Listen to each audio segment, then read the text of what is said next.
Testing. So annoying. I swear to God. Fucking hell.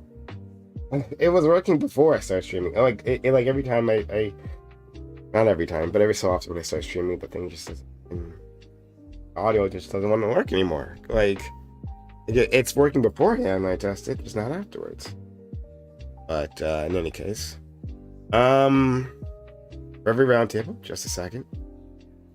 I got a group of guests. Wanna jump in it? It'll be amazing. You'll all love it. Unless you'll hate it. I mean, that's an option. Okay. Headphones here somewhere. Yeah. Let's make it happen.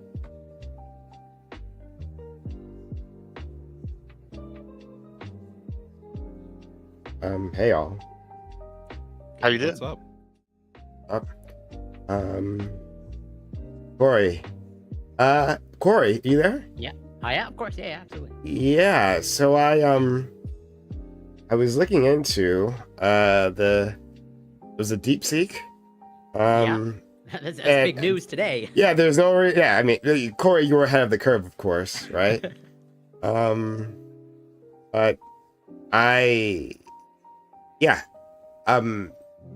I was looking into that, and wow, like it's a hell of a thing that just happened, right? Like it's interesting watching like reactions from like different corners. Absolutely. Yeah, like I think it's interesting watching it from a finance perspective, and then from a tech perspective, and then from a national security. But a national power struggle perspective, you know. Yeah, I think, and in case anyone doesn't know what I'm talking about, there was the DeepSeek AI model that was released, and it changed the game. It's assuming all of this is true. Some people think there might be some lying, some shenanigans going on. We'll have to wait on that part. But assuming if it's true that this Chinese company with worse hardware and less hardware than Americans have created an incredibly powerful AI model. Oh my God, Gibbs, I can hear you chewing the fuck out of it. What are you doing, Gibbs, please? Be all right. See, Lactoid has the sense to have it muted. Well, To be fair, he's Canadian. To be fair, I just swallowed some ice. I was like, well, I'm not spitting this back out while my camera's on, so we're gonna crunch it. Oh my God. It was either one or the other. You were gonna either get something real nasty on your visual and see it, or you're gonna have to hear a certain little bit displacement. Also, that NVIDIA CEO praying on Twitter was probably not a good sign when your CEO is praying. He was praying on Twitter? Oh yeah, this happened like right before it got released. He had a full day, the entire day. He was posting Bible verses, and I was like, I'm selling any stock I have in there. Thank God I didn't have any. And Biggest loss in like U.S. history. I think he knew it was coming. I think that's why he was praying. All from this little Chinese startup. Yeah, absolutely, like devastated the world, the tech world. And hold on, hopefully Scott will be in here soon. Oh, there we go. Yeah. Hey Scott, came at the right time. Thanks for being here. We can't hear you. Okay, yeah, I know. Yeah, so, what do I think about it? I think it's funny. I think it's kind of hilarious. I think that, I love these companies losing all of this money, because, they have, like, been reckless with their investments, and their investments have been, like, particularly exploitative. Like the way AI works in terms of like extracting resources to make it happen. They've cared very little about like the destruction they've done, and so like them losing money, right? And it's like all the worst people in the world are losing money here. So I'm perfectly fine with that. I don't care about it from a national or international power struggle type thing. One, because I don't think AI is nearly as valuable as it's being Prime, portrayed. what happened, It's Prime? not. You asking? Okay, DeepSeek. I don't know what the fuck happened. Something Sure. happened? What? How did you avoid? Yeah, Well, yeah. maybe I- It's big news. Big. There's effing been other news in the media sphere these days. Also, Yeah, you're in no. Canada, so you probably don't. Yeah. Not in Canada. Not in Canada. No, actually, no, it's fine. But DeepSeek is a Chinese company. It's attached to like a hedge fund, and they wanted to create their own AI model. China has been, because of Biden, under a ban with like Nvidia, like the newer Nvidia chips, and so they have to work with, right? Mostly what they have to work with is a less advanced, like previous generation of Nvidia chips to create their mega clusters to create the AI model. Okay, right? So that was. Oh, hold on, 1 second. That's asking to be tracked back then. Scott, can you hear us? Yeah, can you hear me now? Yeah, we can hear you. All right. Loud and clear. All right. StreamYards fucks my microphone every single time. It's the only program I have that, like, no matter what settings I use, it will like lower my microphone like volume constantly. Yeah. Oh, okay. Gotcha. So I have to like cut off its permission to do that, and then it ends up fucking everything. Sorry about that. No worries, friend. I was explaining DeepSeek to our friend Lactwood, who's missed the boat on this one. But anyway, so where was I? Yes, so they had less impressive hardware. Now, this was done because, Biden was expecting, well, this will hobble the Chinese in their advancement, right? Like, it takes an incredible amount. Like for these other models, it's like 16,000 of like the best, like the top of line NVIDIA GPUs that they're using to run the AI models. Okay, fast forward to today, or well, like a few days ago, DeepSeek releases this model, and it blows all the others out the water. Not only do it have a functional model, it surpasses all the other models that we have. So that's OpenAI, right? The ChatGPT. That's Llama. That's Gemini. It's That's better all, just like in terms of speed, or how is it better? in terms In every of way. everything. Everything. Efficiency, Like, speed, yeah. cost. Everything. And now, so apparently, so I said like 16,000 cores for their model, 2,000 of an older generation core for their model, right? For DeepSeek. Talking about CUDA cores? Like, what are we talking about? For GPUs, I'm talking about DeepSeek. You know what the DeepSeek. Yeah, you said cores. I'm assuming you're like CUDA cores on like the Sorry, card or I meant something? GPUs. Sorry. I was like, what? Like, I was like cores. Okay. Sorry. So do we like Excuse me. lose? Is that Excuse like the moral of the story here? Is like the Chinese just beat us? Yeah, it's just For now, just being us, right? Yeah. And furthermore, DeepSeek is offering, because like it's like apparently less power intensive or whatever, and like to run their model, right? It's like a tenth of the price from OpenAI or all the others, right? So it's much cheaper, and now you have a massive exodus happening from those other companies to this one. DeepSeek apparently is like the top downloaded app on the stores now already. Yeah, number one, because everyone's moving over like, okay, well, this is the lowest price, and then I'll just go with this. And so it's like embarrassing the other companies. There's tech oligarchs. They are losing their fucking minds on Twitter about this.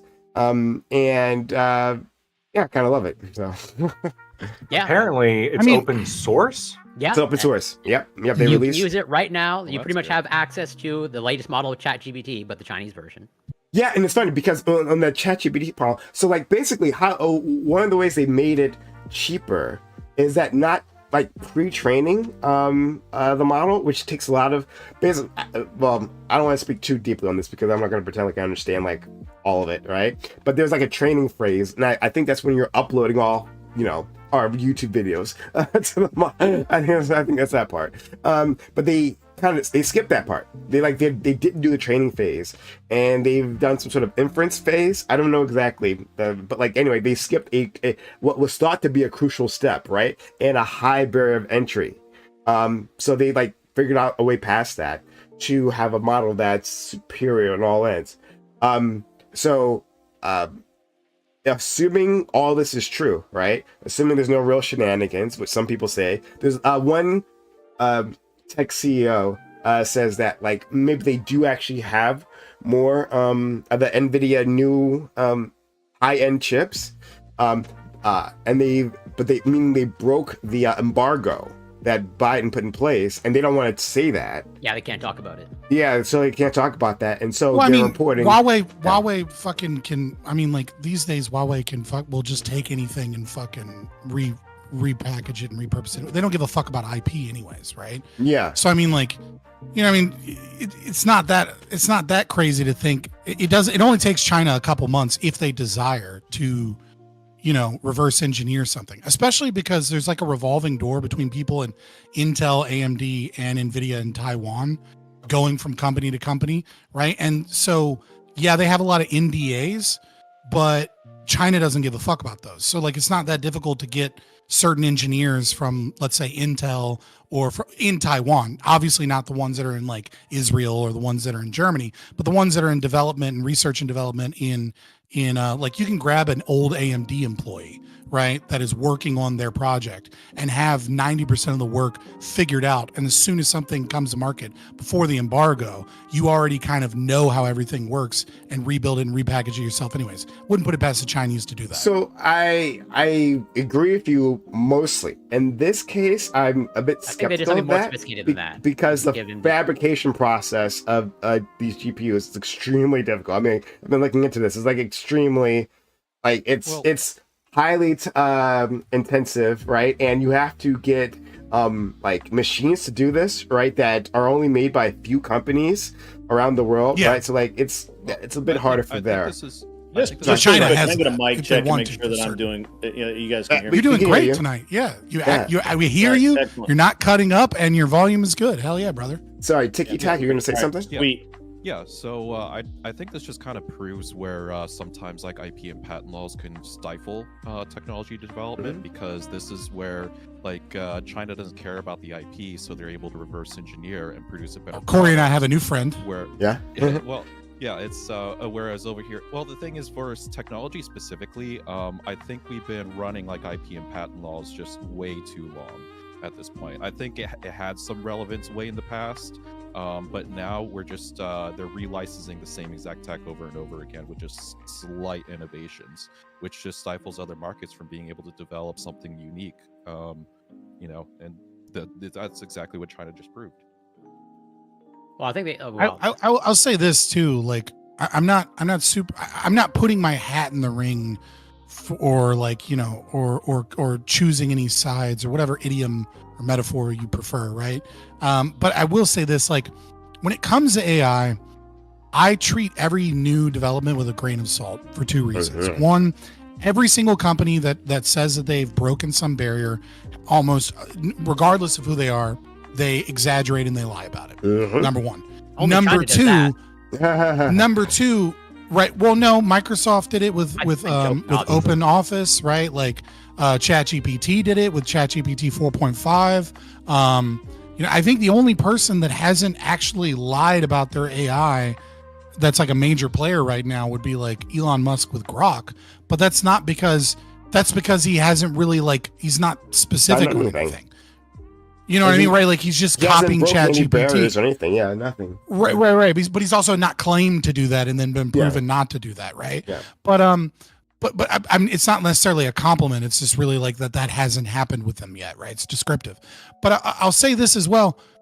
Look, we are entering a new world where the speed at which innovation is going to occur in AI, in terms of how long it takes before we have these major announcements, some of which are true and exaggerated, some of, you know, and some of which are false, some of which are straight true. Those are going to be compacted, right? Like, it's not going to be 2 more years. Like when Sora happened, people were like, holy shit, video has changed. Yeah. Right. But it's like, but I mean, or when, you know, when Unreal Engine 5.2 came out and showcased their ability to use facial recognition and very quickly develop AI models that are better than many AAA games, you know, that year, where artists spent, you know, 6 years developing facial quirks and things, and they could do it in 30 seconds and get, a level of parity that's close enough.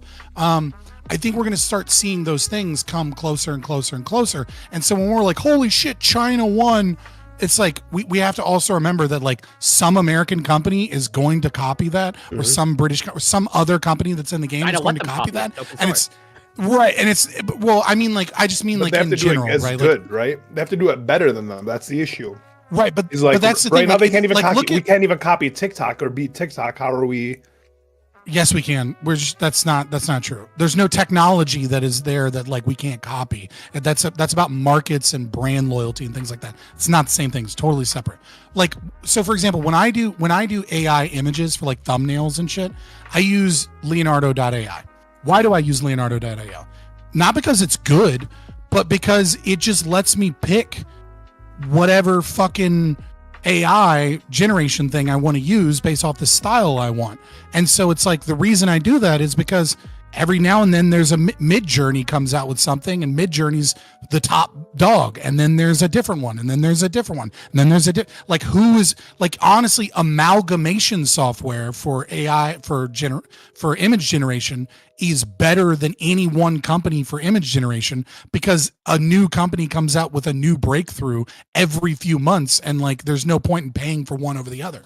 So where I see the market is going to be going on this is that I think what's primarily failing is the LLMs that are kind of general LLMs. And what we're going to start seeing is markets that are going to be very unique to producing art, producing animation, producing Photoshop, producing websites. Like, they're each going to have their unique AI that's going to be trained for that model. And I think that's going to spread out to multiple businesses and is going to make a better market. Whereas these LLMs in general are going to probably tank. Yeah, I would say one caveat, which is that what we're going, like, I agree with you that those are going to be developed, and that's probably like the next stage. I think that's a very minor step, and the minor step is creating different LLMs with certain expertise, and then utilizing LLMs that link these together for complicated processes, right? Yeah. Like, that's a very small step that'll happen very quickly. And then what we need to figure out is, like, will there be a user interface AI that's connected with 20 different specified or 100 different specified programs that says, like, hey, write me a code for this. And then it has one that's specified for that type of software. It has one that's specified for figuring out what it is that you actually want, right? Et cetera, et cetera. So they're actually doing this currently. So yeah, I mean, ChatGPT was doing that like a year ago. Yeah. Yeah, and it's primarily effective in like international corporations that have like they have a marketing department, advertising, utility management, all that kind of stuff. They basically make LLMs each for a department, and then they have a generalized LLM that links them all together. It's some really fascinating stuff. Yeah, and just to finish it up for live Twitter, the big thing is that, today, and maybe you've already seen this now, the stock prices of, like, across the board for technology companies is just like in a massive dip. I think Facebook is the only one who made it out alive, because maybe they're using an open source model or something. It's something that was different about Facebook is what I've heard. But in terms of what? I'm not exactly sure. I'm told that can you back up and state that again? Because I missed something. No, Facebook's the only one that's not hurt stock price wise. Whatever they're doing, is something different. Yeah. Yeah, they're not going down. Yeah. Well, it's because Facebook has been the number one purveyor of data. That's why they're not hurt. That's what they're doing that's different. Because when another company does well in AI, Facebook and Instagram and Meta don't sync as much because a lot of those other companies are dependent upon them for data. Well, Facebook is also using open source models, like for, was it Llama? I think Llama is Meta's. Mm-hmm. So I think that might have something to do with it, but I'm not exactly sure what, so I don't want to speculate. But yeah. Well, I'll throw a disclaimer. Don't trust any of my financial advice. But if you want to invest into stocks, don't invest into the software side of things. Invest into the companies that are building data centers for the AI, because it doesn't matter if the software comes or goes, because the software companies are leasing from the data centers. So it's whatever AI becomes successful is going to use the same data center where a lot of them failed, and yeah, that's where to make the money right now. Well, you can trust this financial advice, and that is whenever a war starts, find out what company makes fucking glow sticks and invest in that, because the amount of fucking glow sticks that get used in war are fucking out of this world. That's a great idea. Sure, well, for night driving, so for night driving, like 88 Mike, yeah, 88 Mikes is the truck drivers in war. So when they do night driving, they have these machines that sit on the side of their truck that shoot out every time they take a right or a left turn. They shoot out like 15 glow sticks so that the caravan can follow them, because a lot of times you'll go through a town and it's dark and you don't know when an ambush is coming. And so like the worst fucking possible thing you can do is stop or get separated. And it only takes one dumbass to accidentally turn right when they should have turned left. And so like every truck in every convoy that does every night driving in a war zone, from most modern militaries, is like every single time they take a left or a right turn, they're shooting out 5 to 20 glow sticks. So it's like 200 glow sticks get shot out every like couple of turns in every convoy when they're doing route clearance and patrol. So like, yeah. And then maybe a few hundred in a tent with a big boombox. And so your Starbucks straw doesn't fucking matter, is all I'm saying. I mean, on Fabian's note here, I'll tell you another company you can invest in anytime there's a war in the Mideast or in Africa is Toyota. Yeah. They buy used. They don't buy. They're not buying new No, Toyotas. That shit's from the Still 80s and it's still running. They're- So. No, Still not from the helps the 80s. Still helps the bottom line 2010, stock. 2010. 2015. It Maybe may an as well be 08. the 80s, dude. That was Maybe so an long 08 ago. or an 05. Well, the way the Arabs soup them up, like you can drive on two wheels on one side. It's a whole thing. So like you got to take that into Yeah, consideration. no, as well. I watched those Soup 'em videos up. of like the sand They're dunes. diesel, probably. Wow, Yeah, soup them up. They're lucky they're in areas with no laws, because if the rednecks ever found out, they could soup them up and not have to worry about the U.S. government coming in. Well, that's what you have to do when you can't drink, right? I mean, you're not having fun any other way. So No, hold on. It's I just could wrong. just First of Have all, fun. first of all, no good car invention. No, ever they can go to the occurred without Taliban and copious buy amounts of little drinking. boys to rape. Have okay? you ever met a mechanic that wasn't wasted? You can do working that on a right car? here. You don't I got to don't go all want the to way work on there. my car. I don't want the sober mechanic. That's for sure. Okay, this is taking a turn. Anyway, It was better, back to Fabian. AI. I think the Support, fact support local. Support that, American. the fact that the announcement came like right on the heels of Stargate being announced. I also think that is like Oh, yeah, that's a good point. icing on the cake. I forgot about that. Yeah. Stargate. Holy shit. So if you missed Stargate, Lactoid or anyone else, right? That was the whole announcement. show. You're talking about the $500 billion investment between $500 billion OpenAI investment and the into fucking AI. and like for the dude, conservatives were so mad about that That the because cancer they were like, vaccine, hold on, the mRNA. explain and they mentioned to because the Lactoid. Explain mRNA to Lactoid technology. so he knows. Oh yeah, well, so basically the what's his name, Easling or I can't remember the other guy. He is he's a big part of the. I don't want to get conspiracy theorists, especially on YouTube, but there's a lot of connections with like COVID and things of that nature that this same guy is involved in a 500 million. Yeah,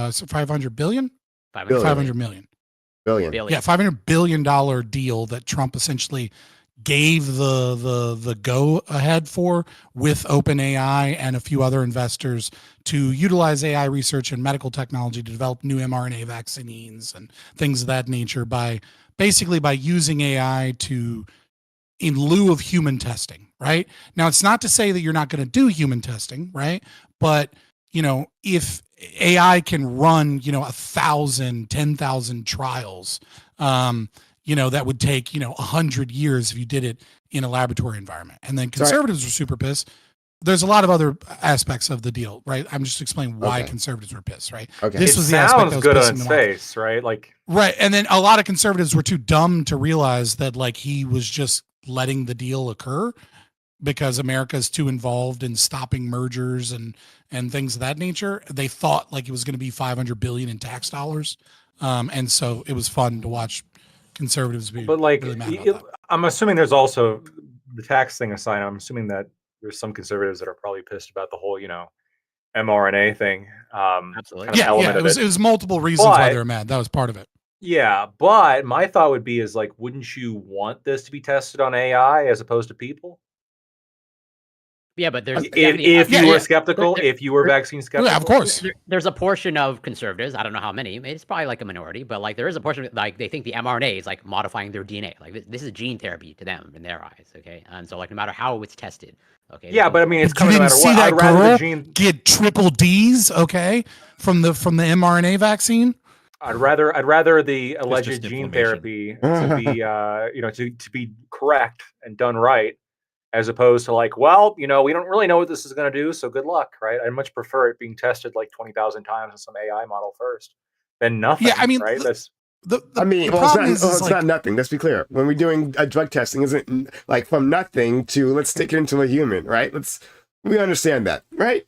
The problem also is by nothing. Some people might say insufficient, but that wouldn't be me, of course. Like anytime Oracle is involved in something, I'm skeptical, right? And I think a lot of like anti-government or limited government people are skeptical, right? Because Oracle is a company that was set up originally by the CIA, and in a lot of people, and there's a lot of evidence to suggest that it still is a pseudo government organization that works alongside the intelligence community to do things. And so when you're combining OpenAI with Oracle towards medical research and other technologies, and you're utilizing a company that has a lot of deep ties to the intelligence apparatus, there's a lot of red flags that go off there.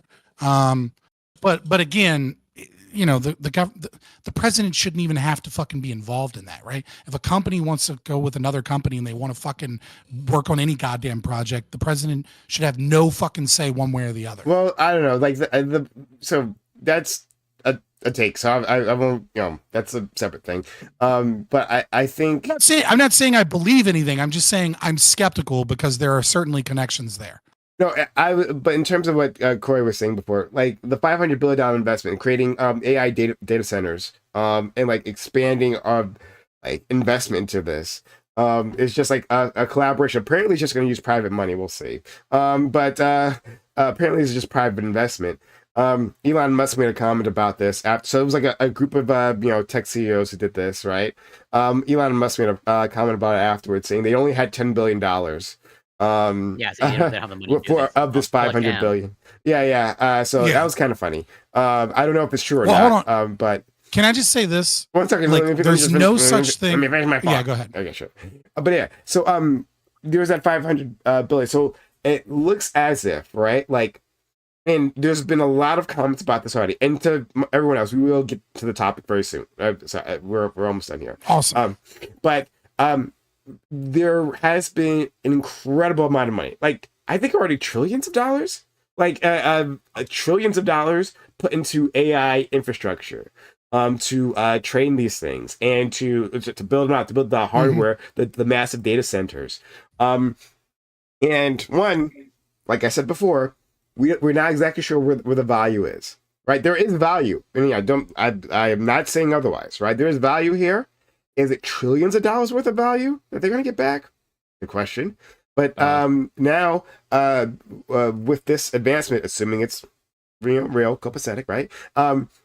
Like, then you could do it for cheaper, right? So, like, maybe, and which is not a completely fair comparison, because it might be the case that you needed that previous step, right, to happen overall before you could get an advancement like theirs. So, I'll keep that in mind. But in any case, right, going forward, like a lot of this investment will seem foolish to begin with, right? And investors will be skeptical, right, as to where they put that money, which is good. Because this was a bubble. So like the whole field has like shifted, right? The ground shifted under AI with this announcement. It's a noticeable moment in time. I just want to say two things. This very short thing first is that like there's no such thing as large investments that are attached to cyber infrastructure that is purely private.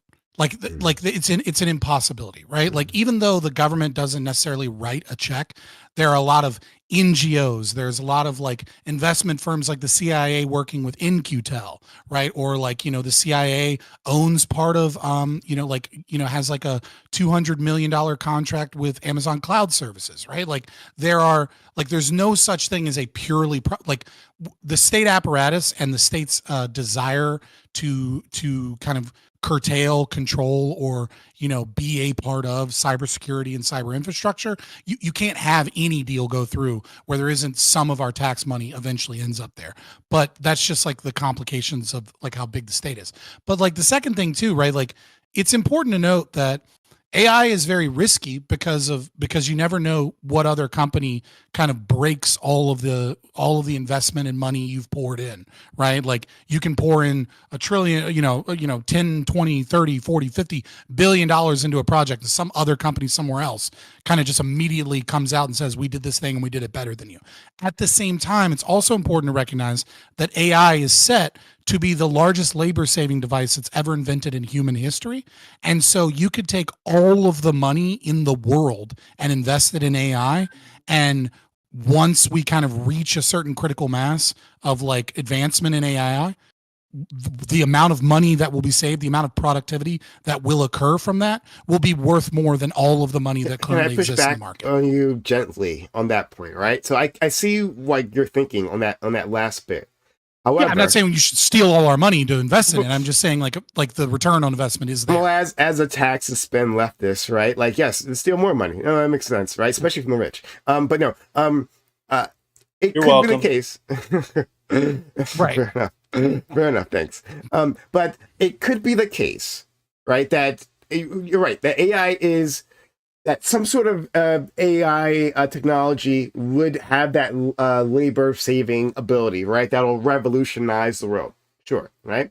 But that doesn't mean that what we're developing currently, right, with these LLMs and these neural networks, right, is the path that gets us there. Right? Oh, for sure. Yeah, for sure. I'm saying like it's high risk, high reward is what I'm saying, right? Yeah. Like, what you invest in, some other company might do a different way and do it better, and all of your money is wasted on what it is that you invested in. But we are facing an inevitability where some form of AI is going to create and revolutionize the job market and labor saving to such a degree that over like the labor saving mechanism of that, right, is going to be infinite in value. Once you recognize that lifespan is infinite. I agree. Last thing. Before you move on, I'll shut the fuck. I gotta shut up. Last thing. I'll shut up. But it's just that, like, I'm saying that with our current path, right? Let's say like the thing that does that, right, is like brains in a jar, right? Like floating brains in a jar, like makes the AI model work. And we aren't even on that technological path. So it could be just like dumping trillions of dollars in here. Like, it's actually wasted money because it doesn't get us there. It has a very limited utility for our current AI path. And then Wait, this are we other AI advocating for path, organ which harvesting we are brains now? completely and totally like unaware of and not working towards at all, right? That's where the money should go into. But we haven't yet arrived there. So I would just be more cautious in the investing. Not just assume. Yeah, I think we're saying the same thing different ways. Maybe. So, would y'all still be in favor of investing in AI if it was brain farms? So we're just farming brains, and that's how we got the AI. Would y'all be all right with it? Depends on whose brains. No, human specifically, human orphan brains. Orphan specifically. I mean, they're orphans. So, so one thing about no one's gonna miss them. Who said it? Who was? I mean, it seemed like somebody was saying that that the government would always be involved in some way, and I know a bunch of tech startups in the Bay Area.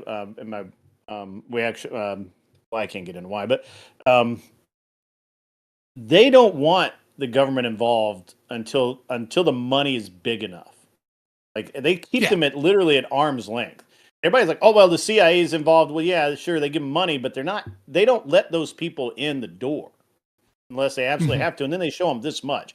Like, the idea that the government is somehow manipulating this is honestly, it's kind of asinine, because those people don't. First of all, they don't like the government, and second, they really only want their money.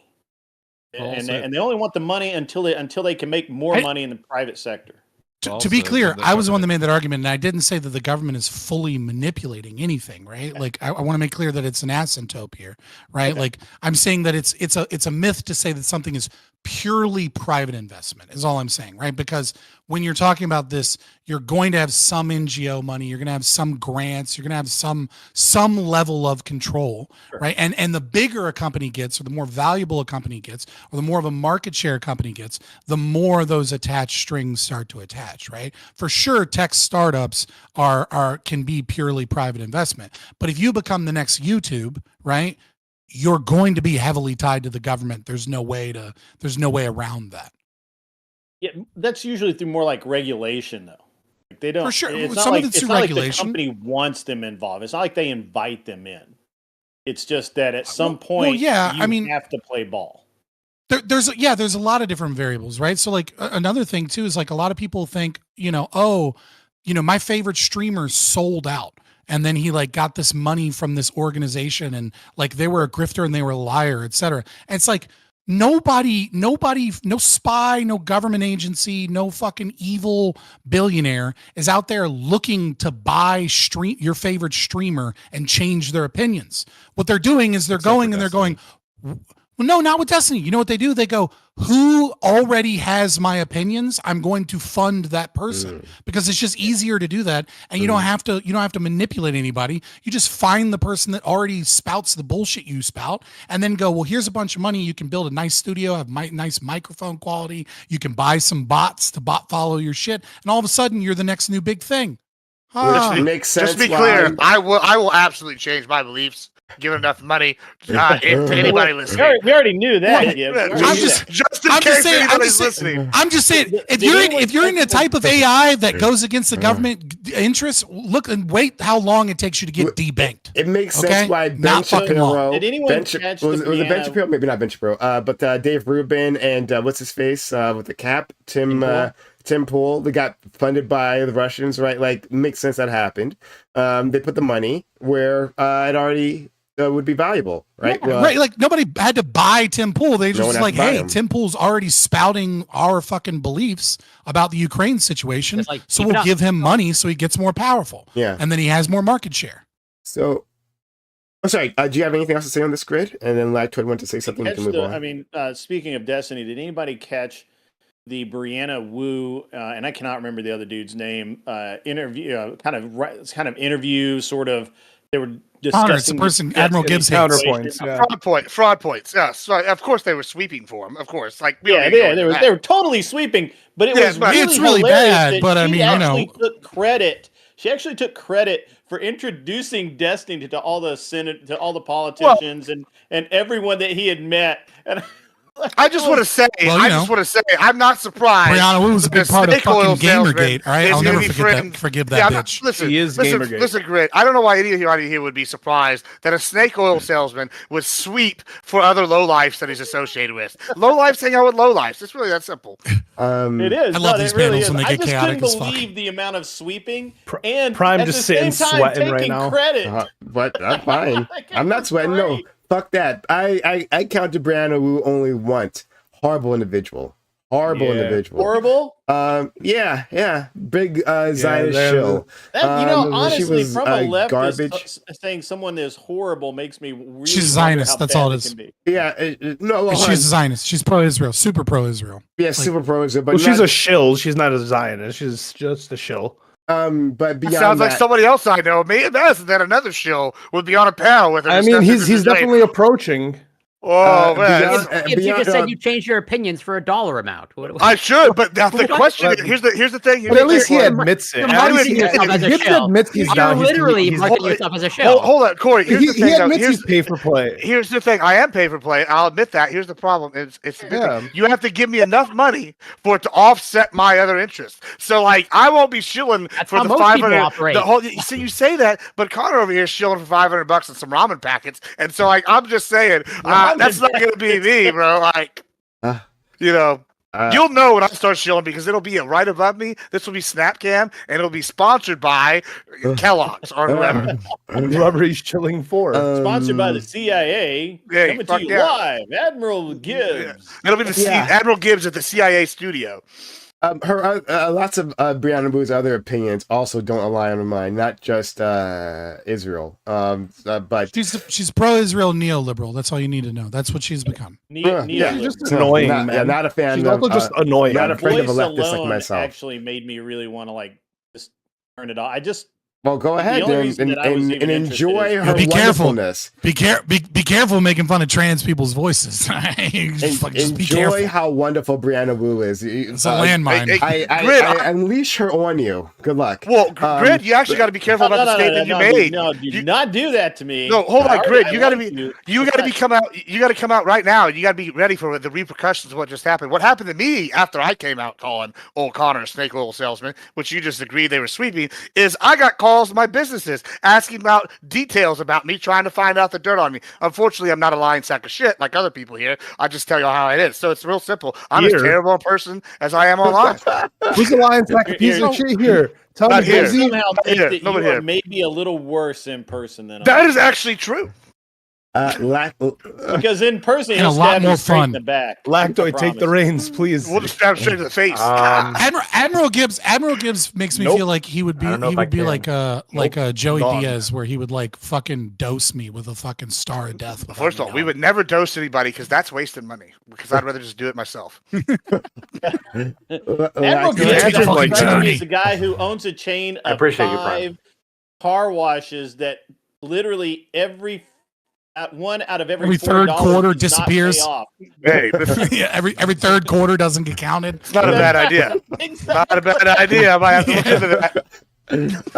Lactoid, I please. swear I put $2 in. Why does it say Lactoid, $1.25? oh my God. 25 more cents. Lactoid. Okay.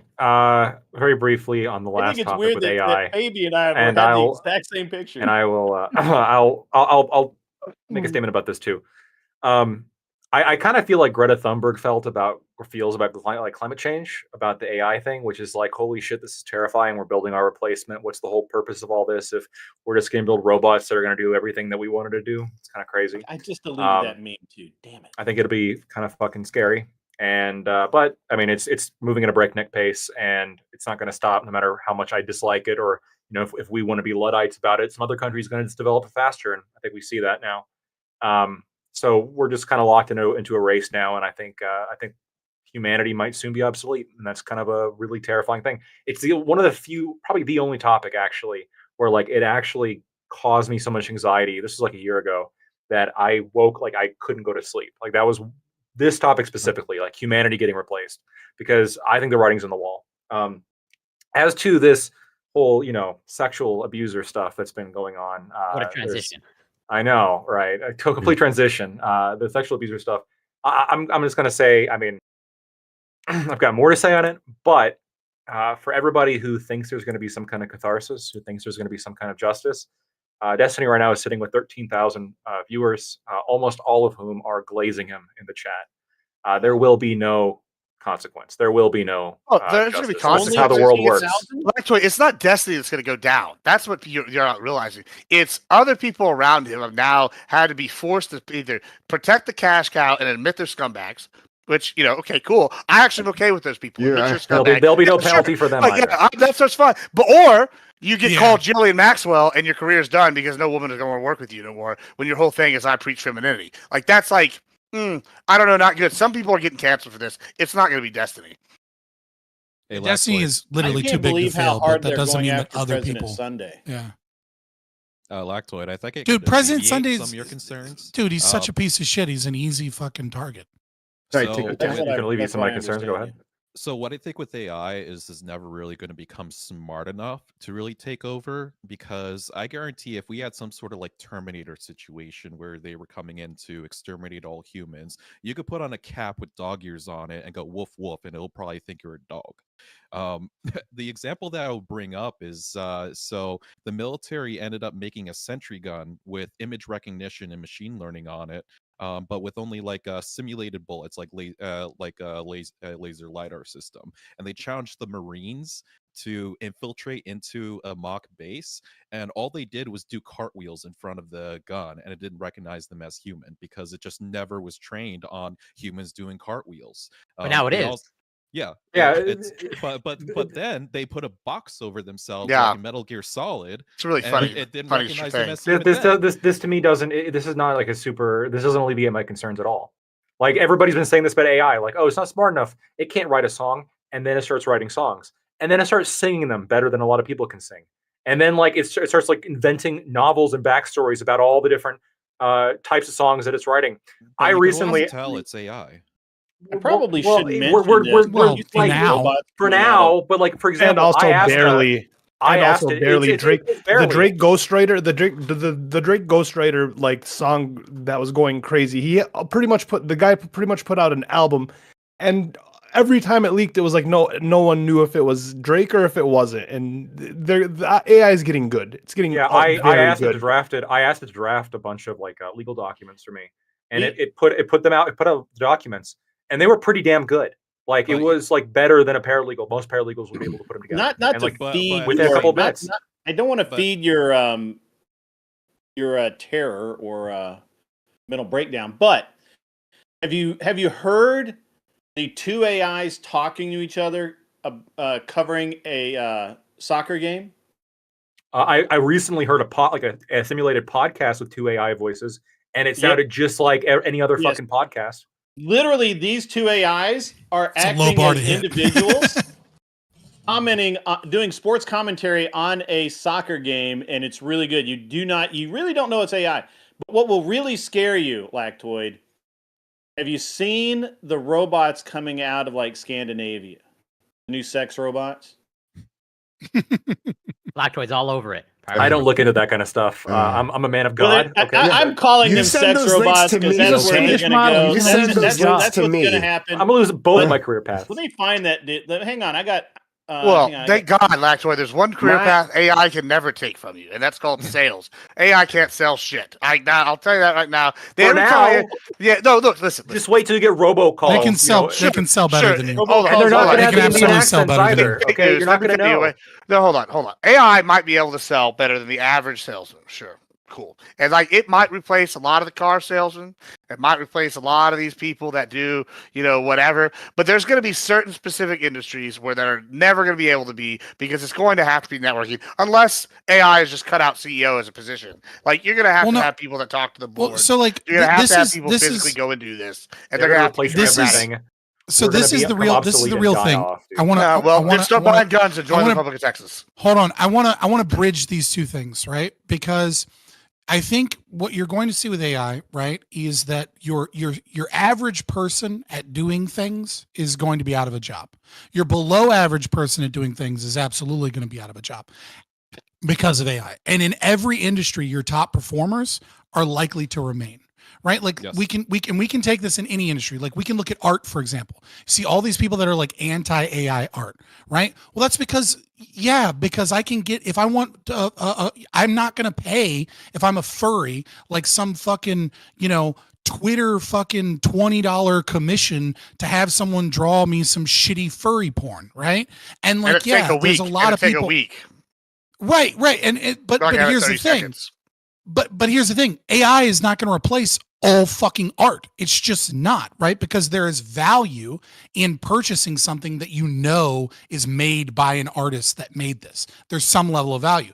But at the same time, there's no there are plenty of people that just want something cool to put on their wall in their living room. Right? These people buy tapestries of like Mandelas that are made in China that there's like 2 billion of them made, right? And there's no reason that an AI can't make that and be like, "Hey, I want a poster board of fucking Goku going Super Saiyan that fits this specific size and those looks tapestries dope," are right? those tapestries are like an insignificant part of the overall market, right? You're right. Well, that's There's what gonna I'm be saying. Some What I'm saying traces. is every market is going to be like that. there's Sales, gonna be- for example, Right. right? Like Admiral Gibbs, you're correct in that. Like, if I want to make a $10 million sale Yeah. for like some software solution or something in like a corporate environment, you're going to want handshakes. You're going to want humans. You're not going to use AI. But if I'm selling knickknacks from Temu, a fucking AI will do that better than any human on the planet Earth, because the AI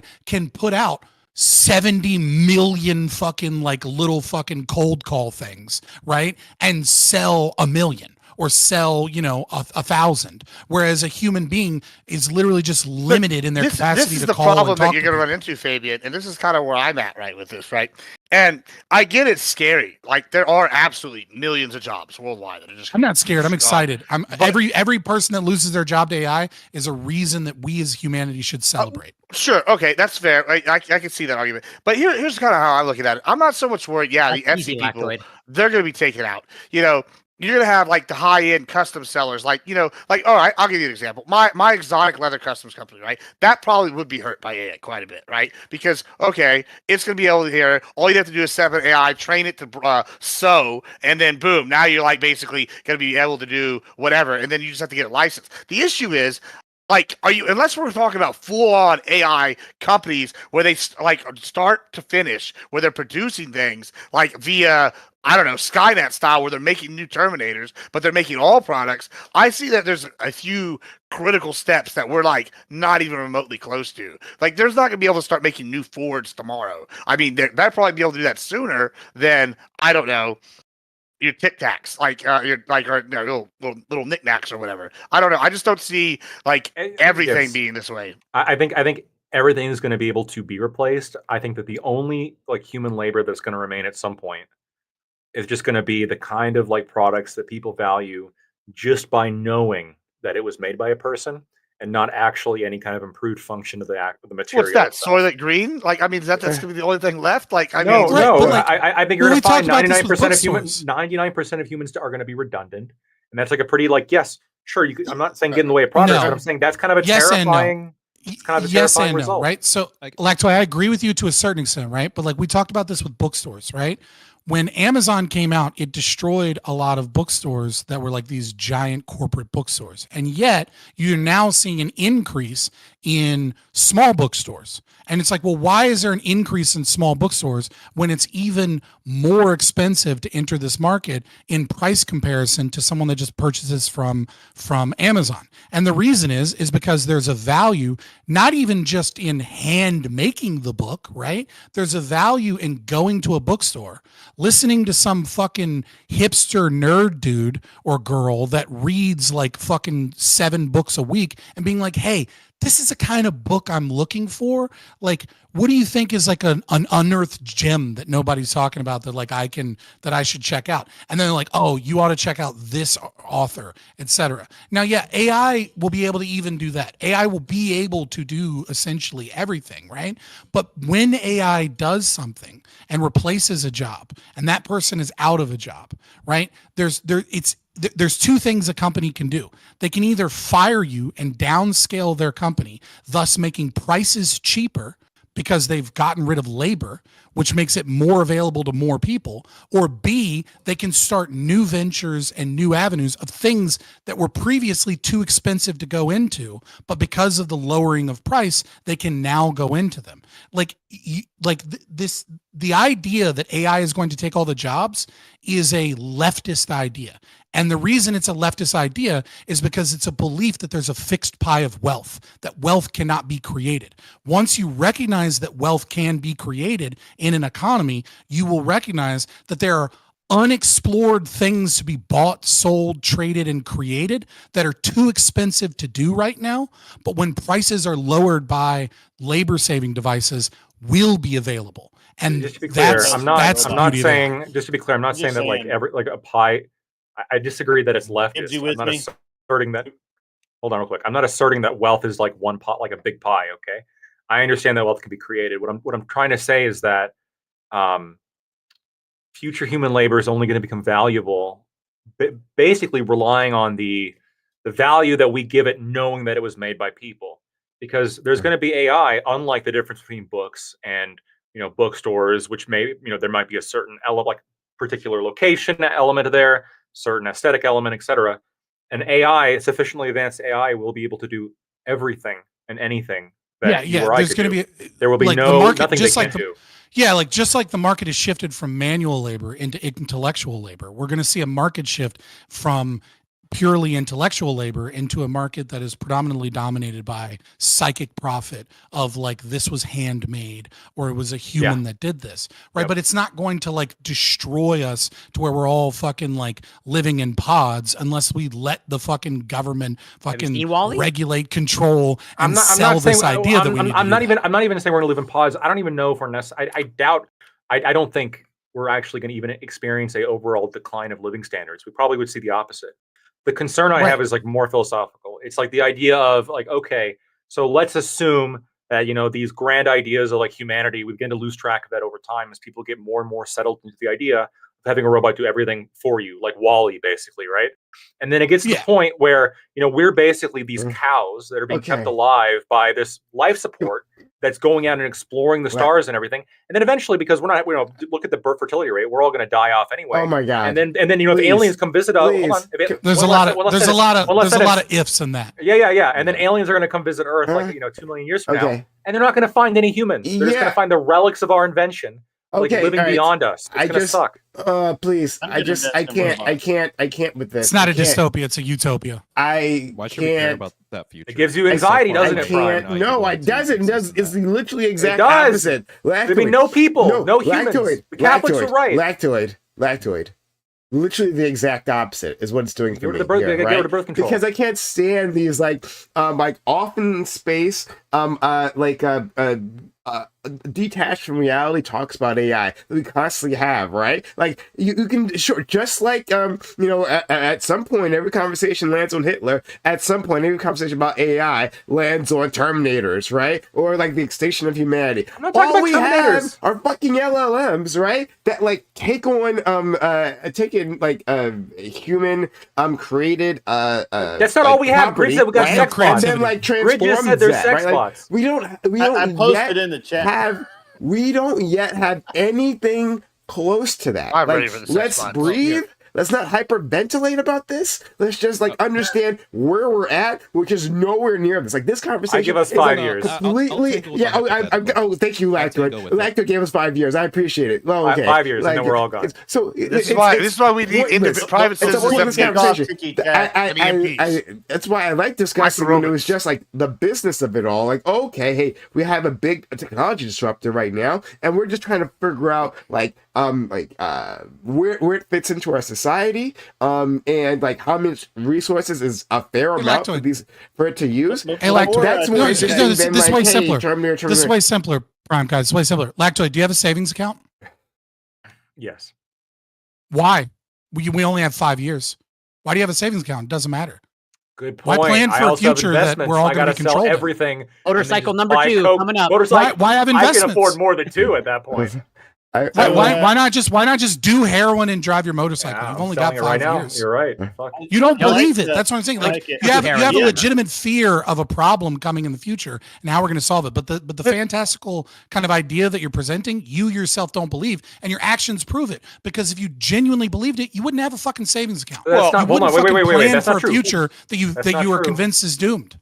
That's not true, because one of the things I've thought about is while my labor still has any kind of value, I have to make money now and invest it in companies that own the AI, because then once they are doing all the work, then I can't, the only way I'm going to raise my wealth is through them anyway. So right now there's a race to invest as much as possible into AI. And so you can have some piece of control. Is that what you're doing, or are you just investing in the general stock? Once I feel the tipping point happening, I'll sell everything and buy nothing but AI. Yeah, I mean, sure. I'll say this. That's not the route I would take if I was you, Lactoid. I would start investing in weapons, because that's what you should start at hold. You stockpile as many weapons, and then no matter what happens, you can either pull the communist thing and seize the means of production from the AI, or you can defend yourself from the evil Terminator. No, I'm not going to be able to. I'm a good shot, okay? The I'm not AI is gonna going be to able- control the lasers. You're I not going can't to seize outshoot- the means of yeah. production. I can't Yeah, you'll be outshoot a fine. robot, dude. You can't outshoot a robot, right? Let's move on. Let's move You on. just drive to it. the You're not No, gonna be able to topic. miss. Private citizens should have nukes Let's for this move on. reason, It right has here. to be move on. calibrated. I mean, Let's you're talk more not about the doing whole that. like sexual offender thing that's been going on a lot in the news. We'll talk about that. let's move on with our lives. Oh God. But I will say, so far, I don't think Erudite did anything wrong. I'm putting that out there. No, she didn't do anything wrong. She's just a bad person. I don't think she's a bad person. I don't think she's a bad Yeah. person. I don't think she did anything wrong. I'll be but- honest. I'm pretty impressed as to how a lot of the orbiters here have handled this. I mean, you have to recognize the situation that people are in, and like the Pisco, for example, right? I mean, that's a hard thing to walk away from, but he did it. Yeah. I mean, you Yeah. got to give him credit where credit's due. It's amazing which ones were principled and stuck by their principles, Mm-hmm. and which one were lowlifes. It's like I'm right every missed time it. when I make a prediction. I I just missed it. don't know how many more times I can be right, and but whatever. Props to you, I was- Prime. I Your, was bitching your at my loyalty, stream. your loyalty is I like that. That's good. Absolutely no. I have no loyalty to What her, are so the I, chances my that the opinion For the could just record, go off. because I know this time will come eventually, just so you can go back and just play it right now. Admiral Gibbs is totally to fault. He's to blame for whatever it is that happened that involved Admiral Gibbs. Yeah, Okay. I condemn him right now. Absolutely. You may always be right, but it's always your fault. So Hey, this Okay. All right. So I don't know what it is yet, but So if Destiny loses the federal case that's going to be brought against him, will he flee the country? No, No, you don't think so? no. He'll pay He'll just whatever. It's not going to be that much. Yeah, he'll pay. He's got more than enough money. He'll pay whatever it is. nothing's He's really not going gonna to happen lose to that him, much, which is why like I kind of don't want to shut the conversation down because it's like he should just be shamed at the very least out of existence. He'll but make more money. nothing's Well, going to this- really happen to him. The orbiters pulling back though is big, right? I mean, Erudite Well, suspended bridges, or You don't- Pisco you don't- ended Omniliberal Studios. Loner Box like basically shut off. Like you have like a Wait, lot Loner of Box is close offline. people. Yeah, you got a lot of people. Yeah. Well, I mean, but why is that, right? I don't think it's because Hassan was saying some mean things. I think this has to do something.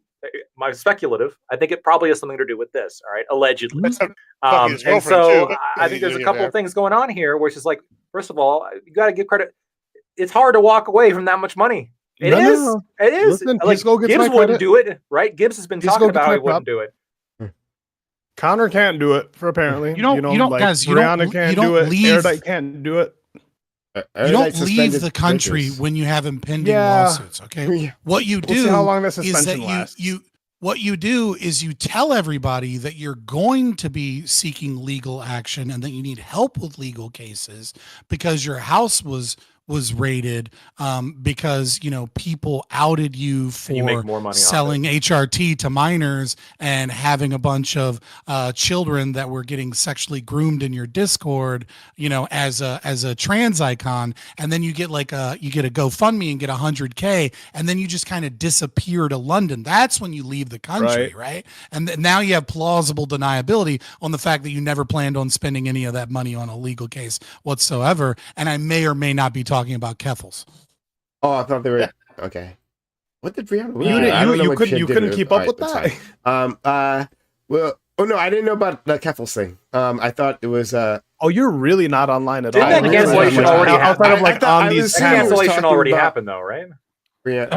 After she got six figures in donations that she didn't give back and bought a new But that's place out in them. London. That's different. Okay, that's that community over there. That's different, right? We're talking about somebody who's like relatively, I think, big in this space, right? I mean, I used to do a lot of fucking trans discussions. And Do you content, guys so I want was to do the big part of that topic? Space. Yes. Yeah. Yes. Let's jump into it. Let's go. You're the moderator, dude. It's just like at any point you can just be like, "Shut up, we're doing the topic," and then we would all shut okay. up. to be Yeah, fair, sure, Scott, yeah. it's a little.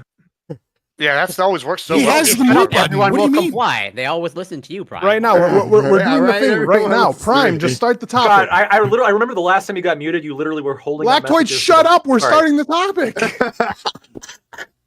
That wasn't for moderation. That was because he was being a bitch. All right. Oh, Prime, go. Okay. All right. All right, Prime, you're being a weak moderator. Also, Prime, do what we tell you right now.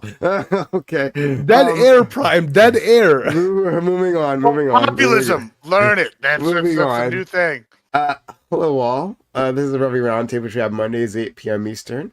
We've got a great group of guests here. Very excited to introduce them to you all. If you enjoyed our conversation so far, consider supporting the channel by subs to the channel, gifting bits or gifting subs. If you're on YouTube, give us a super chat. I've been watching, right? But consider supporting the channel any way you can, so we can continue having these conversations. If you find them fun. Okay, KO Dave, all right, I see you. An hour and 12 minutes in. Yes, I see you. Okay? But look, they wanted to have this conversation. They wanted to do this. I blame this on them, not on me. Nothing's ever my fault. But we are getting started. But yeah, anyway, so we are, if you enjoy what we do here, please consider helping out the channel. We do need your help. Sub to channel, gift bits, or gift subs. And super chats. We'll respond to your super chats if you Eventually. okay. So I made a critical error here. I mean, how did I misarrange these people? Oh God. So let's start with the topic. Okay. Since taking office, it seems Donald Trump has been singularly focused on keeping his campaign promise of initiating mass deportations of undocumented citizens. This is made obvious by his rhetoric and executive order attacking birthright citizenship, and now military flights physically sending immigrants back. However, this does not come without pushback, both domestic and foreign. A federal justice blocked his executive order and claimed it was blatantly unconstitutional. Colombia has, at least initially, and not anymore, rejected military flights full of immigrants. Trump is now threatening a trade war with them. Again, that's old news.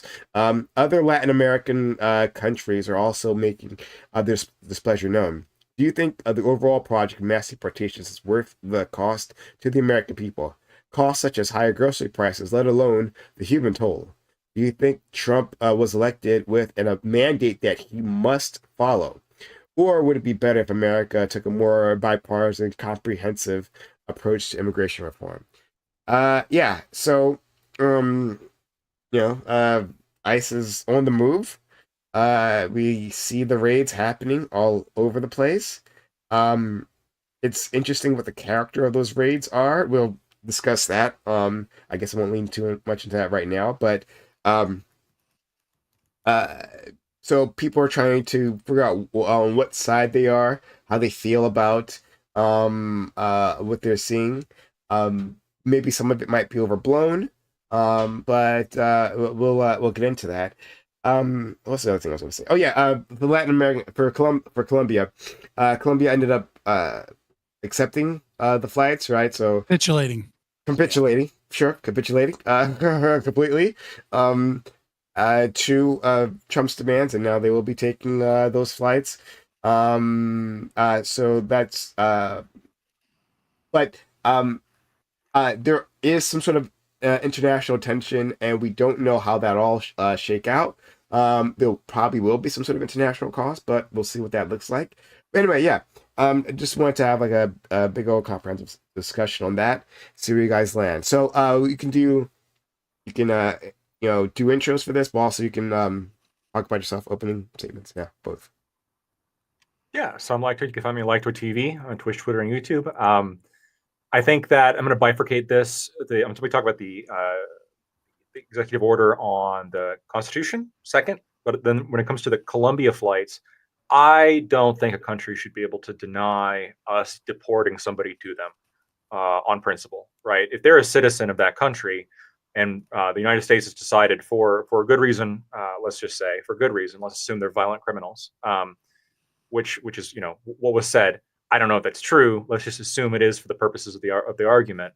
The idea of the country for which they have citizenship saying no, they're not welcome here. I mean, then the question arises: where are you supposed to send them? Right? They are a citizen of that country.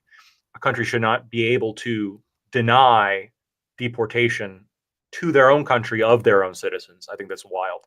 So I think Colombia was wrong in that exchange, actually, and I'm glad that they bended to the pressure. As to the executive order on the birthright citizenship, I actually did look into this a little bit. I'm not a expert on this particular topic. I can say that there is a little bit of muddleness, a little bit of questions as to the legislative history and the judicial history as to birthright citizenship. It's not as rock solid as people like to say. That being said, I do think that the overwhelming amount of evidence does suggest that this can't be done with an executive order. I think that this was directly decided in the late 1800s.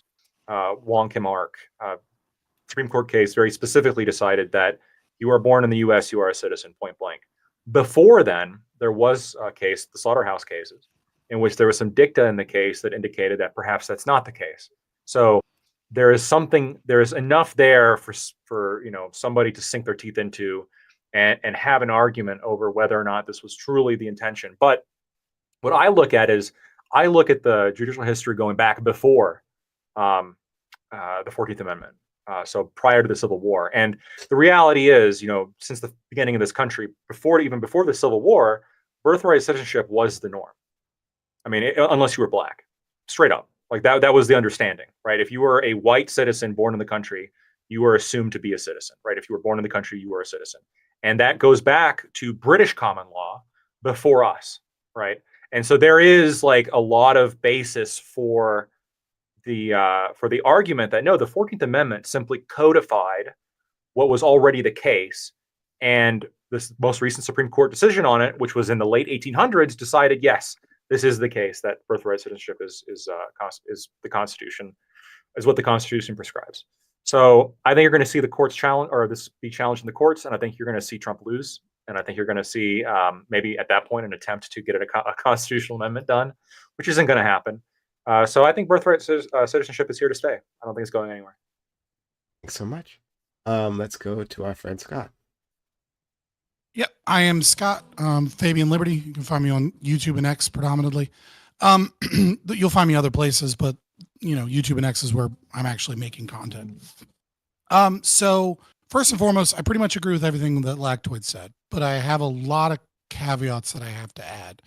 First thing I have to do is, as a libertarian, I have to admit, so that people understand, that I am a bordertarian, that I am Hoppian in terms of what I believe in terms of immigration policy. To people that aren't libertarians, this won't make sense, but it is something that I absolutely have to say to people that are libertarians, which is to say I'm not an open borders libertarian. I don't believe that we ought just kind of like maintain the status quo of the United States and then let anyone and everyone in. So in terms of birthright citizenship, it is very clear that I think it's very clear from court cases. I pretty much agree with what Lactoid said, right? If you're born here, you're a citizen. That's pretty much what the Constitution states. And that was pretty much what it was written to mean. But there are some issues here, right? As Thomas Jefferson famously said, the Constitution is for the living and not for the dead, right? And the cultural context is extremely important in understanding how what an old system meant affects us today, right? So first and foremost, getting to America used to be a really difficult task, right? Even in the 1800s, you had to save up a lot of money and you had to be able to get on a boat of some sort, right? It wasn't, the price of being able to purchase a plane ticket or get on a boat or make it here, right? With the exception of some people in South America, and some refugees, etc. Right? It is very, very easy to get here, and so obviously the framers didn't, they didn't think that we were going to have anchor babies, right? They didn't think that Chinese immigrants were going to come over here when they're 7 months pregnant just to have their child in America, just to go back to China so that now they can have like Chinese and American citizenship and like utilize that in business practices, etc. And the other thing too is that the cultural context, right? When the Irish came over here, yeah, if you have a baby Over here, that baby is an American citizen. But you also grew up in a country where if you tried to get a job, there was a sign in the window that said Nina, no Irish need apply, right? There was harsh discrimination that forced people that came over here to assimilate. And, we talk all the time about like those waves of immigrants during like the Know Nothing Party, et cetera, that were coming from Ireland or from other places. And a majority of those immigrants went back to their home country because it was difficult to establish themselves here, right? That is not the case in America today, where the culture is obsessed with tolerance, where the United States government is giving people homes, giving people, access to a driver's license, giving people resources to settle here. And so there's an imbalance between the context of where birthright citizenship came from and where we are today, where it is incredibly easy to immigrate here, get all of the resources that you need to become to be here, very quickly become a citizen, via your own children that you birth, and then very quickly get on welfare and things of that nature from your children, right? Because, obviously you're not a citizen, so you can't get a welfare. But the moment you have a child, you can get food stamps, you can get temporary assistance for needy families. There's a billion different programs that you can utilize because of your child. So all of those things are there. Now, in terms of, do I agree with Trump's immigration policy and like what is going to be the economic impact? I think that Trump is between a rock and a hard place, because if he tries to deport 30 million plus, or let's say 20 million plus illegal immigrants, he is going to destroy the economy, right? Like, you cannot take that many people out of the labor market and not have a massive impact on the economy. He is going to radicalize millions of Americans against conservatism in the Republican Party, against populism, etc., because they're living in an apartment building when ICE comes in and starts arresting grandmas, right? That's going to become a common experience for a lot of people. But if he doesn't do that, well, all of these people kind of already have a pathway to citizenship. And they're all, overwhelming majority of them are from communist, left-leaning South American countries that, for generations are going to vote for the very policies that destroyed South America. And so he's kind of fucked no matter what he does in this. And so it seems like he's just going with his campaign promises. What we need is real reform, not bipartisan reform. We need real reform, which is we need to radically change the immigration process in this country. We need to make every single solitary form of immigration just like H-1B visas, which is, you do not get to come to this country unless you are invited to this country. Someone needs to invite you here. And then what we need to do is every single person that is invited, if the taxes that they pay at their job are less than the average or the median tax payer in America, whomever invited them needs to pay the difference. If someone comes over here and they are a net burden tax-wise, then when they immigrate over here, whoever signed them and said, you can come to this country, right? Like a husband that brings his wife from Yemen, or, a nonprofit organization, or a fucking, a corporation that wanted an employee. If they're making less than the average citizen and they're paying less in taxes, whoever invited them needs to pay that. And if that person does any form of property damage or needs to be deported, whoever invited them needs to pay for that too. That is the immigration system that we have, because ultimately goods can cross borders and only if they are invited, but people have been crossing borders when no one has invited them. And the Civil Rights Act and the anti-discrimination laws and the government funneling in money and to give these immigrants places to live is a form of aggression and forced integration in American communities. And it has destroyed places like Springfield, Ohio. Oh, wow. Oh, boy. I'm sorry that was so long, but as a libertarian that is a hopper, I have to explain it. Scott. It would destroy me if I didn't. Scott. It really wasn't long. Are you sorry? Are you actually sorry? Well, I'm a little bit sorry but it had to be done in this regard. Okay. If you bring up immigration as a bordertarian, I have to be careful. All right. Sorry every week. Let's go to Corey, please. Might have a new record from Gibbs's 10-minute written out speech. Who knows? Oh, yeah. First of all, mine was 11 minutes. 11 minutes. I'm going to go back and rewind the tape and do the time and see how they match up. But I'll try. Did you want to go, Grid? No. I was making fun of Gibbs. I'm sorry. No, it's all. No, it's always. We always have time for that part. Making fun of Gibbs. That makes sense. Thanks. Yeah, I'll try to. Well, I will keep it brief to get to the open. So I will defer to Lactoid's expertise in his analysis of the birthright citizenship. Way more qualified to talk about it than I am. But based off of my very cursory reading, his analysis seems correct for what it's worth. Probably not that much. And when it comes to let's say immigration, what is happening and occurring. So I also agree with the Lactoid's analysis in terms of if they're being deported, like the country should accept them. But then to answer the prompt, like, do I think the way this deportation is occurring is it actually worth the cost? I don't know. I'd like to see that analysis. I don't know what the cost is to have like military planes like fly like 100 people to whatever Colombia, I guess in this case. That seems like a loss to me, but I don't know. I don't know what the actual numbers. But that seems like a poor allocation of resources, which conservatives seem to be highly fixated on that. Is this how does this fly under the Department of Government Efficiency? I want to see the analysis of the numbers of using a military plane to just fly out a few dozen Colombians.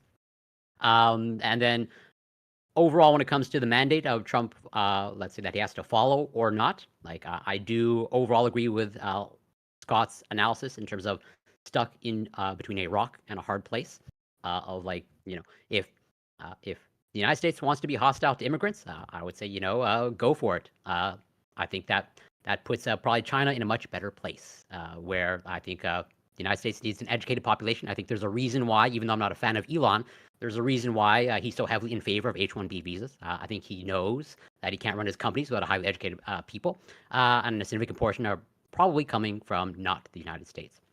And so it's be hostile to immigrants, see how it plays out. Do a trade war with the rest of the world, see how that plays out. I think that puts China in prime position. I'll leave that for now. Thanks so much, friend. Let's go to Grid.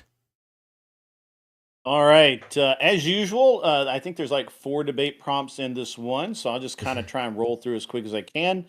First, the first thing also, by the way, if you're undocumented, you're not a citizen. I'm sorry. That's the. Did I put undocumented citizen? I meant undocumented immigrant. I apologize if I did that. Okay. I actually didn't mean to. All right. We're a citizen somewhere. It's a small thing, Just but not words matter. American. Yeah. Yeah. They might be citizens somewhere else. Yeah, I meant immigrant. So the executive order attacking birthright citizenship, I don't know that it attacked it so much as he was attempting to clarify his position on it, as he can do in an EO. And obviously the block has been removed from that, from the Supreme Court, or it wasn't the Supreme Court, it was the district court that challenged it. So that's, I don't really know where to go with that. I don't really care, except I agree with Scott. Anchor babies are a very real thing that should not be a thing, and we should not accept that. And I understand that people think that what we're actually having happen is, these poor lasses that get knocked up across the Mexican border stumble, wearily across the fields and collapse on American soil and happily have their baby. That's not what happens, although I like the romanticism. What we do have is a lot of people coming here, absorbing our resources, sucking on our government teat, and they need to go the fuck away. Military flights, physically sending immigrants back, absolutely. Why not? As far as the cost of that, look, my tax dollars are going to get spent one way or the other. This is as good a use as any. Until if you want to talk about, ending taxation, then I'd be glad to discuss caring about whether or not the military spends money flying around in circles, keeping pilots current, or keeping pilots current by flying immigrants overseas.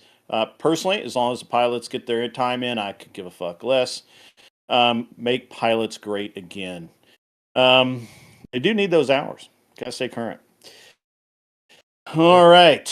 So threatening a trade war. He didn't threaten it. He actually told them that that's what was going to happen. That's not a threat. And they did capitulate because they knew that he would do it. Colombia, by the way, has now, through another, what do they call this? They used to call him something. It doesn't matter. another one of these little countries, cabals. They're trying to come together, bring all these Latin American countries together to discuss what to do about Trump's policies, economic policies towards them. They're going to lose. That's just how that is.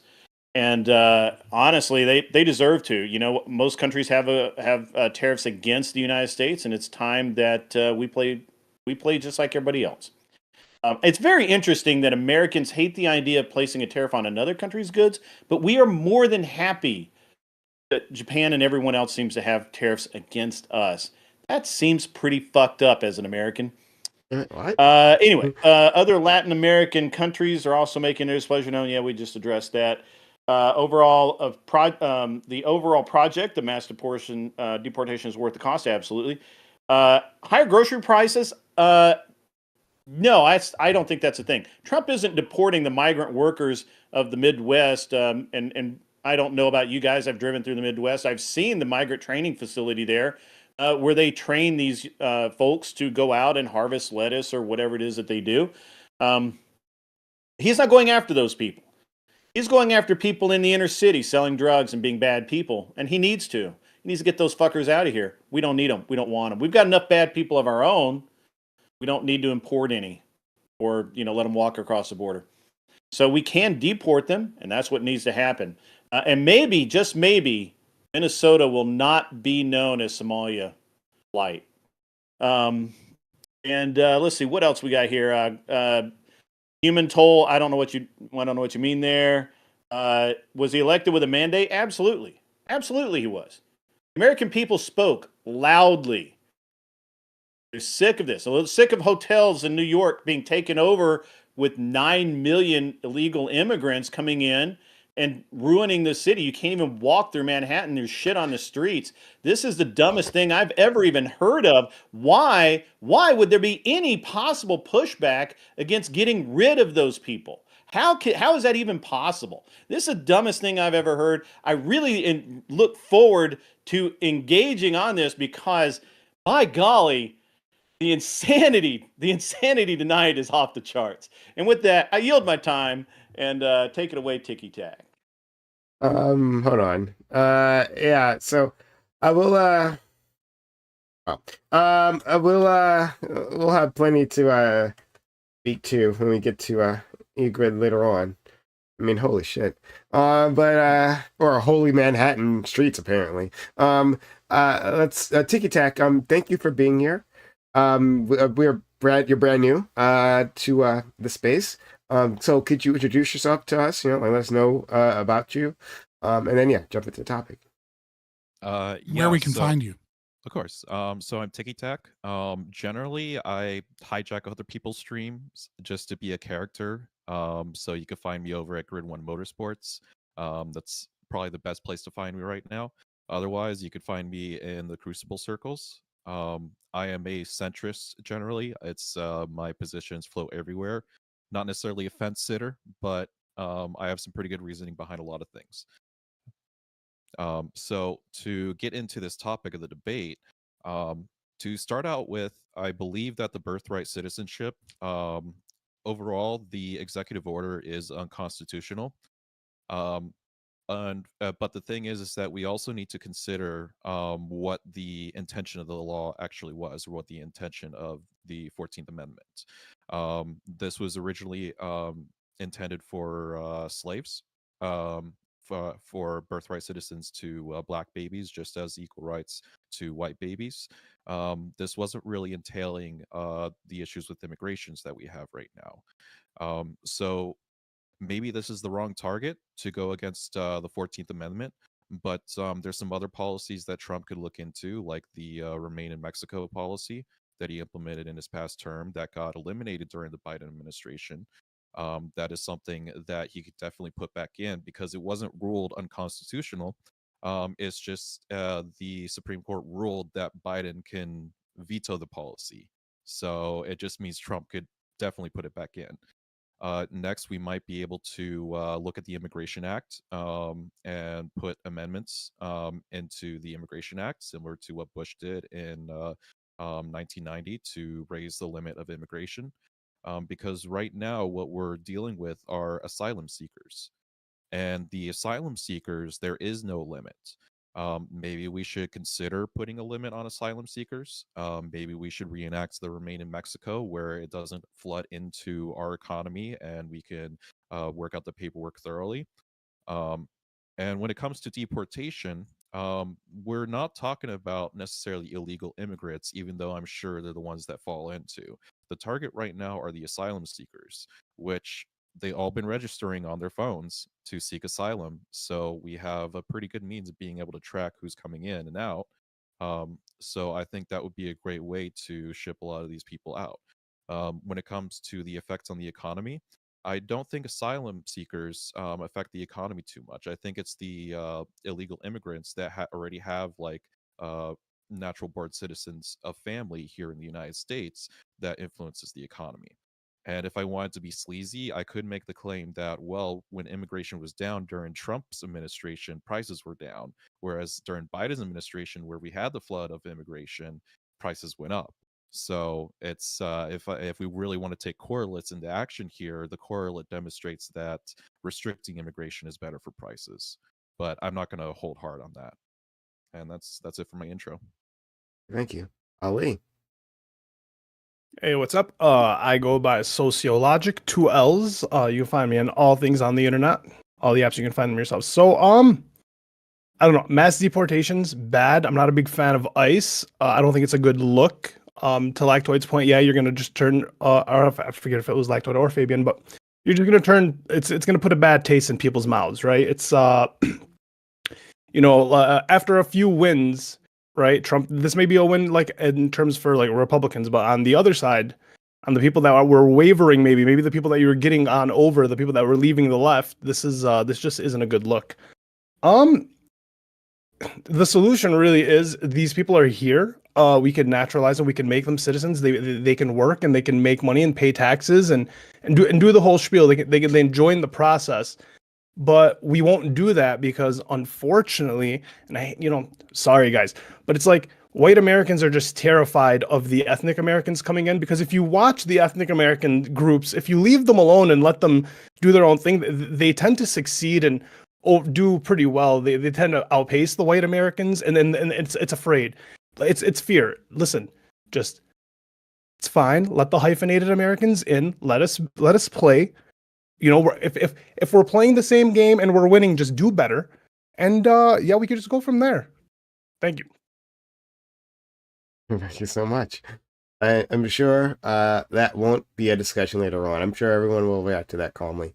Let's go to our friend Admiral Gibbs. Yeah, I'm Admiral Gibbs. You can find me everywhere as Admiral Gibbs. Free promo time. I'll say this Wednesday. Debate Championship Series finale. Fabian's Liberty and Lactoid are going at it. It's going to be wild time, 7:30 Central. All right, moving on to this. Glory, glory. Hallelujah. I tell you, it's a wonderful time living here in Trump's America today. I got to agree, Sociologic. There's a taste in my mouth. It's a taste of victory. There's a taste that Colombia is feeling today, and that's the taste of America's huge swinging dick, popping them in the back of the throat. That's what they're tasting. It's goddamn wonderful that we have a president that's sitting here willing to use the American power that we have to project that power into the world to get shit done. They capitulated. Everything they bitched about, done. They got rid of it. They said, we're going to get tariffs. He said, we'll tariff you back. They said, oh, here's my butthole. That's what they did. It was real simple, real easy. He did it. Guess what? Panama, I'm looking at you. Y'all been taxing the shit out of us when it comes to every ton. The average American ship as it goes through the Panama Canal, which over 70% of our shipping does go through the Panama Canal. They're 70% of the shipping that they have is American shipping. They're charging at $55,000 a ton on average. That is the highest amount they can charge. They are straight fucking us. Guess what? Took us 5 days to conquer you the first time. It's going to take us less time the second time. That's what they need to know. This is wonderful. I love it. I just looked up something while Sociologic was sitting here giving me his sob story about how these people, in the Midwest are going to be so sad about these people and how no one's going to have crops no more. Let me tell you some facts. I looked it up. There's 20 metro areas where most illegal aliens live in. Of those areas, 6 of those are in the north. or 5 in the north, 1's in Washington, and the other one's Denver. And you know where the rest of those fucking people live? They live in the south, in border areas or southern states. And guess what? Everybody here is sick of them. We're sick of being taken advantage of, and we're tired of all this bullshit. Well, we love it. Everybody here is sitting here going, we're outside with flags, waving them as they deport them in the buses. We're sitting here saying, hey, waving sayonara. And then we're welcoming people that want to come in the legal way. It's really simple. We've wanted the wall for a while. Trump's given us the wall. As for if Trump has a mandate, he absolutely does. And guess what? It is wonderful seeing all the weeping and gnashing of teeth from all the beta bitches that don't like his Giga Chad takes. I got to say, big fan. Birthright citizenship, he's obviously testing the limits of the waters. Hopefully, though, we get 2 more in this presidency. We get 2 more conservative judges on the panel, and we can really get this down to what birthright citizenship means. Overall, wonderful time to be alive. It's so good. It's like the day Trump got America started healing, and the rest of the world found out they couldn't keep taking advantage of America's excellence. It's a singular individual. Just a singular entity. All individuals are singular. Singular entity. Not On, yeah. Fuck you. On Twitch, It's 2 individuals sharing parts. That's No, insane. that counts. Whatever. They got 2 votes. 2 votes. Let's go to our friend Aiko. Yeah. So it's interesting that they're waving sayonara and not adios. I don't know, what subsets of the population are. It's interesting he chose sayonara. Like, it's an interesting one. Yeah. Well, I mean, not that we don't have an no interesting particular history reason. with Japanese Americans in the 20th century, but still, I'm the real big question I have now is going to be where these deportations are happening geographically. Like, so now Grid tells us that it's not happening in the rural areas where the farming is. That's what I know what's going to happen. Are we going to recognize are we going to continue with prioritization as Grid says, or are we going to do what Trump promised, which was to end prioritization? Those you guys who don't know, prioritization is simply that we look at groups of illegal immigrants and we say, these are the ones that we're going to focus on, and it's usually the violent criminals, which means that people who aren't violent tend to get bumped down to the bottom of the list because there's a lot of people to get through before you get to those other groups. But if you end prioritization, then by definition, you arrest and deport fewer violent criminals because you're having to spread your efforts across the entire population. If we're talking about 30 million people, we're talking about a very large bandwidth of people. And bandwidth is really what we have to be looking at here, because I think bandwidth works in both directions. Number one, we can't deport everybody everywhere all at once. We have to prioritize. But if what Grid is saying is correct, and then we are prioritizing, in which case we won't be changing our policy. We'll find out soon enough whether or not that's the case. But also we have to have prioritization in terms of who we let in, right? Like, there are some countries, if you're going to look at a country that in recent years has allowed a lot of immigration especially with regards to refugees, it's going to be Germany. They brought in over 1 million Syrian refugees. But now that Syria has won its freedom, they're talking about sending them back, at least half of them. And so, and even before that happened, once they hit that 1 million cap, the number started going down. And I would argue that it's reasonable to look at your immigration from a bandwidth perspective. How many can you absorb over a certain amount of time before you sort of hit your limits? I don't think the United States is anywhere near the equivalent of 1 million Syrian refugees in Germany. So, I would argue that that drastic of a change in immigration policy probably isn't warranted, but we can get into that in the back and forth. Okay. Open to the I panel. just want to clarify something. Grid 1, if I heard you correctly, I think you said that there are 9 million illegal immigrants in New York. Did I hear that No, right? there's far more than that. Where are you getting this number from? I like some sort of. Oh, did you not pay attention to? Wow, it's really interesting that that conservatives seem to be the only one that actually pay attention to the press. Do you not understand that I- they've literally taken over hotels? Do you understand what the word houses source people? means? Huh? Source. Do you know where? I'm asking where you get that number from.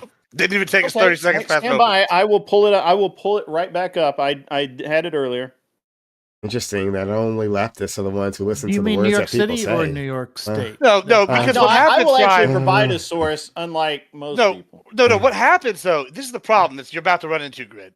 I'm going to tell you now. Oh, Is boy. that All we're right. going to start arguing over which source is good and which tit on a cow makes the milk. I'll make I'm a just I'm- telling wait, you, like I'm that's gonna- what's about to no, start no, happening. All right, I'll like make a prediction.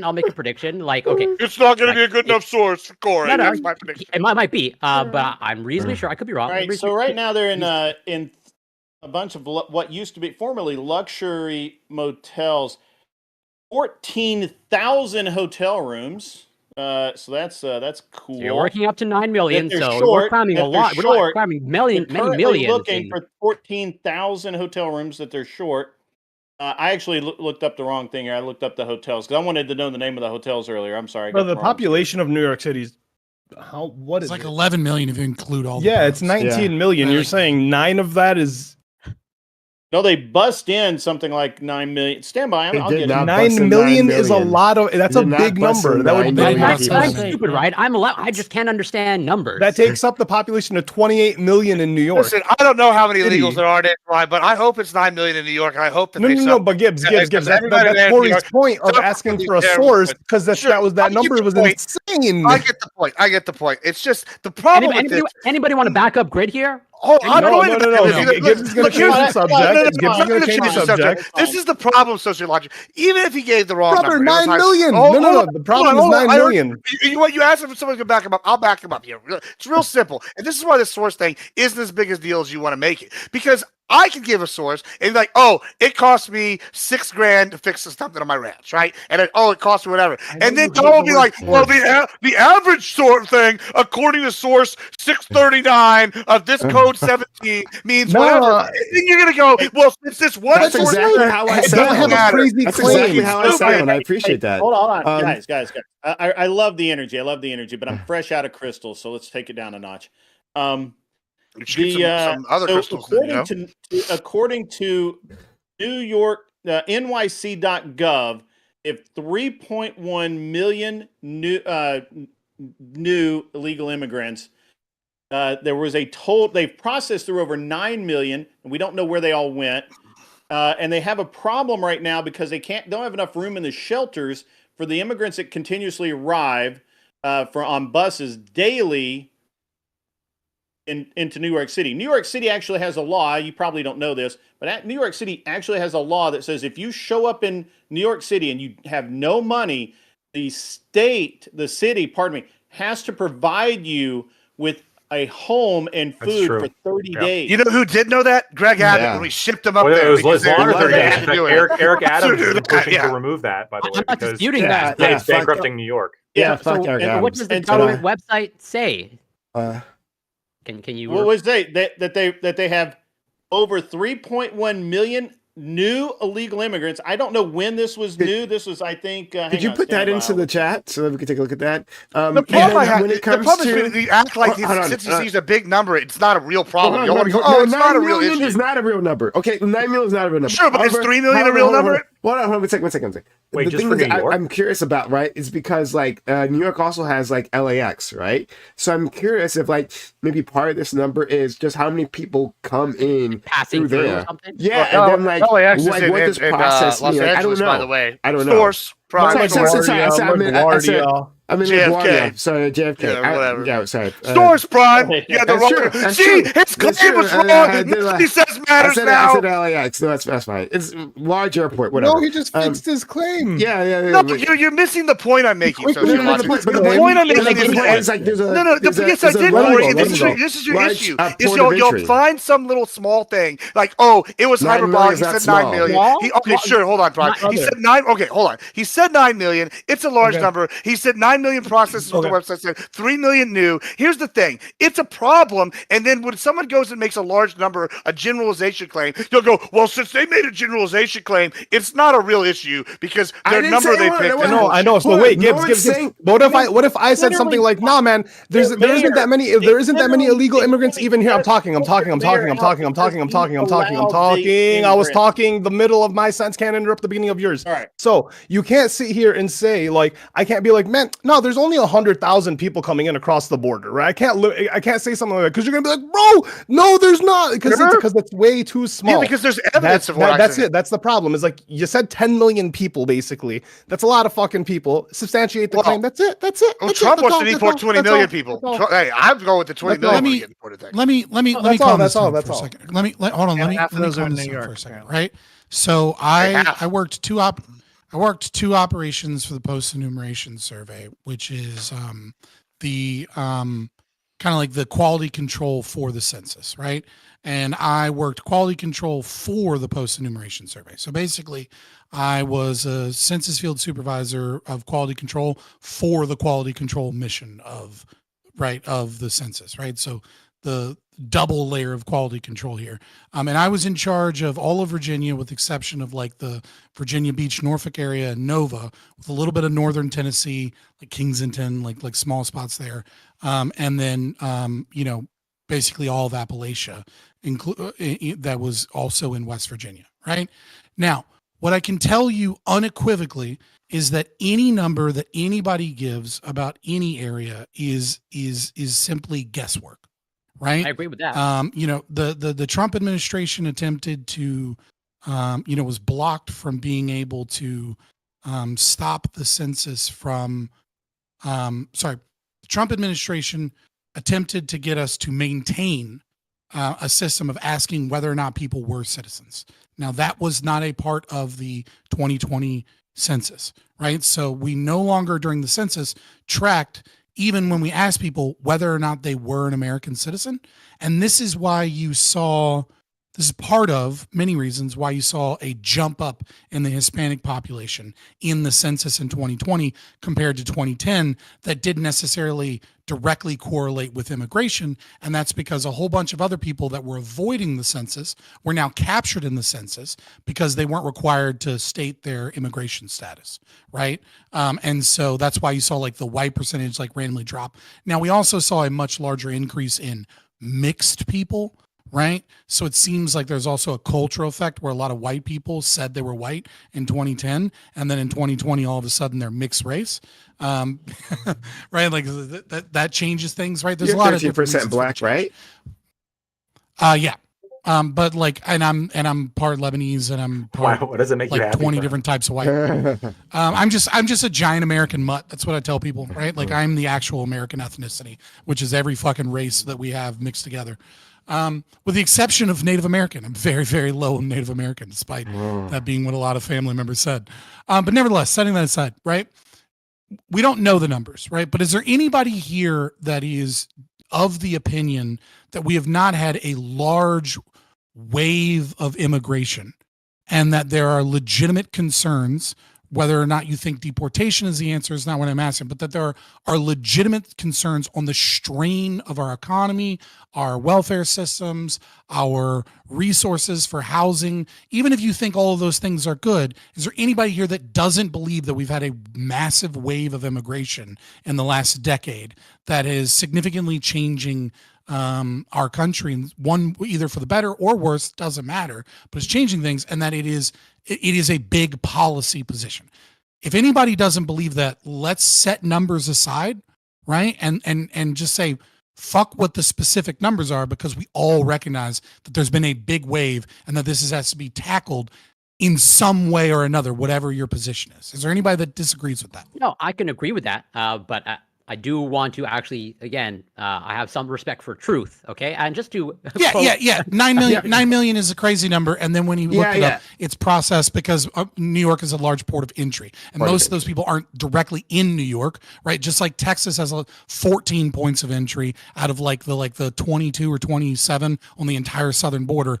New York has always been a massive port of entry. It's 9 million is like a decade long how many people they've tracked in terms of processing. Most of those are not literally in the city. So like, yeah, the 9 million number made it seem like We have he's 32, saying by the that way. there are 9 million in there. 32 ports of entry in Texas, just for the record. So hold on. The ones I'm referencing are like quote unquote major points of entry, but there are a lot of other minor ones. Just for sourcing. Right. That's But a Pew Research. Texas has. How about this? Texas has a majority of all of the ports of entry on the southern border. That's why it's such a big deal to Texas. But Texas also sort of shut down their border. But does everybody agree with me? Does everybody, before we move on, does everyone agree? All right, well then fuck the specific numbers or arguing about it. Yeah. Corey, I understand why you brought it up, but like, let's get to the meat and potatoes. I mean, but I was actually more making a point of the massive hotels. But to be clear, right? Corey. Yeah, they're fucking strained. I mean, Corey showed within what was it your source? It's 11 million people, 11 million undocumented people total. That's in total United States. Okay, And so according to Grids, Tiki Tac shared a Pew Research poll that says there's 8.3 million undocumented immigrants as of 2022. In 2022, yeah. So let's just all right. Also, I just kind of want to source on like the piles of shit in Manhattan that you have to wade through. If you give me a source from that one, can't walk in the streets because of all the shit that's in Manhattan. As if that isn't because of the businesses that have to put their trash in the street because they don't have alleyways and garbage trucks that can get to them. That is true in Manhattan, but I was actually New York streets are dirty for that reason. But even then, that's not shit, right? So I would love to see a source on the shit. There are 12 million rats. There are 12 million rats in New York. So fair enough. Hey, just for a city that does do that, I went to NOLA, and there's always a lot of human shit there. Just saying. Okay. So, all right, we took photos. We will. We can move past this point. Let's go to our friend Lactoid. There's something else I want to do here. I forget what it was. Yeah, I got some meat and potatoes. Just as a point of reference, I have an apartment in Jersey City, and I'm in Manhattan quite a bit. Okay. And there's literally shit on the streets. There's not shit on the streets. I've been to Manhattan. I got shit on the streets in every fucking I'm in New York. high population city. I got some meat and I got some potatoes. We can leave aside the shit on the street. We all hate the hobos. I think it's perfectly fine, perfectly reasonable that Grid has seen somebody shitting on the street in a major metropolitan area. I would assume this to be true. I'm sure this happens. In terms of in Richmond, there's not even a lot of immigrants here. Yeah, you can I'm sure. But but you can walk through the streets without getting shit. Maybe. I don't know his particular area. I've also seen somebody shooting heroin up in the street. I'm not going to let it go. Hyperbole is the issue. And the more you push it, hyperbole is the issue. Because I'm not going to let it go. I bet it was not denying him his lived experience. Hold on. I'm going to get this point out. It's going to happen. I appreciate it. Excuse me. I'm going to get this point out, and you're going to fucking listen to it. So, no, I'm not going to let this go. It's actually quite important, right? Because then you are implying that these immigrants are somehow dirty, right? And somehow have some sort of public health problem, and they're shitting in the streets, and like citizens are just trying to make their way to their jobs, innocent citizens, but like all the gunk of all the poop, right? That's gotta wear rubber shoes in Manhattan. Hold on. Manhattan. Gotta wear rain boots. We do have an issue though with that. Hold on. I didn't think I was done talking. Did you think I was done talking? Good. All right, good. I'm glad your ear still works. All right, back to it. Excuse me. Thank you.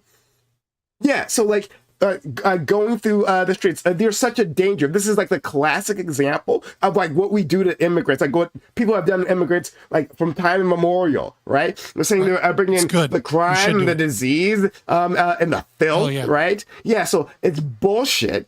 Right, and so now that's why I'm pushing back against it. So no, I'm not going to accept. You know, I'm sure somewhere. It's morally good to exaggerate the dirtiness of immigrants. Hold on, I didn't think I was done talking. Thank you.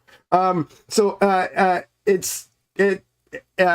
it's just okay to say that immigrants like are this massive public health issue, and that they don't know how to fucking use toilets.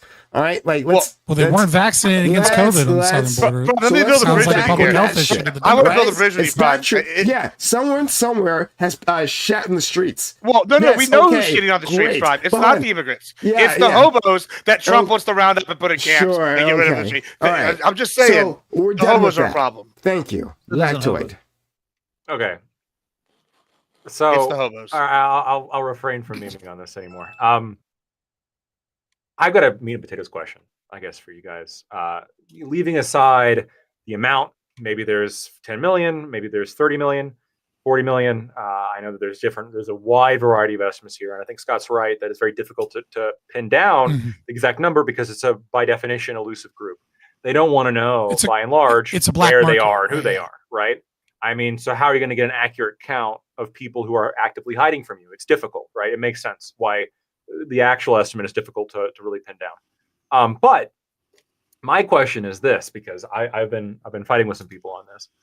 Let's just assume here that my tertiary legal analysis is relatively correct, and that the original intent of the 14th Amendment was to bring Black people into line with how everyone was treated, which is birthright citizenship, and that Wong Kim Ark was a originalist case. If it was the original intent, do you guys respect originalism enough to say, fuck it, we got birthright, we got to get rid of it via amendment, or we don't get rid of it at all? Or are you guys in favor of saying, who gives a fuck about what the original intent of the Constitution was here? Let's change it to serve our interests now. I mean, what? Because for me, it's a very cut and dry question. If the Supreme Court says, especially this Supreme Court, if they look at this and they say, look, I mean, it's clear, it's the original intention here, birthright citizenship, then the question's solved for me. Then in my mind, the only way you're getting rid of it is via a constitutional amendment. But I feel like there's a lot of people who I talk to where they actually don't care too much about originalism at that point. They just want the immigrants out. I mean, what are your opinions on that? My immigrant hawkish friends. Sure, I I'll think answer that. It's easy.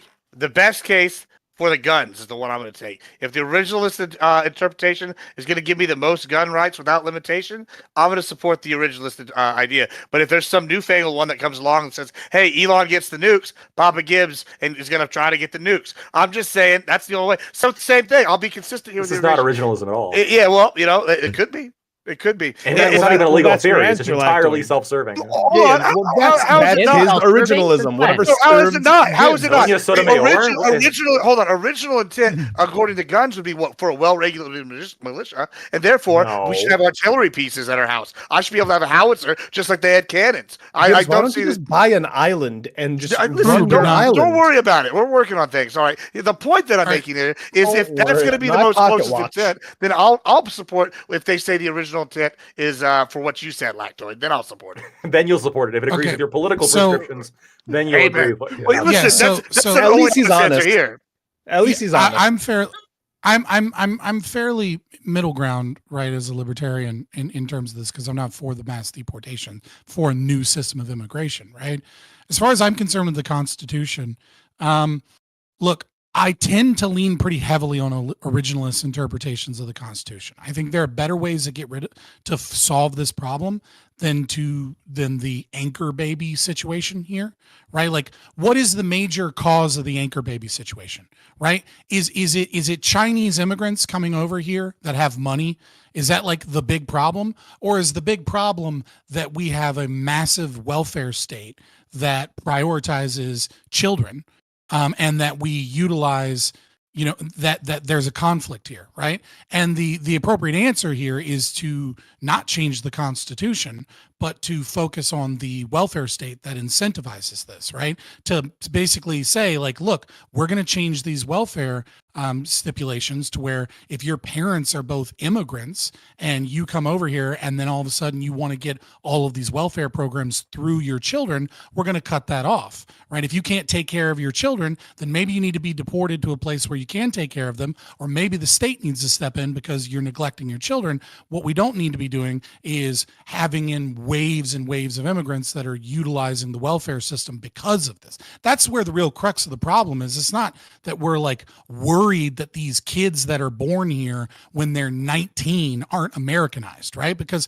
most of these kids that grow up in American public schools and become American second generation immigrants, they're fairly American. Now, obviously the third generation is where people tend to be fully assimilated, but most of these people that are born in American in terms of their culture and everything are not, that's not really the issue we're talking about. We're talking about the crippling welfare situation. Now, I don't give a fuck about the Constitution philosophically. As far as I'm concerned, it's a piece of paper and it gets violated by the government constantly. But we have to be careful because we must recognize that at least the illusion that the state is reined in by the Constitution is something that does rein in state power. It's more than an and the illusion. more well, it's I mean, it's an illusion in the sense that it is just a piece of paper. And then if every single American citizen walked out of their front porch or into their apartment hallway or whatever and said, "I refuse to pay taxes. I'm going to use cash. Fuck the United States government," the government would immediately dissolve, right? It is a piece of paper that creates abstract rules by which they're supposed to follow that they very often break, right? It provides stability, yeah. Right. And the more we say, fuck that piece of paper, I'm cool with it in one sense because the state ought to dissolve, but also we have to recognize what the downstream consequences of that are. And so if there is a better solution in mind, undermining the Constitution is probably a bad idea, obviously. And I think there is a better solution, which is welfare reform. That's the problem here. It's not the citizenship thing that is an issue. I would say that goes beyond the Constitution. Go ahead. So I think you're bringing up a great point, that the welfare system is incentivizing illegals to come over here and essentially exploit the system. But I kind of want to follow up with like a hypothetical. Like, let's say instead of a welfare system, we actually give a labor force system where illegal immigrants can actually be cheap labor to be used here in the United States. Would you be in favor for something like that? I'm not sure what the full policy means in there. My big issue here, like my gut reaction to your question is like, what is meaningful labor and how can the state ever even fucking determine that, right? Which is why I'm for like an invitee system where anybody should be able to invite someone for cheap labor.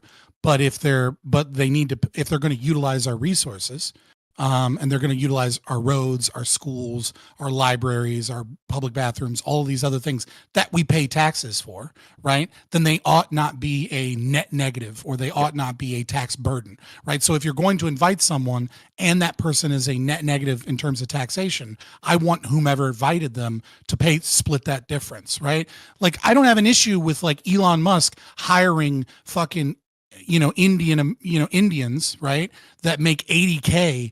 But other Americans are like, but I'm an engineer and I would have made 100K and it's 20K less. Yeah, I don't care. Fuck off, right? But I do kind of have an issue. Well. Right, but I do kind of have an issue with like Disneyland bringing in like people for a season that are making minimum wage using an H-1B system, right? And like they're utilizing all these resources that the middle class and the wealthy are paying for, and they become an additional burden on the people in Florida and the taxpayers in Florida, and by virtue of that, on Americans in general, right? Like that's kind of the situation here. Now, obviously, I would just dissolve the state, dissolve all welfare, and we wouldn't have this fucking problem. But I'm talking about like what can we do realistically that could transition us to a more private property focused, more liberty focused thing? Because like the people that were essentially invited here. Go ahead, I'll shut up. I'm sorry. So when you're talking about the reforming welfare, I like that. I like that a lot. I like that line of thinking. I do believe that is one of the largest reasons that many come to this country. What is that? What do you think that looks like? Because to me, we've tried so many times to reform the welfare system and failed fucking miserably every single time. Literally, there are I'd forget which studies and all of that it were, but I remember reading not terribly long ago, maybe a year ago, 2 years ago, about how someone that had served in the military forces could not get the same benefits that someone that literally just walked across the border from wherever got, right? Like all the same cash benefits, health care, all of that our veterans were not receiving these benefits, and yet illegal immigrants were. Yeah, I think, and so that's what does the reform there's a look simple like solution. in your head? I think Friedman and Andrew Yang hit the nail on the head, right? Which is negative tax or universal basic income, right? Like what we really need to do is I think Andrew Yang, when you actually listen to what his position was actually very good. The freedom dividend, which is just UBI, right? You could choose to utilize the welfare system, or you could choose the freedom dividend, but you couldn't have both, right? And so if we're going to have wealth redistribution in this country, right? Like obviously I would get rid of all of it, but I think the best way to fix, like if you want welfare reform, you have to simplify welfare programs. We have way too many. It's extremely complicated with a lot of government employees that are not actually that are just making it more expensive to run a welfare program, right? And so at the very least, we could just say, look, get rid of TANF, get rid of food stamps, get rid of housing, get rid of all of these fucking programs, and just say, here's $1,000 or here's $1,200, whatever the fucking number is that we figure out, right? Here's the money, spend the money. And if you're an immigrant and you're invited, right? It's like you don't get access to that because you're not an American citizen. Okay, well, what about if we became, instead of being interventionist, we became isolationist. We kept all of our tax dollars at home in America, and we allowed other countries to flourish absent our interference. And maybe people wouldn't even want to come here because their countries would be so great. Yeah, I mean, there's a lot of solutions there, right? You know what I mean? Unfortunately, I'm just saying, the American. Why is it that we are the because since the Eisenhower doctrine, the fiat currency of the U.S. dollar, in part has been highly invested in the Middle East, and as of right now, the IMF with it being the reserve currency, but Grid, why is the U.S. dollar is the reserve currency for trading oil, right? And if we can become fully isolationist. We face all that money coming back. The IMF is a horrible thing. I agree with you. We topple entire economies with the IMF.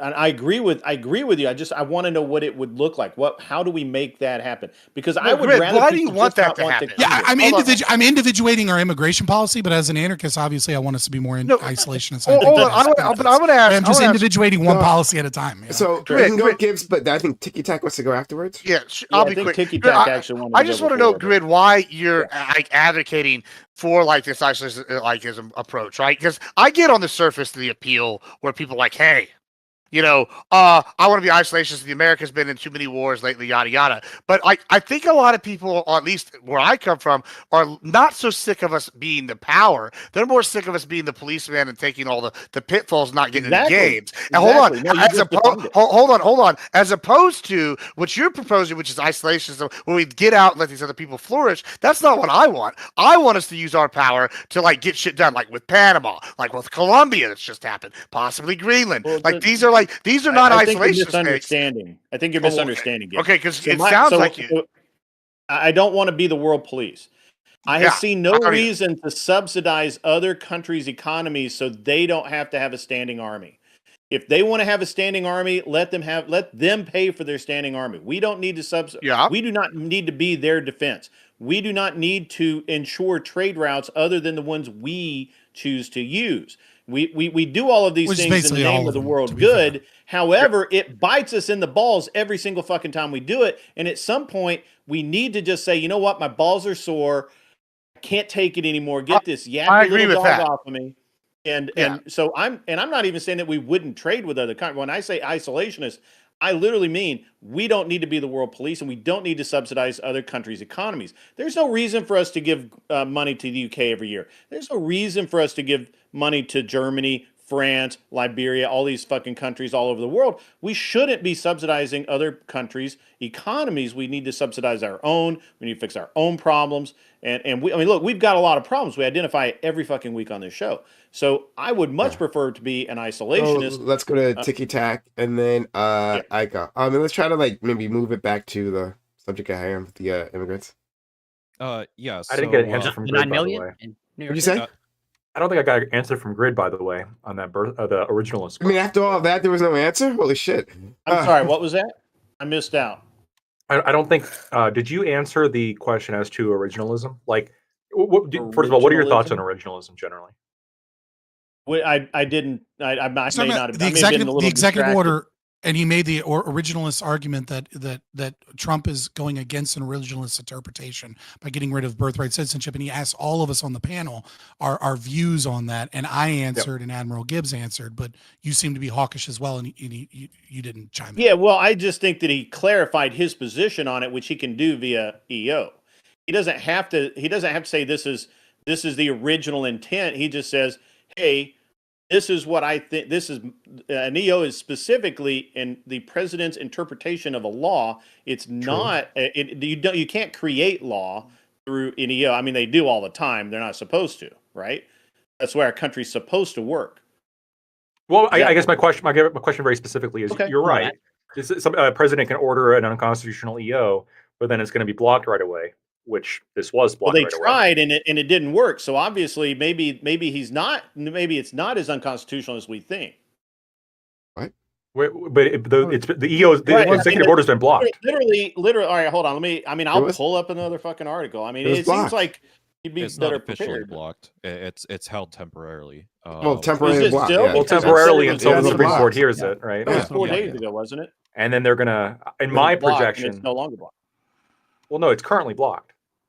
Is it? I thought I read that was 4 days ago, and as of today, it's not blocked. Maybe I'm wrong. Maybe they say that it's going to be. I mean, it I'll was only a have- 14-day I'll hold, so happily- it wasn't that. It wasn't. It's not going to last very long, but it's been blocked for 14 days. I definitely want to answer Delactoid's question. So yeah, it's when it comes to the executive order, it is kind of unconstitutional. There is a section that clearly states that the Congress has to essentially interpret the law and see where they go on how to use the 14th Amendment.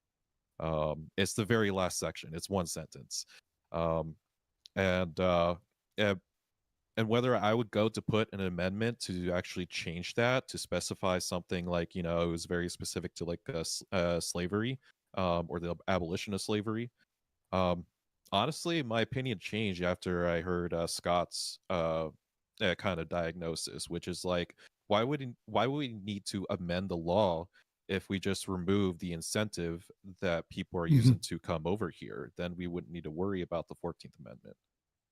Yeah, I think you're right. I think that what this has done is it's really, I think people are they're confusing the diagnosis for the actual disease. They're confusing the symptom for the disease, which is, we have this welfare state, and we're just like, oh yeah, this is great, we're running with it, and then something like happens, and there's like an injection of people who then start using it, and then like the fragility of it becomes on display, and then we begin to see like, wow, this actually this whole system is kind of fucked up, right?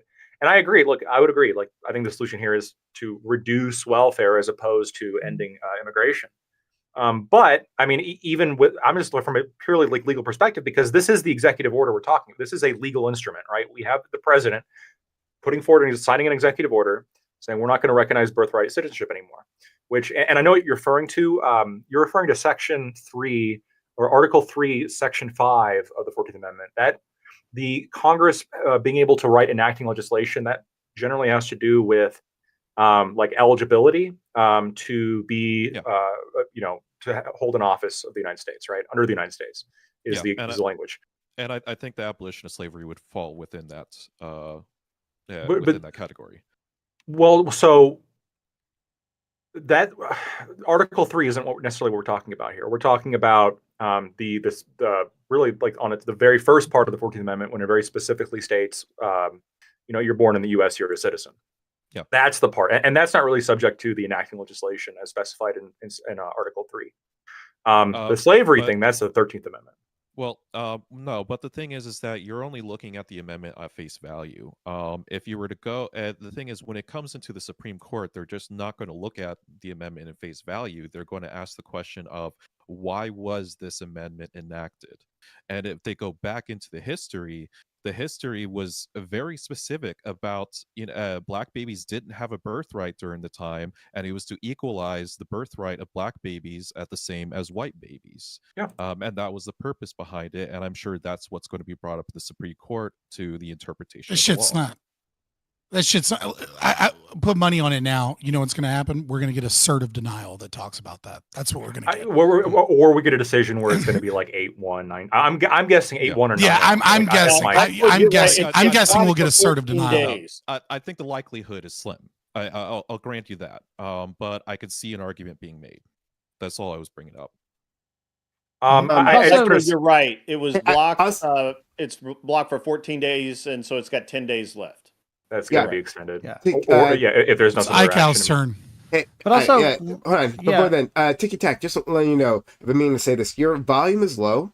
I've got you boosted. But yeah, if you could figure out your volume with Discord. It's beautiful audio, but it's quiet. And I just want to say one more thing. One more thing on Ticky Tack's point. He's right. Black people were excluded from this, but they were specifically excluded. Like there was a whole legal concept of why they were excluded. There's like a Latin, I forget, it's obviously not in play anymore, but there was like a Latin phrase that like the law would use to identify Black people being excluded from birthright. Everyone else had birthright, right? It was just Black people. And so the concept is the 14th Amendment was like, okay, we're going to bring Black people in with everybody else now that we all have birthright now. All of us share in the birthright. We all got it. That's my interpretation, right? And you know, I'm getting some disagreements in my chat. People are bringing up, which I think is good. People are bringing up actual like originalist arguments, like, hey, what about this case? What about that case? What about this act? What about that? But I do think that if it comes down to that, if we start like looking at the legislative intent and the judicial history here, Trump's got an uphill battle. I don't see him winning this. I don't see birthright citizenship going away. Sure he has I want to get Iko in. Yeah, so it's not just originalism. Really, when I think of the court and the way that it describes itself today, and I mean the conservatives on the court, they're really calling themselves textualists, right? And so I just, I heard someone say, that we can't take it on face value, but textualism says that you must take it on face value, that it's actually the words itself in the amendment that must be followed. And in Section 1, it's very clear. If you're born in the United States and subject to the jurisdiction thereof, then you are a citizen. And then, as far as Section 5 is concerned, it does say, under certain circumstances, throws it to Congress. But again, somebody said it's up to Congress to interpret this or to reinterpret this. But that's not what Congress does. It says in Section 5 that Congress should provide the means for enforcement, which if Congress is going to provide the means for enforcement, it's going to the extent that it does, it kicks it to the executive, which is in charge of enforcement. But the interpretation of it is pretty clear. I think we have to look at it on face value. I think Section 1 tells us that it has to be. And the only exception is if, they have diplomatic immunity or something, like if you're the child of a diplomat or Native Americans. If you're born in Native Americans are another example where you are immune to U.S. law, right? But I don't think anyone is trying to say that undocumented immigrants are immune to U.S. law, that can never be arrested, can commit any crime. It would be a funny interpretation. Yeah, that's really awesome. Chose to give them immunity to certain laws so that they couldn't get citizenship. Right, exactly. Yeah. I don't think anyone's willing to go there either. So, it seems to me that we have to look at it on face value. Oh, just one quick thing. The reason we give a lot of this foreign aid, that people are rolling into this conversation, is because we want things in exchange. For someone was asking why do we give this money to the UK or to France or to these other countries? Well, there's a lot of countries who would rather take our place and be the benefactor for these countries rather than us, the benefactors, and that would be China. They would love their Belt and Road Initiative would love to come in and say, hey, you know what? Instead of taking money from America, why don't you make deals with us instead? They're happy. They'd be happy to take our place. Yeah, and I want to get to some. I'm glad you brought that up because I want to get to that in a second. But first, friend Gibbs, and I'll go afterwards because I got a bunch of things to say to you people. Yeah, I mean, so when we're talking about this, though, you also have to look at why Trump's doing this, right? Do you think he's actually going to get passed, or is it a signal?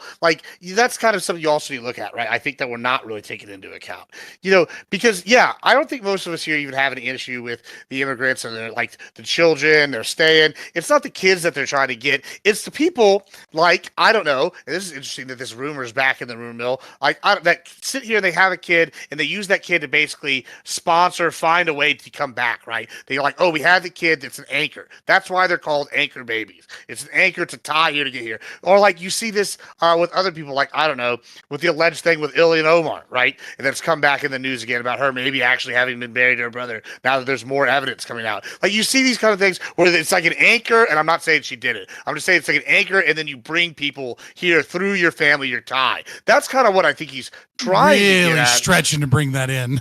Yeah, you know, just well, it's relevant. I'm not because, saying she did it. I'm just bringing it up real quick. well, hey, but okay, but that's a conservative argument. They use her as an example. I'm a conservative. It's in the newsfeed. Now, do I think she actually married her brother? Who the fuck gives a shit? I don't care. But because I don't really care. I like immigrants if they come here the normal way. It's very Roman just, of her, which is yeah, the American tradition. Yeah, my thing is though that's the real issue he's attacking. Right, Trump's ran on immigration. He said, "Hey, we're going to deport 20 million people." What's his name? Tom Herman, is that the guy? I just watched a speech where, yeah, there you, Homan. Thank you. He gave a speech where, actually, to Aiko's point earlier, is going to use prioritization, starting with the bad people. Now, whether Trump has co-signed all this and he's just said big picture shit, I'm not going to get down in the weeds with you. But at least according to the guy running the program, he is going to use prioritization. I think that he's speaking to his masses here when he's doing this. He's showing, I've listened. This is what you've asked for. We're going to try to get some change done. And then, it's the start of a conversation. He probably knew this was going to get blocked. And then now we're going to take it to the court. We'll see what the court says. And then we can structure a law based off what happens after that. I think that's the strategy that he's got here. Yeah, now, I mean, I stated this. This is since Gibbs loves to brag about his predictions, right? Because he's often more right, bragging, right? I would like to say that on this show, long before Trump was elected, I said that this is almost certainly what Trump would do, right? That he would target gangs, he would target criminals, and that he would go hardcore on those. But that I don't see him feasibly.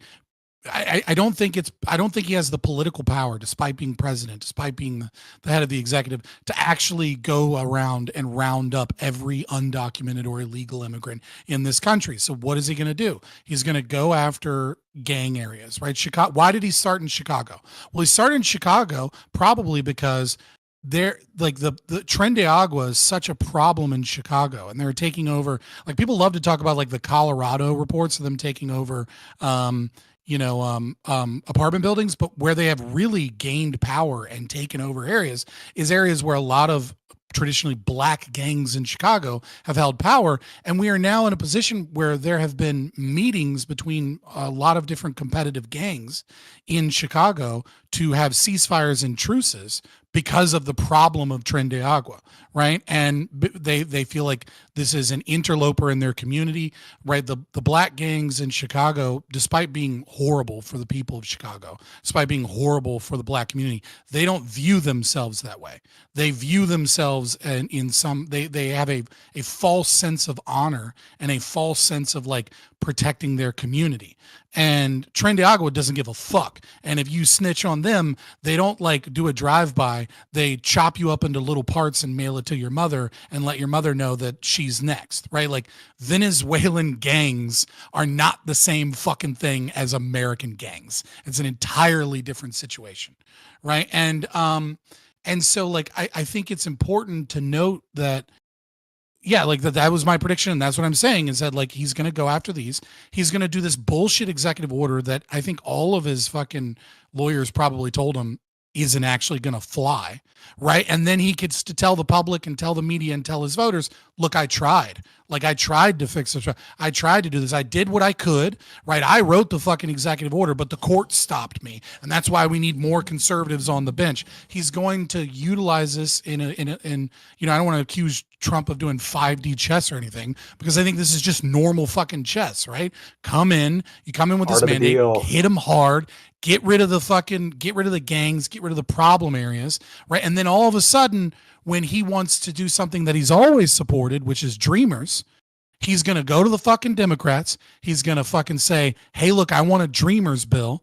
And one of two things is going to happen. Either A, the Democrats are going to have fucking Trump derangement syndrome to such a degree that they refuse to work with him on this. And he's going to use that on the lead up to the 2026 election. He's going to be like, I fucking deported the gang members and I tried to give a pathway to citizenship to people, but these Democrats don't give a fuck about you. It's only the conservatives that want to keep your I mean, community he tried safe. that in Get rid of the bad 2017, right? apples. And the Democrats gave him that deal, and then the Trump supporters burned their MAGA hats. So right. It He's might not learned be his lesson, Democrats that have which is TDS on this. do It the might be his own EO, people. right? Do mass deportations of criminals, etc. He's gaining favor with his base so that he can come forward with the presumed compromise. And the Democrats then put the field in the Democrats' court. They can either work with him, and then they give Trump one of the greatest victories, like a permanent Dreamers Act, and making sure that every one of these I gets a don't think his pathway to base will citizenship. accept that. I think they'll burn their hats again, like they did last time. I think you might be right, but my prediction is that this is his goal. Is hold to on. go hard in this way to get the compromise, because then the Democrats can either fight him on it, and then they look like complete hypocrites because they're fighting the very things they support.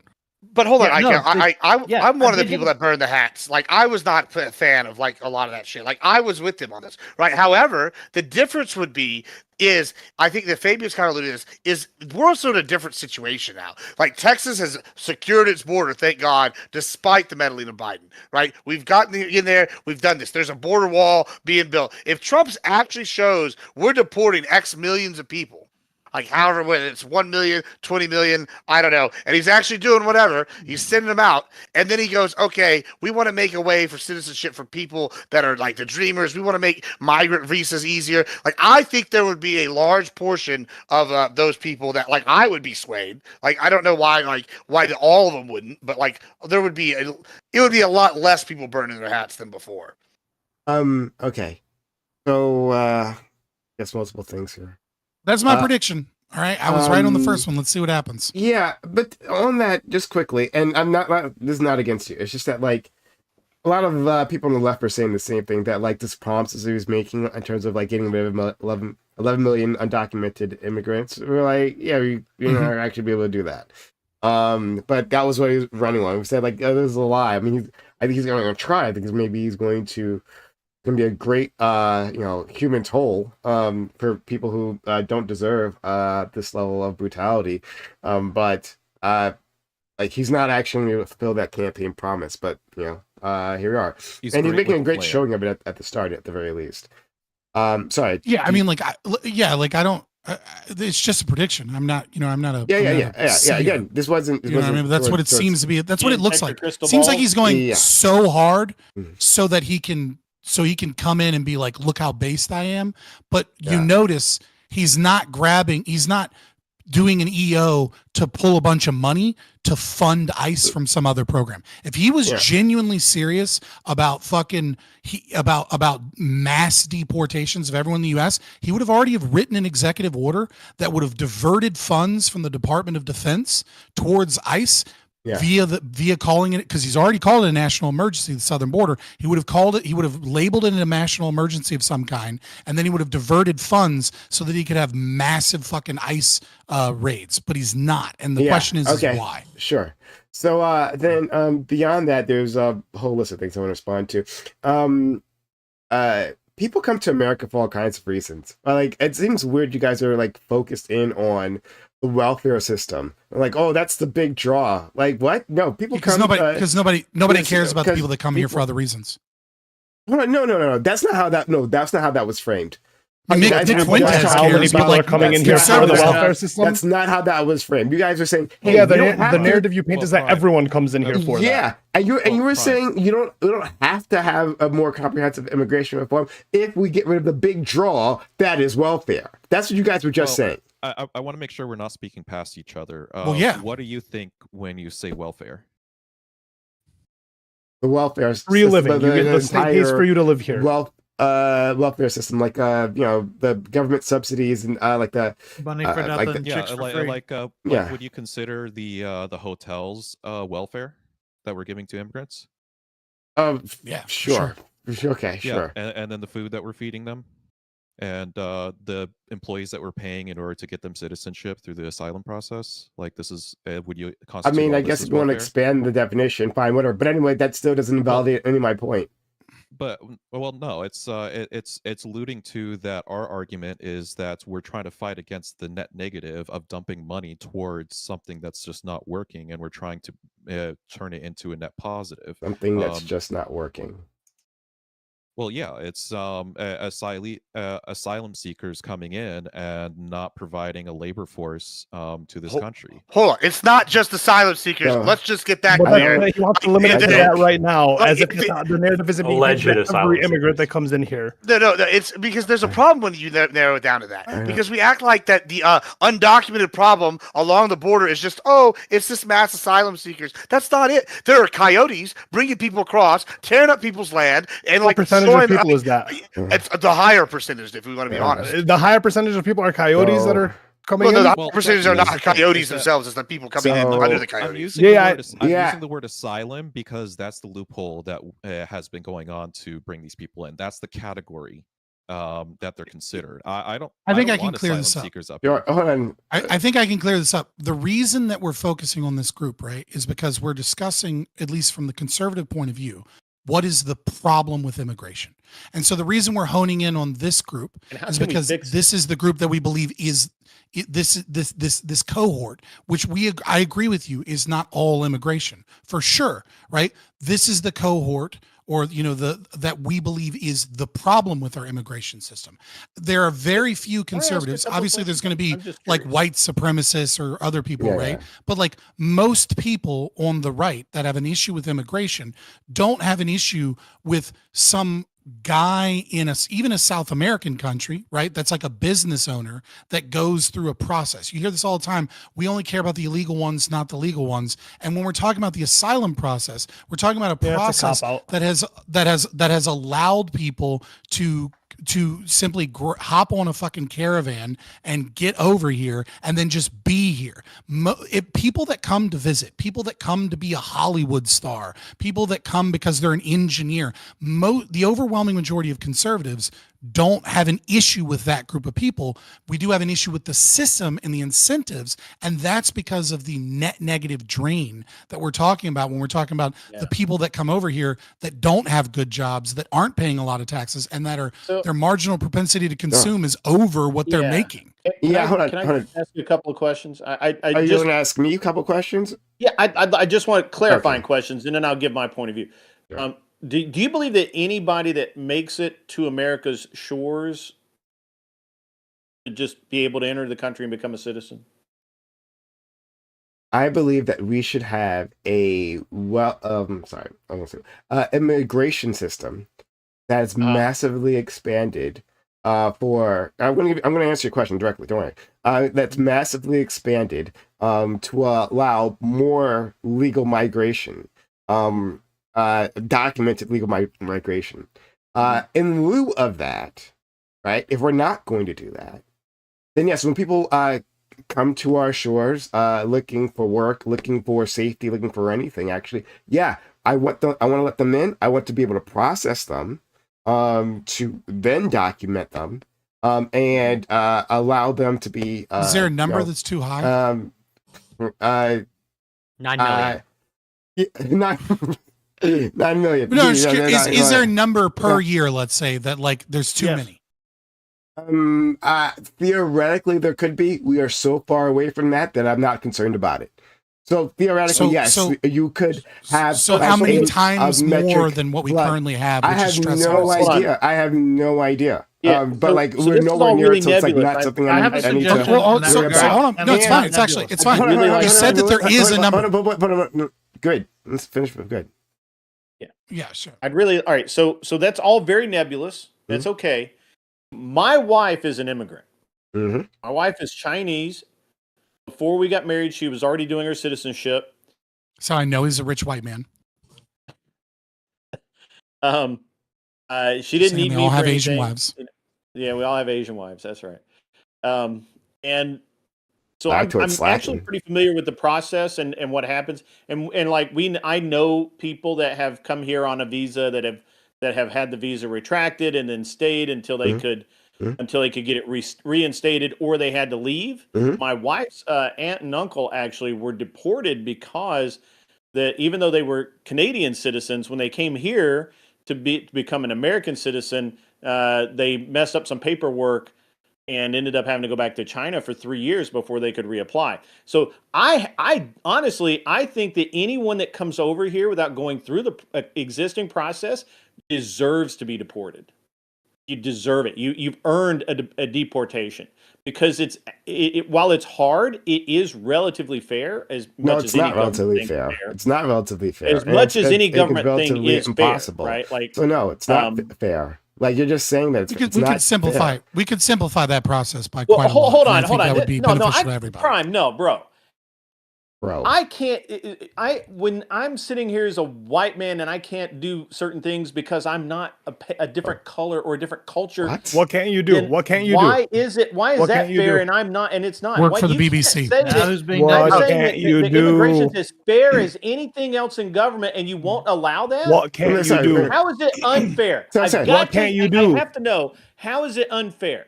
What how can't is you do? immigration? How is saying here's a standard, meet the standard, you can come in. What can't you do? What can't you do? Well, hold on. I love how the left will just latch on to something so you can't answer. Yeah, they won't answer the question. No, he said something ridiculous. You guys can't. You can't make all these hyperbolic. Wait. You can't make all these hyperbolic statements that just sit here and paint this large sweeping narrative. Then when someone questions you on it, you go, "No, I was really talking about this really specific." What is it that you can't do? What is it that you can't do as a white man in this country? As a white passing man in this country, I can do whatever sociology. What can't you do? Can you get a white only scholarship? What can't you do? Sociology.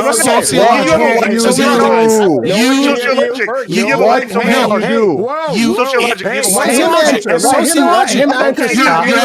being a toddler right now. Sociology, you're being a toddler right now. You're being a parent. You're being a parent. Let him answer. Hold on. Yes, I'm being a parent because you're acting like a toddler. I didn't say talk over me. Babying him. Okay, I'm going to have to start like a muting parent. All right, hold on. Shut up.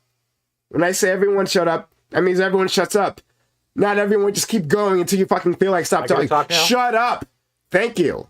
Really appreciate it. All right. Now, I'd like to hear what you all have to say. It sounds really interesting, but no one can hear you.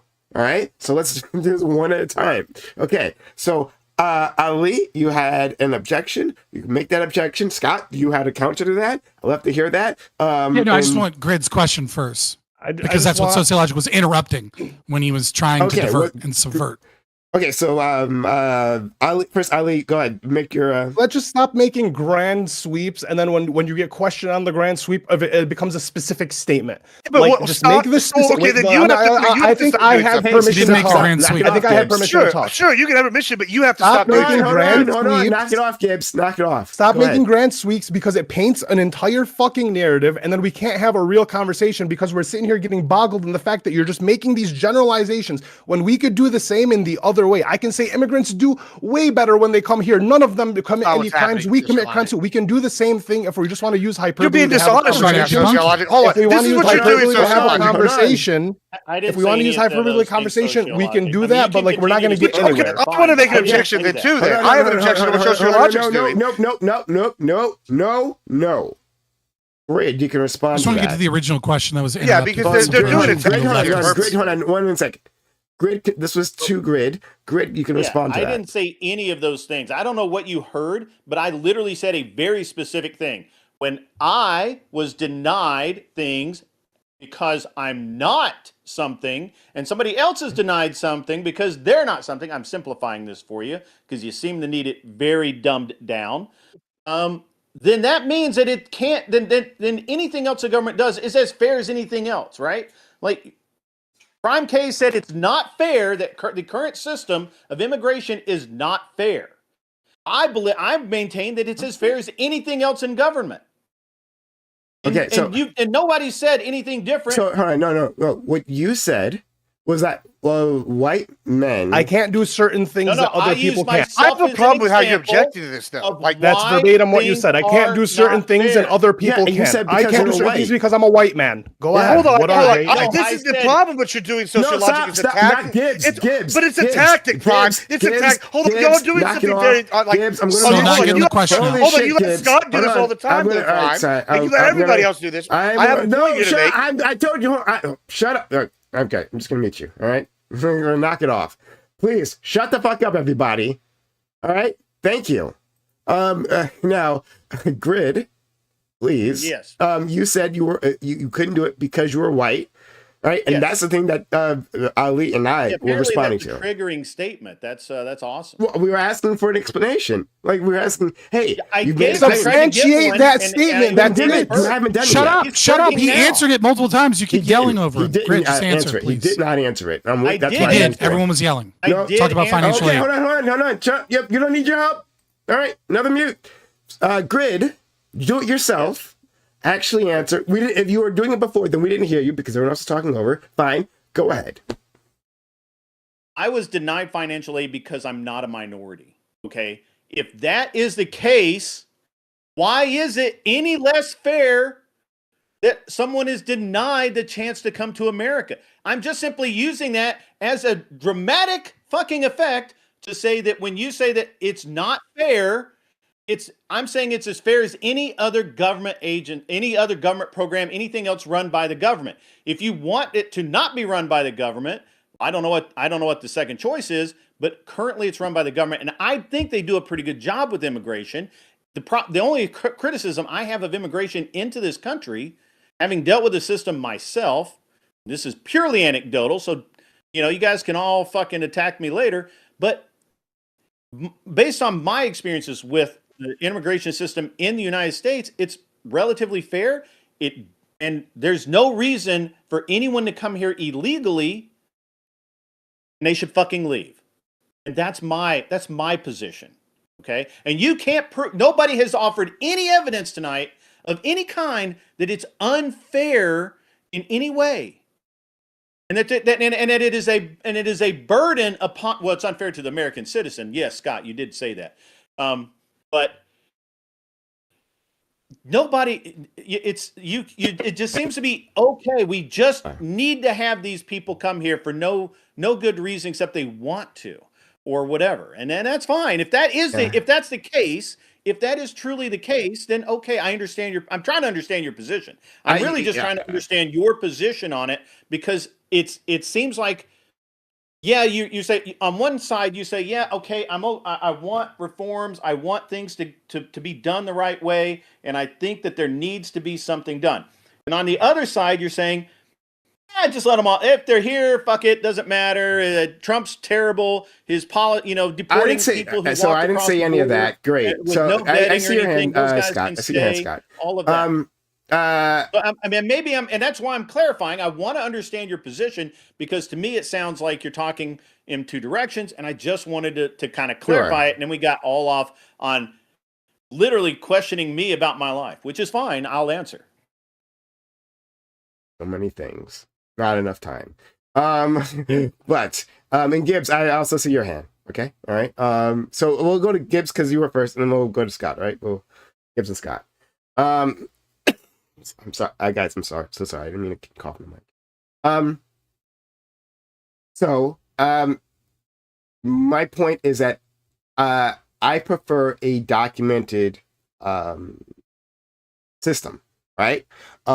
One that is easily, relatively easily navigated and accessible.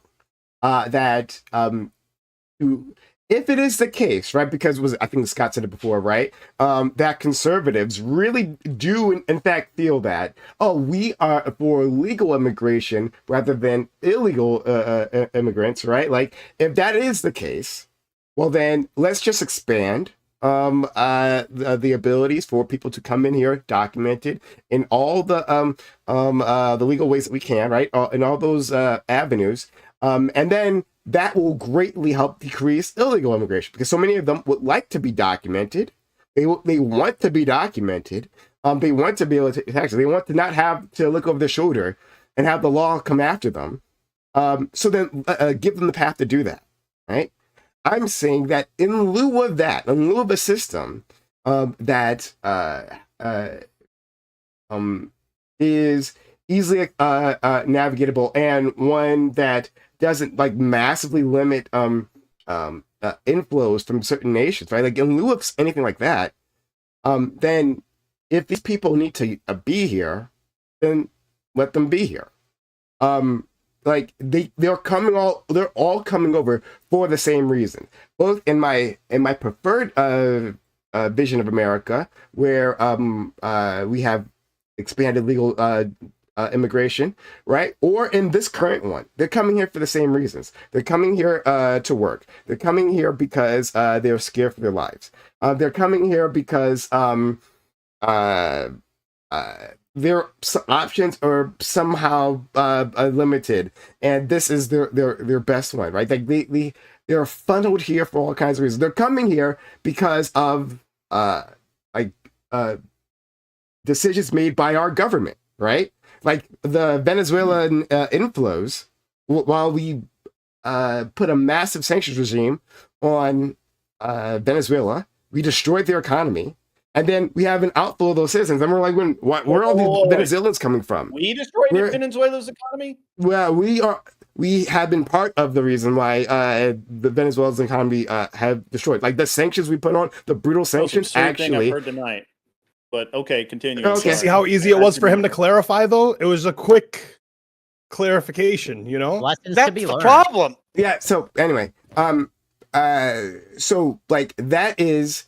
So when these things happen, right? Or we started, or Latin nations are fighting our drug wars until because their areas become unsafe, and then there's immigration flows into America. Or when we have trade deals that destroy local industries, and it causes people to come on, or because the climate change that we create alters farming patterns, right? Their people's ability to farm destroys their livelihoods, and then it's our fault, and so therefore they deserve to come in.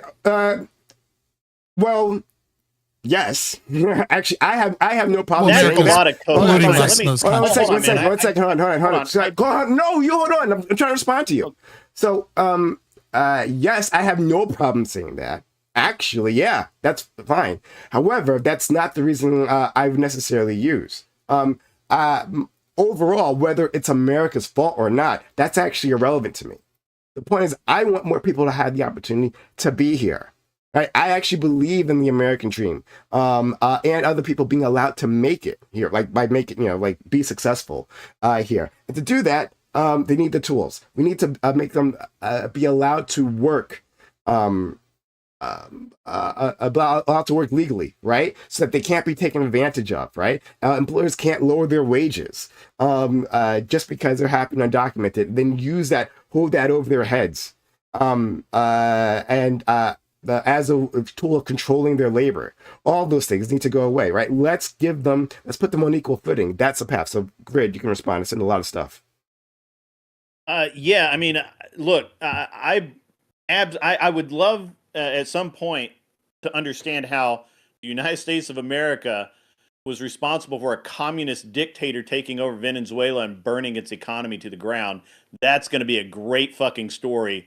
All I heard was a bunch of cope. I got to be honest with you. Nothing of what you said actually addresses the point. And that point is that either illegal immigration is illegal or they come in the legal way. Sure, okay. But America has an exactly fair system right now. They don't discriminate against anyone that legally applies. Everyone has an equal chance to either be a citizen or not be a citizen. We even offer a lot of help for that. We spend a shit ton of tax money on it.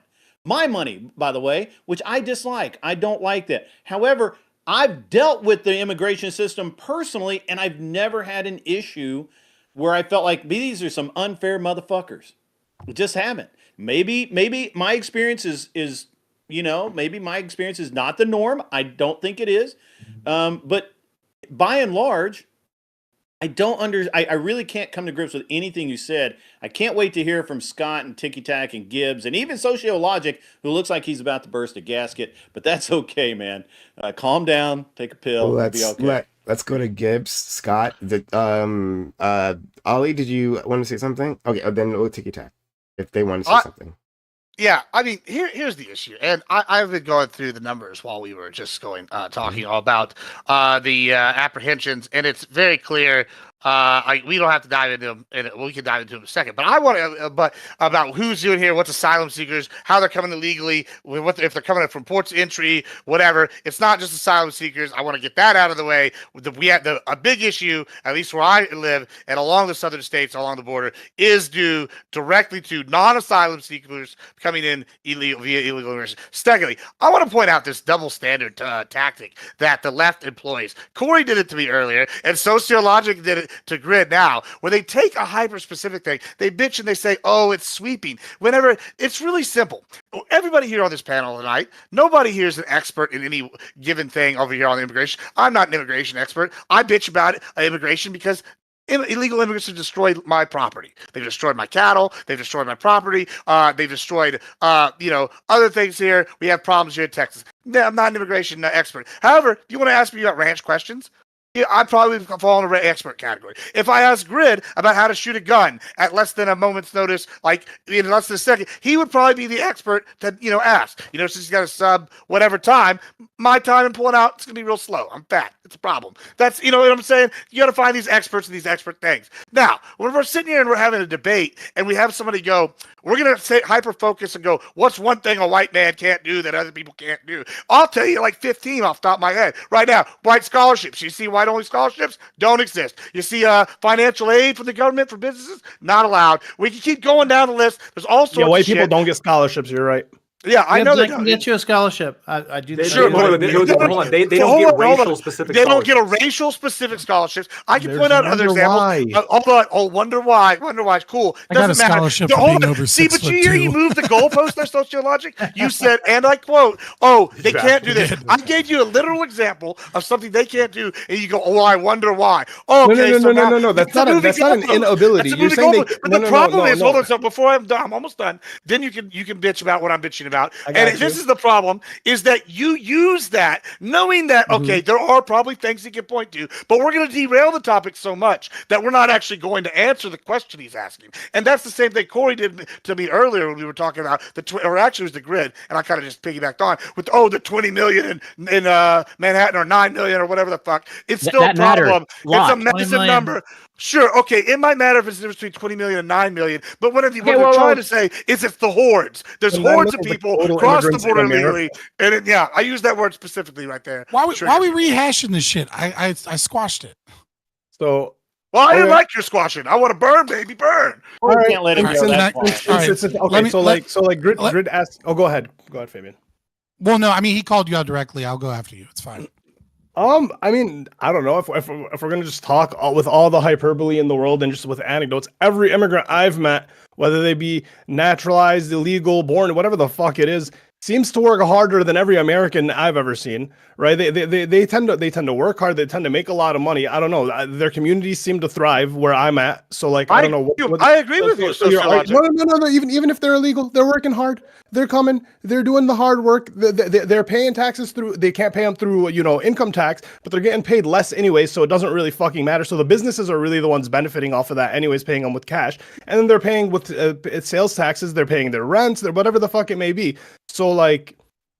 Now every illegal immigrant I've seen is an amazing citizen that's paying sales tax and doing whatever the fuck it may be. They're not benefiting off the government. Now what? Ollie, I feel like you haven't done this explicitly, but some people do it a lot. Where there's like a catch-22 that they don't see, where they want to have their cake and eat it too. I've heard of like a lot of people saying, "Well, without illegal immigrants, right? Who's gonna pick the strawberries?" What was that one famous girl from The View who was like? Yeah, who's gonna clean your toilet? Donald Trump. No, just jobs. They're just working jobs. Well, but here's the problem. Like people, that's pretty point to messed the fact that like, it was hilariously though. It was hilarious. But people will point to the fact like, look, illegal immigrants come here and they do the job cheaply. They're important for our economy. But then they'll also say, but we should also implement rules that they have to get paid minimum wage or higher. And these two are contradictory, right? If the whole point is, we use labor to... Yeah, there are ways in which it's not contradictory, right? Like, for instance, one of the problems with these picking fruit out in the fields. The problem isn't what they're getting paid. The problem is the efficiency with which the workers work. They would try to hire white people to come in. They're willing to offer them more than minimum wage, but the problem is they're not picking efficiently enough for that to become minimum wage for them, right? But when the people who have been doing this for years come out and do it, then they're getting more than minimum wage because they're so efficient. But when you're paying them based on what they produce, when a white person comes in and tries to take that job, they can't do it. They're better at doing the job. They're better at doing the job, brother. Yeah. You know, Yeah. look, if the empirics demonstrate that, but from what I've seen, is that a lot of them are not getting paid minimum wage. In fact, Prime just brought that up as a big issue, right? He's saying, they "Hey, should. I think they should be. But Black Boyd, if I could. well, I think a lot of they them work in are. cash. There I think goes a lot of away them one work of in the cash big- businesses where they're either But making like, minimum but if you wage. do pay them, like if they are now under U.S. labor laws, there goes like a massive, I guess, one of the massive reasons why businesses seek out these people to begin with. No, right? no, It's yeah, incredibly so expensive to Black Boyd- comply with. no, because OSHA. Americans can't reach the efficiency that would allow them to compete. No, okay, you got to explain this to me. What do you mean they can't reach? Are they They're just not like, as good. They can't White reach people don't down work and as pick up hard You their as go drugs? immigrants. out. Okay, I'll tell you Too exactly. far off the Like, ground? Do you guys Explain remember White when- Americans don't work as hard as immigrants. Oh, Do Jesus you guys Christ. remember when sound Alabama like like fucking got rid of all of their Vivek immigrant fruit Ramaswamy. pickers? I mean, I have to here. I'm sorry. What This did you- what happened did you say, about Ico? 10 years ago. There was the Alabama passed this law. They started getting rid of. I think we're going to start to see this again, unless Grid is right about them exempting farm workers. But we'll see. Alabama passed a law. They got rid of all of these fruit pickers. White people came in to like take those jobs, and they would quit within 30 minutes, like invariably. And it was because and what ended up happening is Alabama had to repeal that law and then beg those workers to come back because they couldn't pick, the right number of strawberries and peaches and whatever it is that they were picking for them to be able to get everything done and shipped out before they would rot in the fields. Ico, do you have like a study on like the that. relative Yeah. strawberry I'll send picking it to you. efficiency Yeah, this is between an something immigrant we and an used to- non? Yeah. Because, let me- because Shouldn't be that it- surprising. It shouldn't be that surprising that people that let come me from help out. South America are better at fruit picking than Americans that grew up in cities. No, Like, they're you know what I probably mean? Right. no. Here's what I think it is. Right, I don't think there's like some kind of like Also, they're genetic short. predisposition to be able to pick No, strawberries. there is a genetic right? predisposition. If you're shorter, a lot of fruit picking is a lot easier. Like South So, Americans are I mean, shorter. We have When I was short in high Americans. I'm 6'5". I- Do you have any idea They how don't bad work my as back hard would as hurt? relegate Fucking you fruit to picking. picking like the coconuts or whatever. I don't fucking know. Like there is certain. I fail to. I just I'm don't. saying it's a accept bad this hill to idea. die on. Lactoid. That I hill, know you but said we got to bring in the Mexicans because they're like genetically orientated to like pick strawberries. That's the idea. No, what I'm saying is you're going to have to increase the price of labor in order to get the job done, which is going to increase the price of the product. I agree with this. Yes, you would have to increase the Wouldn't that because just force automation. Americans are used to a higher standard of living than people coming from Mexico, South America, third world countries. And so when they get here and they're like, "Oh shit, I can work for $4 an hour or whatever," and $3 an hour, like $3 of that gets shipped back to as remittances to wherever Yeah, they're go from, live in an which is apartment building worth with 12 so other much people. more. Yeah, it's worth so much more in their country. $5 is getting That sent makes back as sense. remittances. They're living on $2 an hour. Yeah, Where? I know people here that would do that. Example. I don't know the exact They had, like, 6 breakdown of people like what apartment, percentage. And they would It's they more would work likely all like work and they'd 50 send a bunch cents out back. of that $5 is going back in Right. remittances. Like that's No what I'm way. saying. It's like way. It's hype way Let about- me, more. so let me. Wait. You wanna- can't sit here and just Ollie, say that where's- 60%. I could call it. We $5 could an call. hour. I could call an illegal immigrant right Right. now, and they could tell you how much they send back. It's Yeah, 40% that's of their great. You paycheck. can't make an overwhelming sweep that like at $5 an hour that like 3 of it is going back in remittance. Like that's what That's I'm not saying. About overwhelming. the That's pretty well How do you know? How do you know what the No, percentage that's- is? Because What I would know it a be lot then? of immigrants that send things back. What are you? Oh, talking because I about? know immigrants too, and they send back exactly $3 out of the Are $5 you a are day. you of an I immigrant never said family? more. Are you I of am. an I immigrant am an family? immigrant family, actually. Yeah, and In fact, you have a lot of people I sending benef- back remittances at 60% or 70%. Like, come on, I man. know Like, them. just Yeah. speak. It's just speak. I don't know what my correctly. mom sent All you back. have to do is all you have to do is like speak normally. I can Like, call- the leftists are I being can so call- particular. It's like What's your logic? If I I'm the called kid an of an illegal immigrant, immigrant Ali. right now that I know I have the life that gives experience too, 75% you know. of their check back, will that shut you? Because I could call one right now And like, Oh, now We got Yeah, Gibbs. please. Gibbs and Colin illegal Just right have a now. call-in to verify show. what Just I'm have a saying. call-in show. Go ahead, Gibbs. Where's my fucking phone? Immigrants, please call in. Okay. Tell us how much Okay, money you're let's- sending back home. Okay, it's- let's go go to- to let's go Hold on, right? to And Scott, also, we no, can ask Lord. them. We can ask them Scott, how many Scott, strawberries per hour they pick. Please, and please, compare please, that. let's just Scott, people Let's know. see the relative let's strawberries go per Maybe hour. we'll- Scott. Yeah. Yeah, so real quick, sociologic, you're doing it again, right? But that's fine. The data seems to suggest that it's about 15% of income, right? It's not 40%, it's not 60%. Yeah. But of course, that's on average, right? So that's going to include people that like work in the tech industry. That's going to include people where you're at, right? That isn't like farming communities and things of that nature, right? Where where the things are going to be different. But yeah, about 15% of their income, which is a big portion of income once you consider what percentage of that is actually discretionary income, right? Like after all their bills are paid, they probably only have 20-30% of their income left over, and half of that is going back home. But anyways, I was muted at the time, and I wanted to address grid one because you had said like I am on the left side to a certain degree here, right? That our immigration system is indeed unfair and a violative of human rights. Okay. I'll start by explaining it right with an anecdotal experience because I think sometimes stories do tell a better position, right? When I was at my last apartment building, this was during the Trump administration, right? I had become very good friends with a smoke shop owner who was Yemenis. Okay. Now he was fighting to get his family out of Yemen, and his family is there when we are blockading Yemen, when we are funding money to Saudi Arabia, and when there are at a period of time where thousands of children were dying each month from dysentery, from war that was going on there. He sent money to move his family into Europe so that it would be easier to get them into America. Now, I understand what you mean when you say that people ought to do it legally, and that if you go through the process, you'll eventually get your citizenship if you kind of check all the boxes, right? Firstly, I would say that as a good libertarian, we ought to shrink the size and scope of the state. And so I think there are a lot of loopholes, a lot of paperwork, a lot of things that are designed to make immigration lawyers money, not make the process smooth and easy. And we ought to do some of those things, right? Like either you qualify or you don't qualify. Now, I think that any form of immigration that is adopted violates human rights. It doesn't matter which one we have, the existence of the state and the existence of having an immigration policy. And, Prime Guys, I asked you, like, what's your number, right? But you said, well, hypothetically, there will be a number, right? So in your mind, there is a certain amount of people that can come here, and then there's a certain amount of people that cannot come here and are denied coming here because there's too much coming in, because our system is spending money. Our current system, right?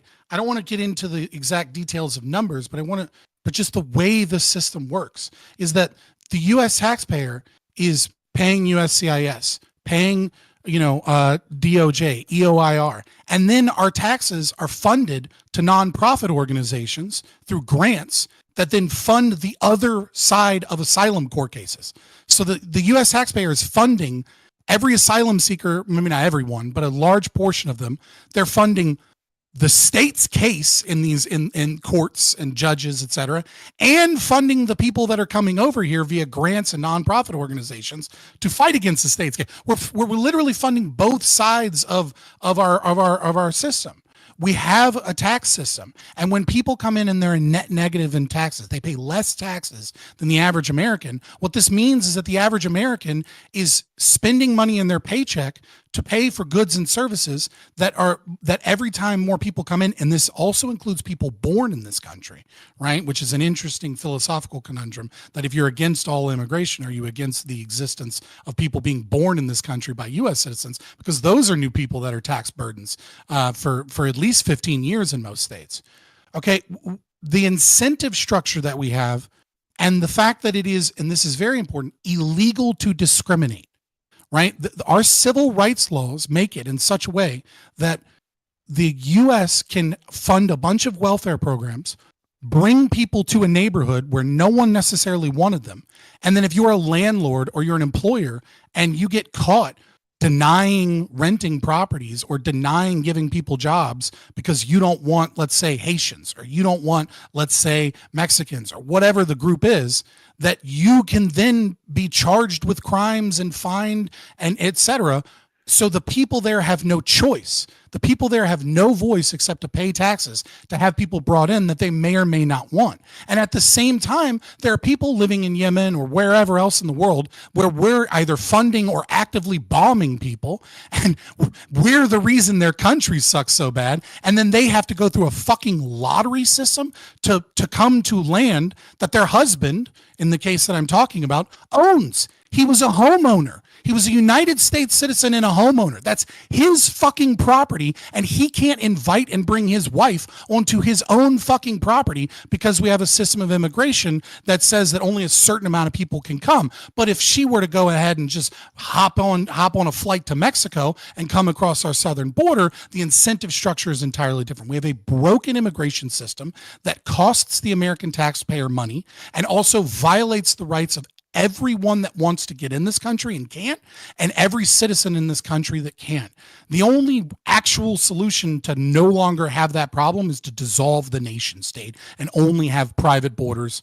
I understand that you guys aren't going to fucking go along with me on that. And that's why I think it is high time that we move towards something where people that are invited get here.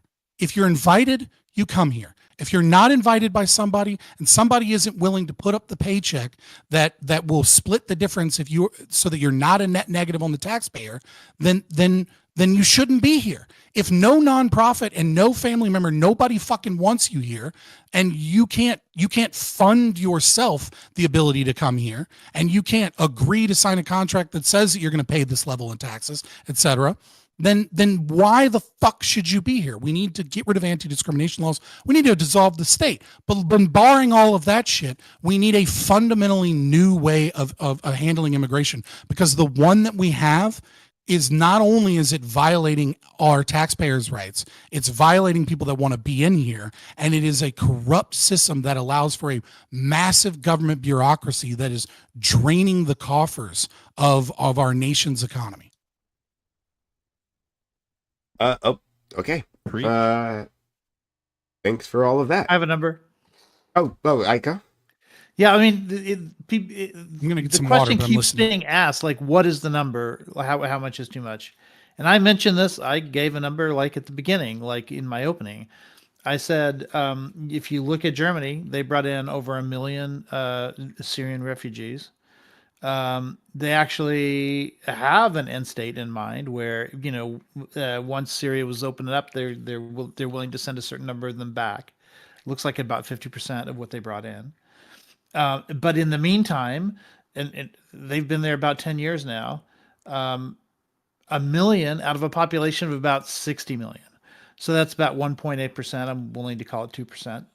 I think it's reasonable to say that 2% is, once you get to a point like that, it's reasonable to say we need to start limiting those numbers. We're nowhere near 2% in this country. Nowhere near. Like, we haven't done a fraction of what Germany did or what other European countries did. Now, some of that, fair enough. Like, they're a lot closer to Syria than we are, so I understand why we might not, take quite the same number as they do, considering that we're not as close and not as closely impacted. But there are other countries that are close to us.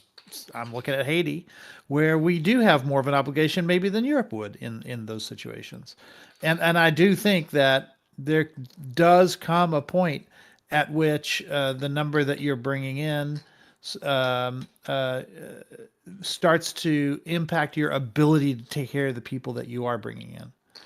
And so, to me, I think 2% is a reasonable number. I like the idea that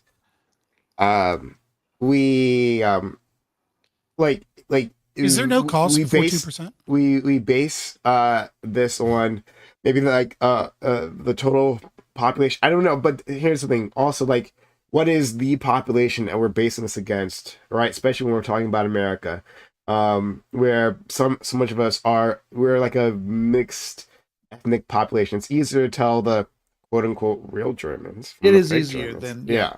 because of who we are as a country. Yeah. Yeah. But And I also think it's sort of interesting too that this idea of birthright citizenship helped make us more white at a certain point in our country, right? Because we were just telling Europeans, "Come on in, like you just come on in, have a baby, and that person is an American," right? But when it stopped making us can you whiter, answer? when it started making us browner, then suddenly we start questioning didn't hear you. the very same thing. But Ray, I'm sorry, maybe you didn't hear me. Like you recognize that there is a cost before 2%, Yes, of course, right? of course there is. Yeah. Right. So what you're saying is you're saying that some level of involuntary sacrifice by a nation's people of their economy and of their wealth and of their property that they earned is worth it to take care of other people. But then there's a certain cost that is no longer justified.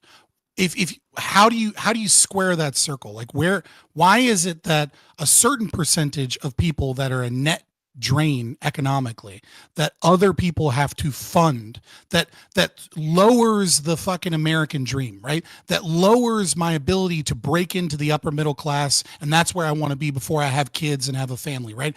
What level of pressure is you're saying that there's a level of downward pressure on the American middle class that is acceptable, but then there's enough of it that's not acceptable. And so like, where are you deriving that some of that pressure is acceptable, that you demand a sacrifice? Yeah, so I took the your American question, citizen? like maybe I misjudged the spirit of your question, but my assumption was that what you were saying is that there's a limit beyond which we should our ability to render aid. You know the whole scenario of you have to like put the oxygen mask on yourself before you can help the people around you, that sort of thing. Right. So when our ability to render aid hits a point at which our ability to help those people come in starts to get less and less effective, there comes a point, there comes a line. I thought that's what you were recognizing by asking that question. Well, no, there I'm comes a saying, line like beyond which we can't necessarily help people. Yeah, there is a breaking point, right? I agree with you that there's a critical mass where the stability of the nation state crumbles and like you get into like a dystopian chaos because like so much welfare and so much of like importing and to be fair, that line is way right? north of 2%, right? So I was just being I mean, I'm just I saying don't know. I'm looking at the United Kingdom, and I'm looking at what their culture looks like. I'm looking at what their NHS services look like. I'm looking at like what's happening politically, and to me, it doesn't look like you have to go way past 2% to potentially irrevocably harm a nation. What? Yeah. Brexit was a big mistake for them. Yeah, no doubt. Brexit. But- there are all kinds of things that it wasn't immigration that caused. Oh my, sorry. I guess we can't argue. And Brexit was grounds. done specifically Yeah. because they didn't want the kind of immigration that the EU was participating in. They wanted to be immune from it. Right, but you're They not got what answering my they question, wanted. right? Like my question is, right, like why is it that you believe that American citizens ought support a certain burden on themselves? Why I should can they tell you why. sacrifice But it's so an that answer other I've given people can come in?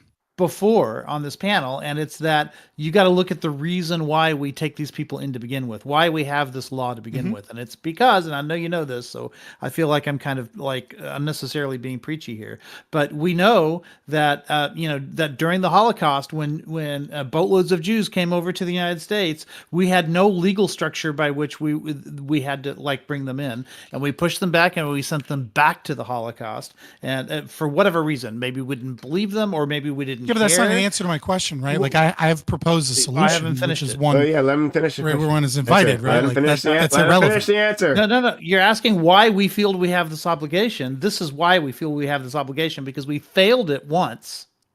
And so we created a system of laws that includes a treaty that went around the world. It's called the Convention on Refugees, the United Nations Convention on Refugees, the protocol. That's a dodge, though. And That's a dodge. I'm asking you why you. Hold on. Oh my Okay. God, Scott, you've gotten Look, lots of. I understand that you don't answer. want me to finish. Well, this let him answer. finish the question. Answer. But I'm going to give it anyway. And that is because we decided as a nation that we were going to sacrifice I to didn't. some degree that's fine. But we did as a nation, like we voted for the politicians that signed that treaty. Now, if we want to go back and say, not only did we send those Jews back to the Holocaust, we would do it again.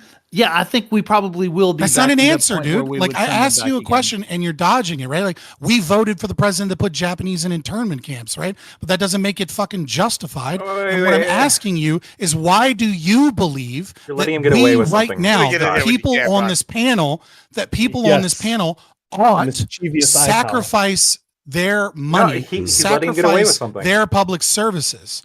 Okay, and why is it that you believe that we sitting here today in America today ought continue to support some percentage of our current Because I system don't that want to is repeat. an Because I don't economic want a burden? repeat of what we did to the Jews in the 1950s, or I whatever.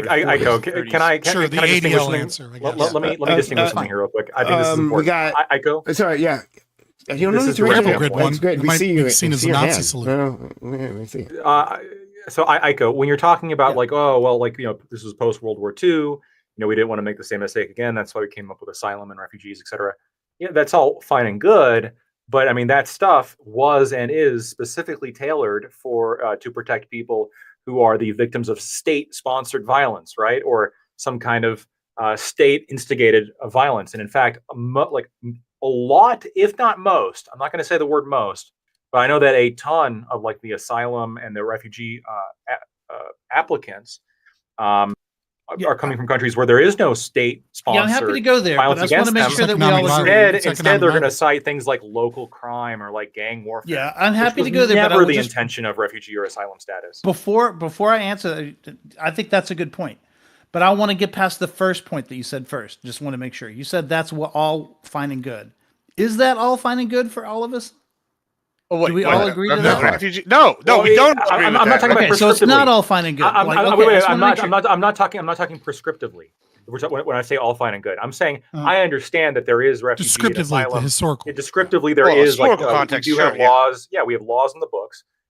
We have treaties that we've entered into that obligate us. I just want to make sure it's not a distraction, because if we don't agree to the first part of it, Well, the history then part's second not the part we becomes a disagree right, with. but even if for the people Your here, answer is a distraction because it doesn't answer my question. Yeah, for the people here who want to have like an asylee system because they don't want the second Holocaust, they can have that and still protest the dramatic overuse of the asylum system in the U.S. today, because a shit ton of people are applying for asylum and refugee status, citing no state-sponsored discrimination they or can targeting or anything along protest those that lines. as well. Yes, indeed, they What can. they're citing is things that are these programs and these treaties were never intended to apply to, such as local crime, gangs, etc. Right? Economic opportunity. It's not a reason to become an asylee.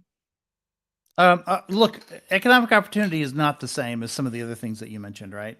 But if you're talking about people escaping violent situations, we are going to start to see this in the news too. Like we are going to start to see people who walk right off the plane and 2 weeks later, like that Mamacita's 3 boys are now murdered the way she said they would be. And yeah, but are they being targeted based on like a demographic or membership of a group? They're not. It's just a high crime rate area, and asylum and refugee law treaties don't apply to that. They never intended to apply to that. Because otherwise, the intention is we got to bring in people from high crime areas. I think there's room to negotiate for that, right? And one of the things that we can do to help with that is if we had enough immigration judges to be able to, because 80% of Fix it by asylees spending more money.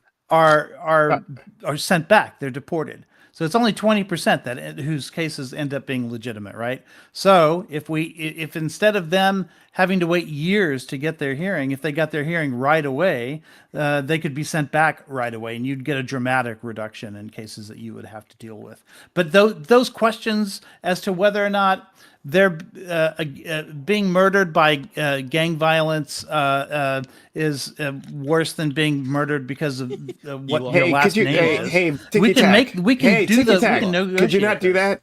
Could you not do that? If Ticky tack. I know you're doing it as a joke, but like we that, could get in please? trouble on Twitch and YouTube. Yeah, don't do that, please. Thank you. I'm not saying that like being murdered as from a criminal gang member is better or worse than being murdered by somebody with intent to genocide, right? Right. Just like with a hate crime, like the actual being the victim of a crime is, I'm not going to say it's better or worse, right? Depends what the crime is, but the argument is that this treaty was intended to apply we to got very sorry, we have to specific move past circumstances. this. We have a limited amount of time. We can't. We got to move past this. Okay. Yeah. So we have a few people. I know Gibbs had his hand up in grid, but Corey, did you have your hand up previously? I did, yes. All right, Corey, Gibbs, grid. I've been waiting for like 30 minutes. My hand's also up. I never saw your hand. But Go ahead. That's what the voting was all about. That's why he went into the ridiculous shit, because he was trying to get your attention. Okay, so we'll go to Ticky Tack first then. All right, so I've been sitting on this argument. If AI is going to displace low skilled workers, why do we want to bring low skilled workers into our country? Can AI Fight back against AI. It would displace the workforce if AI is going to come in and replace like low skilled workers in the next 10 years. Elon, get on inventing the AI that picks fruit tomorrow. Problem solved. Yeah, I agree with you. If you can get that thing up and running, that would solve a lot of problems. So we just had this Independent of this conversation at the beginning of the stream saying that it's going to replace so many low skilled laborers, but now it's like, oh no, now if it's gonna if they teach to pick like fruit and things like that, now you're coming up with these counters? Like, come on. It's like, hold on. I said in the beginning that I celebrate every single job that is taken by AI, and that is a celebration for progress of humanity. Like, that was the argument I was making, that I wasn't going to displace workers, and all you guys just kind of dismissed me. Like, come on. It's one way or the other now. I don't think it's going to take No, it's definitely the other. those It's jobs out. definitely- Yeah, let's do it. Let's. I have seen automated systems like for fruit picking for very specific kinds of fruits, and I think farmers should use more of them. I think we should absolutely make these jobs unnecessary. So then why should we bring in low-skilled labor when they could be put back into their own country where they're actually more valued because they haven't adopted AI yet? Because now we don't have the machines. That was somebody else's argument. That was but the machines will be. We don't have the machines in wait. mass. We don't have the AI. So like when we get to that problem, One right? Like when day- we get to a point where AI is taking over all the low skill jobs, and we can talk about that then. But like now, but we're talking about 5 to 10 years. This is kind of the estimates we're throwing into there. No. Yeah, People are just people here just throw numbers around. No one's numbers here mean anything. And I'm holding you we on can your numbers, reconvene but now in you're 5 years and backtracking. see if that now prediction you're comes backtracking true. on your numbers, and so you're all over the place on this AI argument. But I don't understand. Like this, I didn't make an AI argument. So we're clear. Yeah, And people, I wasn't here people during that. keep saying we're 5 to 10. I think it's in the interest of people who invest in AI companies and people who run AI companies to say that like breakthrough AI is just around the corner, right? Don't you worry, we're just about to replace all those jobs, right? Once they can actually produce that product, well, then they deserve the investment, and then we can talk about like reorienting our policy around those machines. Right now, they're hypothetical and imaginary, so why should we even bother with this? I grew up hearing give a fuck about if you don't was brought up at the beginning of the stream. I'm just playing with if you don't give a fuck about human rights, right? And you're not an anarchist like me, and you're willing to just pull the levers of the state to create incentives in the market one way or the other, right?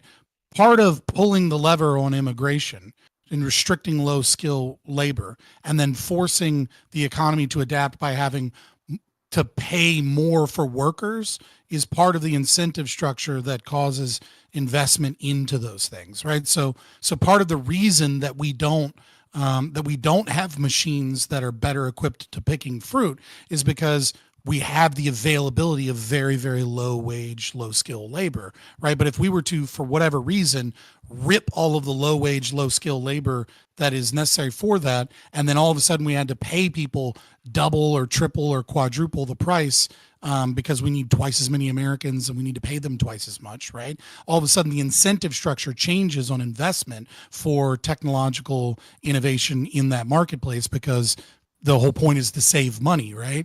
And so if you have to pay double or triple or quadruple the price, all of a sudden it becomes double, triple, or quadruply more valuable to invest in research towards those machines. But obviously I'm not for Take it. attack. Got to make sure. Go ahead. Yeah, I can concede on it. Corey, you have anything else? To be clear. I'm good. All right. I'm good. Corey. Well, this actually springboard into probably the quick question that I just wanted to ask Lacto when you talk about. So earlier when you talked about the fruit picking, okay, and like so were you making that like a prescription, as in you don't want immigrants picking fruit, you prefer Americans doing that, or that is not your position, I mean, I don't. or you don't care? I'm more skeptical as to the argument of like, well, we need him to pick the fruit because we can't find any. Like they are specialized for the fruit picking. Like in my mind, like there's a lot of Americans that could pick the fruit. There's a lot of prisoners, right? We could put all of our prisoners to work picking the fruit. We get really cheap fruit then. We don't even have to pay them. Right? Well, We just okay. make them Yeah, pick we the can make fruit. them Sure. fire. We can make them Well, firefighters too. Well, now I We want can to just engage. round up we more give of them them the too. choice. Probably better Anytime fruit we pickers want than they are to. firefighters. So Sex Are setting, they? setting aside the prison population, I don't know if that's feasible. Maybe It's someone, but preferred slave putting that labor. aside, Yeah, go ahead. putting that aside, like as in you don't care. Like let's say, yes, Americans can also like make clothing. They can make shoes. Is that what you prefer? You prefer that Americans, instead of, let's say, high skilled, labor and AI and tech, you want them making shoes. Not solar panels. You want them making. No, You want that's them for making, our children. You Our want them making. children. You want them making picking fruit and not semiconductors. You want them making T-shirts and not electric vehicles. And is that what you want? No, look, what I don't like the argument of, oh, we can't find the Americans to make these shirts, so therefore we need to like let illegal immigrants in. Well, we can. We just I have think to I think pay the more for the I think shirts. yeah, you have to pay more for the shirts, right? I think the argument for me, again, I've always said, like, I'm not that hawkish in immigration. I don't really care who does the strawberry picking or who's making the shirts, etc. Ideally, we just abolish the minimum wage and welfare, and you can compete in the country regardless of where you're from. Good luck, right? That's my ideal scenario. But I just don't like it being used as like an argument of like, because the argument's two-sided, right? If you're saying, oh, well, we got these super efficient cheap laborers, right? Um, they're we can pay them under the, like, we can pay them really low and we can get a whole bunch of efficiency out of them. To me, this seems like very contradictory and hypocritical to the, because normally the people saying it are the kind of people who will also, like, in the next breath say, we got to increase wages, we can't undercut wages. Oh yeah, and corporations suck, man, and like empower the worker, etc. Right? Well, it's like the whole idea is one or the other. Like, Okay. without slaves, who's going to pick the cotton? Without the immigrants, who's going to pick the strawberries? The two arguments sound the same to me.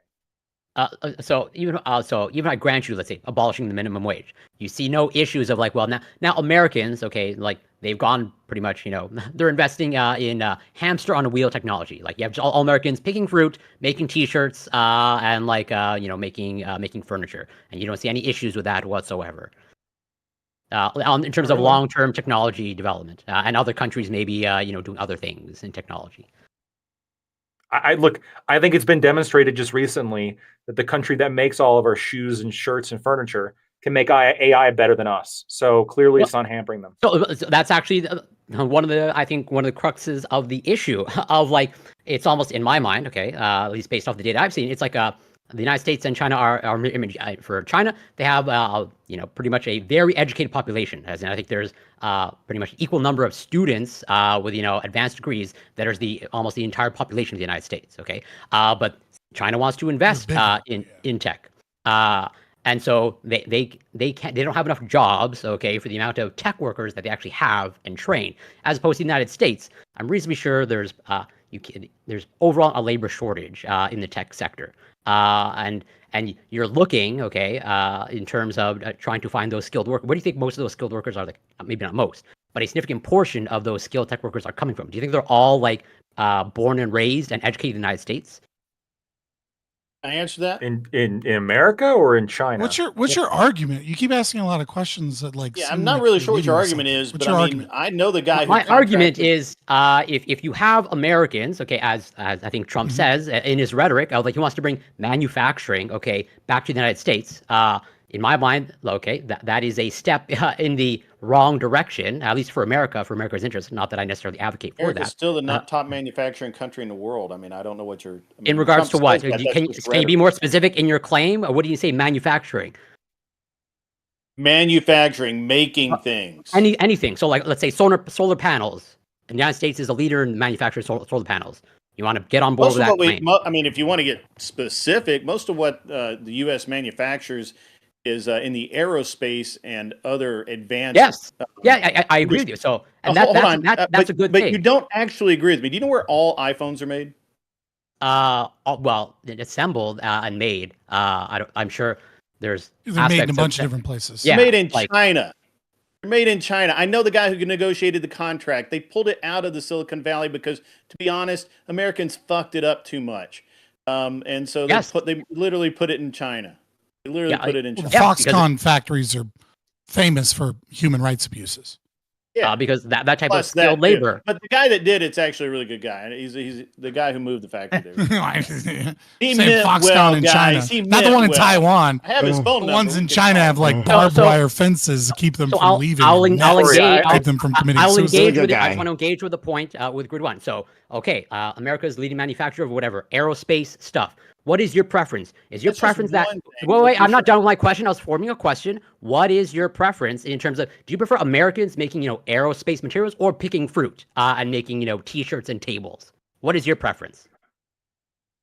That's a bullshit question, and you should reframe it.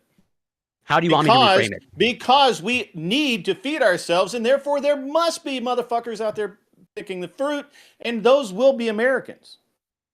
So you have no preference at all whatsoever. It's a coin flip to you. Yeah, not everyone's going to Okay. be a rocket scientist. Okay, All right. there are going to be people that need to that their job is going to be picking fruit Uh, or fixing cars. Do, or do you, all of do you the prefer things that you- brown people do it because you just don't like the idea of Yeah, like is white that, kids are you? picking I mean, fruit? I'm what's Corey, like I'm what very like what is the concerned about your argument? questioning and No, your line of reasoning. My argument is America needs workers, and Americans, as far as I can tell, they're not willing to do that type of job. Okay. Why do you believe that? Well, at least based on the arguments that I've seen, in terms of they're not willing to take Again, that wage. based on the arguments you've seen, is not an answer. Why do you Well, believe that?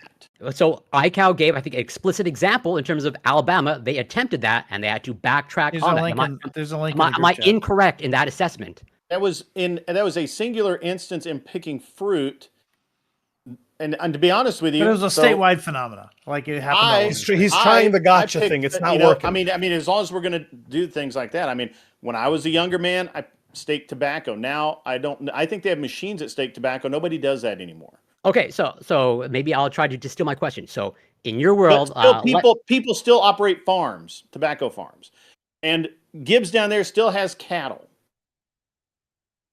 Yes, You understand? Unless they that- eat them all, those I- bastards. I'm just- so to attempt to And he distill owes my me some question. steaks. So if let's say 90% of Or the UFOs. American I labor haven't force been to the butcher yet. was devoted to picking fruit, you would have no issues with that in terms of America's long-term interests. No Wait, one what? is in favor of the government mandating what jobs Corey, get no, done no, and he's what not jobs saying don't that. get Are you, done. are we in Yeah. China? Do we suddenly materialize in communist China? No, No, the no, no, argument is no, the argument is very he- straightforward. Corey's asking, what if we really want this super cheap, borderline slave labor? Otherwise, we can't find people to pick our strawberries. That's the question. His argument is simply put that there is we can direct our labor force, right? Not mandates, right? We're not talking about mandates, but we can invest in a labor incentivize. force, incentivize. Thank you. Yes, incentivize a labor force that is more high skilled, high tech, right? That is the labor force of the future, right? So like what they like to say. Okay, yeah, gotcha, but gotcha, here's- okay. But Or- if you're gonna have a like, market or- economy, Hold right? on, If you're gonna have a or- market. oh my I god, get it, never thought. Todd. I I was asked. I can address it. Corey, that actually has been tried since the 1950s. And what we have is we have a bunch of people with useless fucking degrees who are overeducated and can't find a job in their field. And we see this every single fucking day. I'm positive. But they're Positive. finding other jobs. They're just not in their field. Sorry, It's still hold on. they're still Sorry, using their Hey, degrees. what did I just say, you dumb son of a bitch? I just said I they wouldn't say I'm a can't dumb find son of a jobs bitch. in their career I field. know. But the implication is that I know. But when you say something like that, it implies that they're not getting any jobs and that they're working No, low I skilled said jobs. they They're can't still find a working job in high their skilled field. jobs. That's literally I what I know. said, and you repeated it back to me. I Stop know, but you said spurting the degree was useless, right? But without the degree, they wouldn't have had the job because the job I requires have a some degree type in of skill. psychology. I have never once had a job in psychology, not even one time. What if we Okay, and what do if you we think like that's a- only pay for degrees, Yeah, of, you like need a grad- engineering We got- degrees, we- and then all the other degrees pick strawberries? we got to move. All right, so we're gonna have to Well, no, move like forward. so. But Yeah, we can move so on. actually, you know what? I'm trying to engage with you. I'm really gonna give honestly, you. I'm gonna before give you it's just weird. a chance to like circle back and like get your final point out there. And then we're gonna move past this because we're out of time. But before then, $10 super chat, right? And it just came in. Ha. Lawson Harrison says, "Can I get a commitment that when not if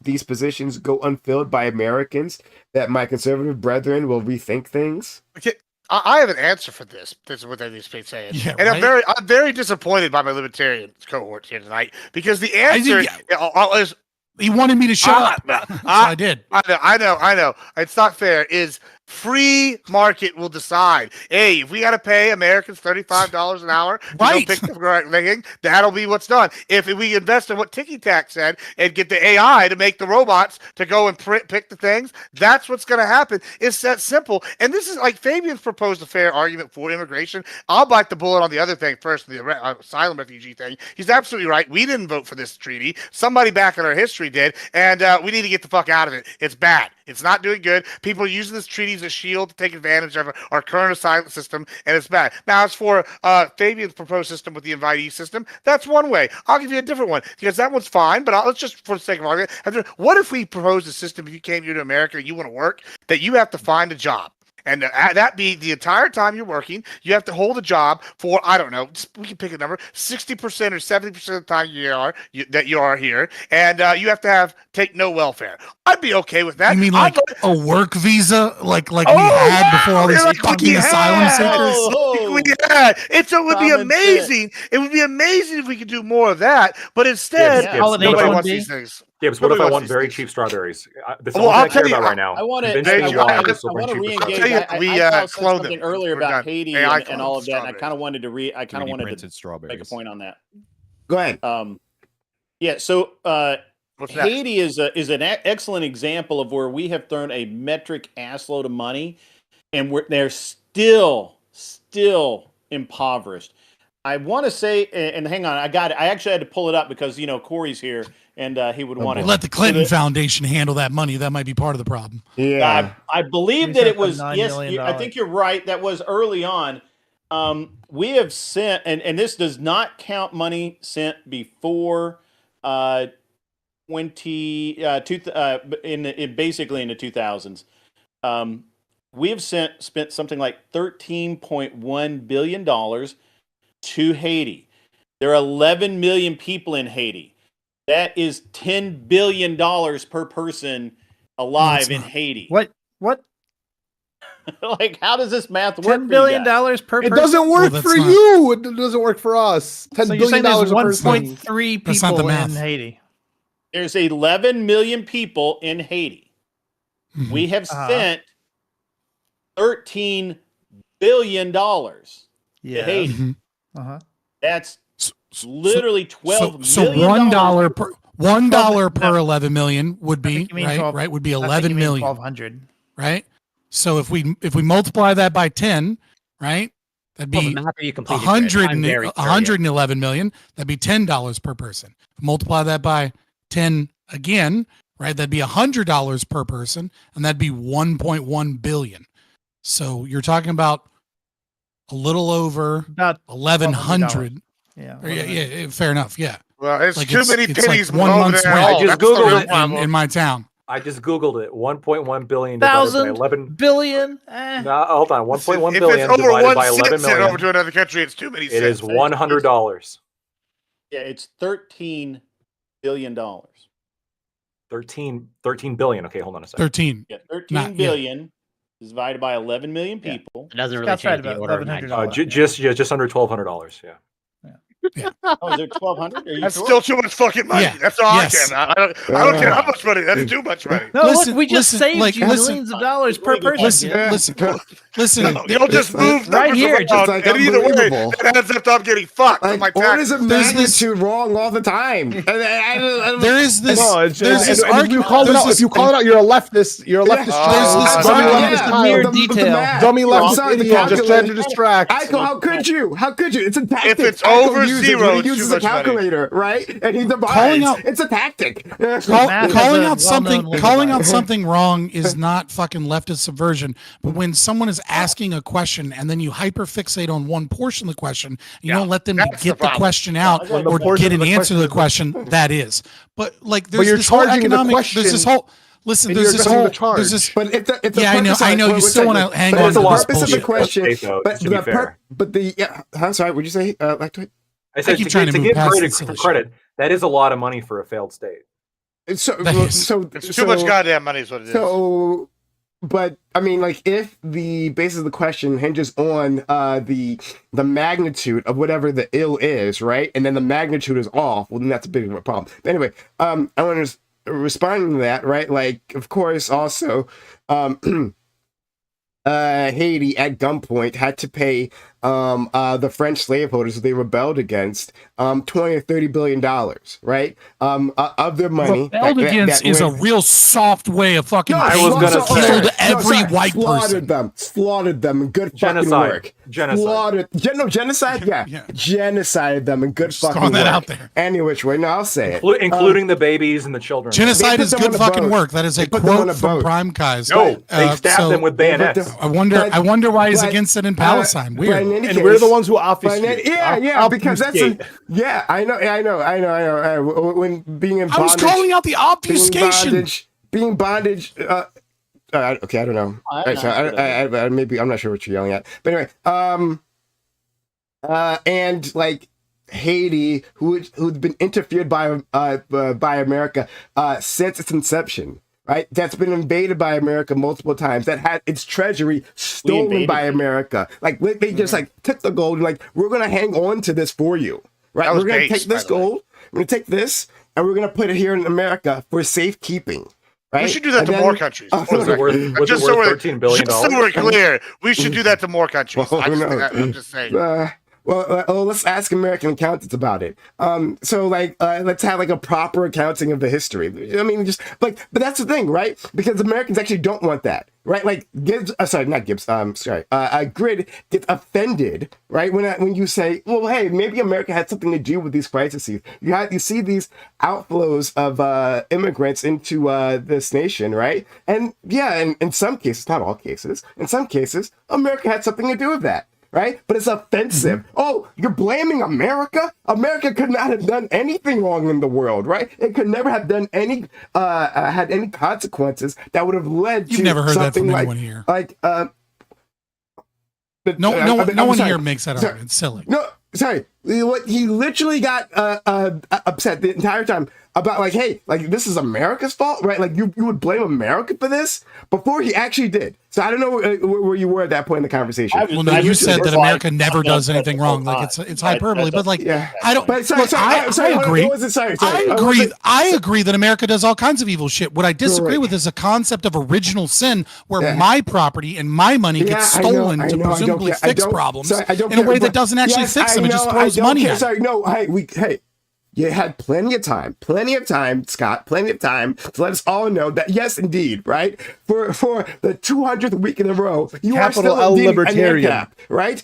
The capital Commissioner L Coppage, libertarian. We know. Lactoid's a lowercase. Yeah, exactly. Lowercase, Little right? L. And Crypto they're both socialists right socialists. there, Lactoid. And they're Now, we, both now we yes, we do know. Yes, you're an ANCAP. Got it. All right, moving past Got that. it. Got no it. Well, means apparently, it's any not which fucking way. sinking in well Any enough for which you way, because that's any which the way. point. I That's the problem. understand how you feel. We all understand. Oh my God, everyone here. Then don't Every straw fuck- man us. Every fucking person here knows that you're an ANCAP. We got it. Thank you. I appreciate Well, it. you forgot. I had to Moving on remind you. by- It's okay.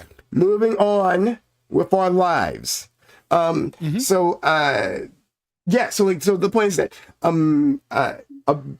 the U.S. actually does have, and Western powers in general, do have something to do with these outflows. I would like to change our foreign policy, change the way we deal with other countries, right?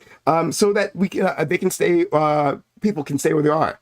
Because so many people don't want to leave. They leave because they have to, because the economic situation has become so intolerable in their country that they have to leave, right? Or because of crime, because which is oftentimes linked to the economy. For so many reasons, they leave. Let's have a foreign policy that encourages greatness, all right? Make the world great again, all right? And so they stay home. I'd be for that. We can try that. Instead of pretending that, well, there's can I ask you, genuine? Gotta speak up, Tiki Tac. I'm sorry, you're on a new point. Instead of saying that we'll build higher and higher walls, right?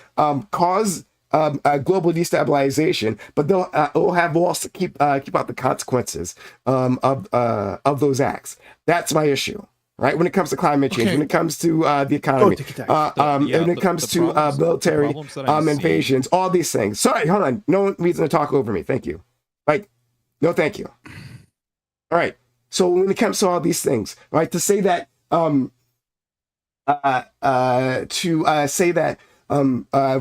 than deal with those, right, like deals with the excesses of our imperialism, tackle them head on, we'll just build a wall. Right, we'll just arm that wall. Right, we'll just put a moat. We'll just put alligators there. Right, we'll do all these things to keep these people out. Then actually deal with the cause of these issues. Right. So we talked about the cause of the disease rather than the symptom.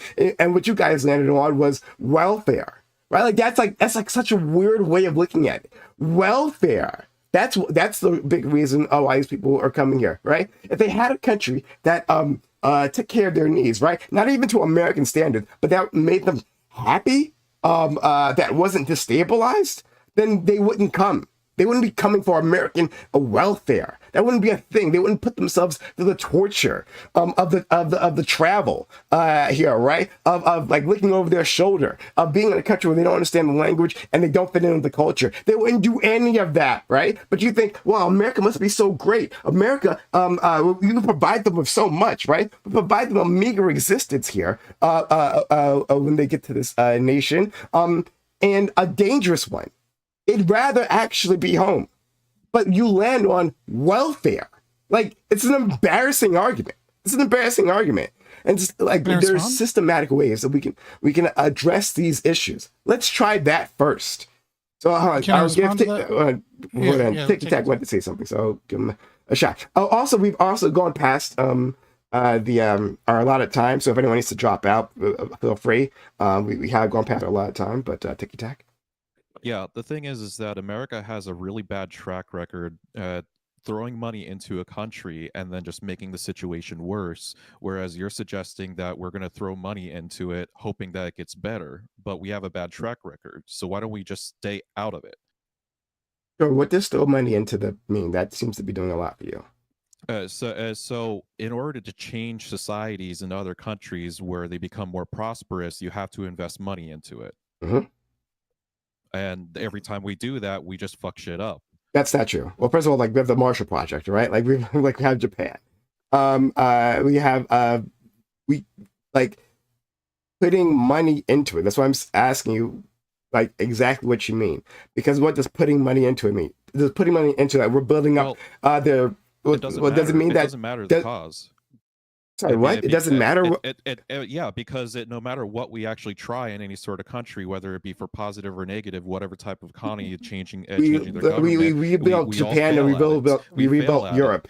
We rebuilt Japan, we rebuilt Europe. Like we can have, if you are building up a nation's industries, right? If you're building up their civil society, if that's what you're doing, rather than undermining them, right? Then you'll have different effects. That money, like putting money into a country.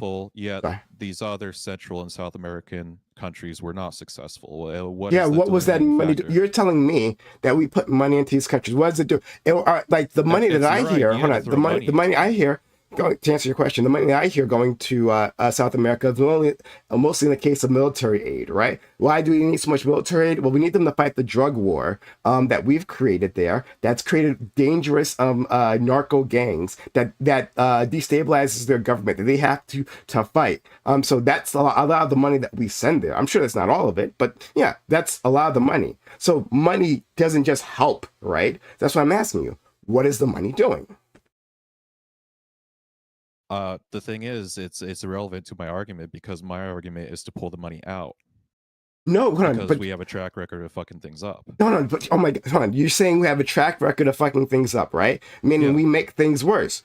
Okay, right? And you're saying that you're making over it in the worse. Middle East. We haven't made anything better over there. Obviously, South and Central America hasn't. Wait, that's his been point. better over the past, We keep making big things 40, worse 50 instead of years. making things better, and that's his point. Is like we keep undermining these societies that we're going into, rather than like we use South America to like pump in drugs, and now we created a system that now we made it worse. He's saying why not take the money and try to make it better. And you're saying that anytime we've gone in, whether it was to be better or be worse, we fucked up anyways. And then he pointed out Europe and Japan, and then you pointed up South America, where we've I can draw the distinguishing factor between like the Marshall Plan and Japan. I think I got it pretty good. Well, no. What I mean by this is like, so there are examples of successful USA that people talk about, and that would be Germany and Japan are the two most common examples. But like the strings attached to that aid were such that I don't know if you guys would accept it, right? So, like for example, in Japan, you're right, we did rebuild that country successfully, and now it's a thriving country. But rebuilding that country successfully wasn't just, hey, emperor, here's all the money, good luck. It was, we're gonna, your whole country's under our direct control, under a military administration. We're going to go inside your language and start deleting certain things and adding our certain things. We're going to start teaching English. We're going to change the way your whole government works. We're going to change the way your police forces work. We're going to completely restructure you, and then we're going to fund that. And yes, the Japanese language post World War II is not the same as it was pre World War II. The U.S. military administration changed it. The U.S. military went in and altered the Japanese language to be favorable to U.S. interests. That's what we did. And yes, over a period of time, over the social engineering that we did, some might call it cultural genocide.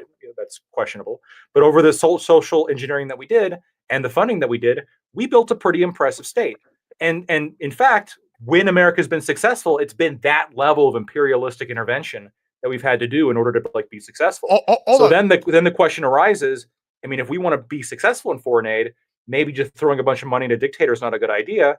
Maybe we have to occupy the whole country. Throwing money at a dictator, it's a bit of a problem. Yeah, but so I would even argue that's successful because we gave the country back. Throwing money at a dictator, right? So, like, if the money is going to an autocrat, right, that is suppressing his people to make the country favorable to American corporate interests, then yeah, that would be fucking up a country. I would agree. That'd be bad, right? Don't do that. Saddam Hussein's a great example. Yeah, So like what if the oligarch decides that he doesn't want America there and he just denies? I have to go. Bye, guys. I'll be have a good one, friend. Are you going? Yeah, Do you think we should go and fight a war, or just step out and let them be? Sorry, could you repeat that? I'm sorry, Tiki. Oh yeah. What if an oligarch decides that they want their country the way it is, and they don't accept the Americans coming in with their imperialism and taking over the country to reform it? Would you then say that we should go to war with them, or should just pull out and just not aid them at all? Why would we go to war with? I don't. It seems like a weird. Why? I don't understand. Why would we go to war? That doesn't make sense. Because otherwise, it would just be throwing money to the oligarch and hope that he actually changes something again. Oh, I wouldn't throw money to an oligarch, right? I wouldn't say that every country is able to change, or I wouldn't say that in every country America has an equal shot of being a beneficial partner, right? So like if there is an oligarchy that's just looking to enrich itself, right, or dictatorship looking to enrich itself, then that's not a place that maybe we should be investing in, right? Like, yeah. Maybe that's just how the countries are set up, and maybe we should. Well, then in that case, I wouldn't. I already answered the question. So then, like, wouldn't invest in that country. I got to bounce, guys, too. I want, so yeah. Lactoid. See you, Lactoid. Lactoid TV. Check him out on Twitch. See you Wednesday Oh, when thanks, we guys. debate. See you Wednesday. Yeah. Yeah, buddy. So I kind of want to tie a couple things together, Prime, because I think it ties in a lot to what Corey was stating and some of like the, I don't want to say fallacies. I just think it's incorrect economic takes here, right? Now, obviously, I'm not for this, right? But we need to look at what are the likely downstream effects, economically speaking. The only way to really do that is praxeologically, right? Like, I don't think we can do, obviously I'm an anti-empiricist, but let's, follow the Austrian school vein here a little bit here, right? So you talked, Prime, about like, you don't think the way to solve this is like a big wall to keep them out and like, not allowing immigrants to come in. But you also talked about how you want people to be prosperous in their nation. Mhm. And then you went into this vein about, American imperialism and the way that it has affected other countries. I agree with you, right? I agree that American imperialism, has done horrible things in a whole lot of countries. But the problem here is that if you import all of the workers here, right, then you kind of take away, like there's a bit of a disconnect here because you kind of take away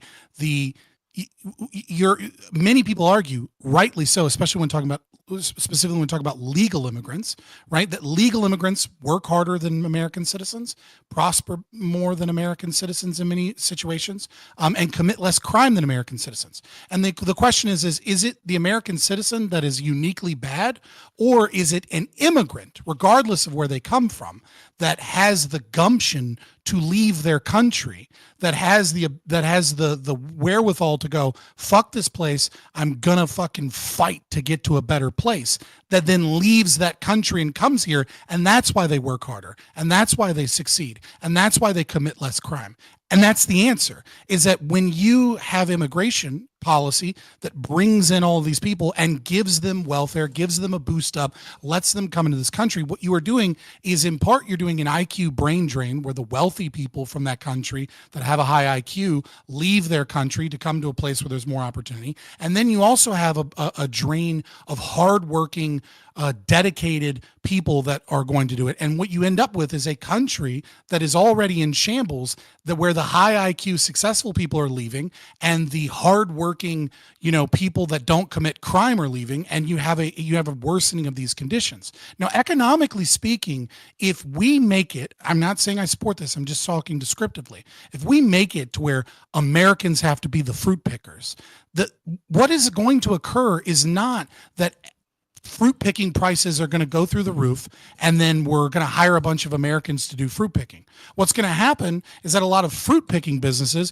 are going to go out of business because the costs of doing business compared to imports is going to go down. And what this means is a lot of South American countries, they're going to be able to raise prices on fruit because Americans grow less fruit. That means that those South American countries that export food and services to America are going to gain more profit because the market will have changed in such a way where those fruit pickers are no longer coming to America and working in American farms, but staying in their country. And when they're staying in their country and America needs more imports because we have less fruit coming from Alabama, less fruit coming from Florida, less fruit coming from California, and we have to import more, then that means that the price goes up and that prosperity doesn't come from a group of hardworking people and high IQ people that leave fucked up countries. They stay in that country. The prices increase, the profits increase, the hard workers stay, the high IQ people stay.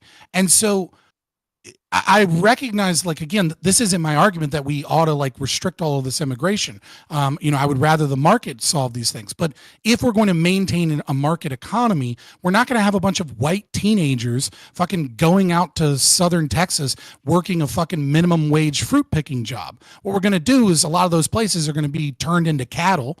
They're going to be turned into places that need less labor. They're going to be changed into, more meat production, more milk production. And then we're going to import more fruit from those South American countries, which now can prosper more because they get more money and they have less of the hardworking, dedicated, low crime people leaving, and they have less of the high IQ, successful businessmen, entrepreneurial people working. So I don't see how you square this kind of like what seems to me to be a contradiction, where you're saying, no, we need to let them all in. We need to take all of the good, valuable workers away from these countries, but also I want these countries to thrive and succeed. It's like, I'm with you that American imperialism is bad and we should stop it, but economically, your argument just doesn't make any sense.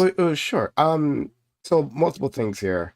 One, we wouldn't be taking all the workers. This is just like, you guys have been unhappy. Well, we're taking a percentage, right? And it has an effect. I'm not saying we're taking all of it. Sure. Oh yeah, okay. Because you were unhappy with Corey and I when we pushed back on these things, but that's important, right? For your argument, right? Like if we're taking all, I'm making general statements, right? I obviously don't think like all of Venezuela is going to like pack up and move. Sure. I just want to be clear on that, right? We're not taking all. Fair, okay. But I can hear you when you're saying there's a brain drain. Well, you're selecting for the best. You're selecting for the best workers from all of these countries, because you're either taking the high IQ people that are successful and connected that can move here with their own money, and then you're taking the people that are highly dedicated to trekking across a country for better opportunity, as opposed to people that just stay in their country. I wouldn't categorize them that way, at all, But actually. But also, do we like Grid assured us that we're not going to be deporting the fruit pickers, that they're going to be staying, right? He said he saw this. I'm engaging in the argument as such, where the assumption from Prime and Corey, et cetera, was that there would be that there would be a dearth of fruit pickers in America, right? I agree with you that I don't think that's Trump's plan. My prediction was, as I said, that he targets criminal gangs and deportations of people that are in prison so that he can shore up his base and then try and get something like Dreamers done. I don't think that's a good solution, but I think that's what will probably happen. Sorry. Yeah, I don't know. I mean, he could. I'm not saying he wouldn't. He could. I don't categorize. I mean, those are two different worlds. And sorry, I just want to make something very clear for our newer friend. Ticky Tack, just so you know, right? We did go over time. I don't want you to feel like you're obligated to be here. I want you can stay here, but I just want to make sure you don't feel. You're good. I definitely want to contribute to the conversation. Minus the salute. Say. Okay. Yeah, sure. Sorry about that. No worries, wasn't thinking. No worries. I just wanted to make sure you don't feel like pressure, like, oh, can I leave or can I go? Just want to make that very clear. Yeah, so I don't categorize them that way. I don't say that like the fact that an immigrant Indian immigrants, right, got here means that they are either the smartest or but they might be well connected. That part might be true. That they're well connected. I'm not saying they're the smartest. What I'm saying is you're selecting for qualities that aren't constant, right? So I agree that like there's going to be somebody in Venezuela, right, that is the hardest working person in Venezuela, but he loves Venezuela and he loves his family and he would never leave, right? What I'm saying is that you are selecting for people that we know statistically commit less crime and that they're very hard workers because they're dedicated enough to pack up their bags and trek across multiple countries, and that is a specific type of worker that is more hardworking and less likely to engage in crime than the general population, even in America, right? Yeah. I hear you. It could be dedication, and I think there's a lot of dedication to our undocumented brothers and sisters. Absolutely, right? But I think also a lot of that is just like, this is what desperation looks like.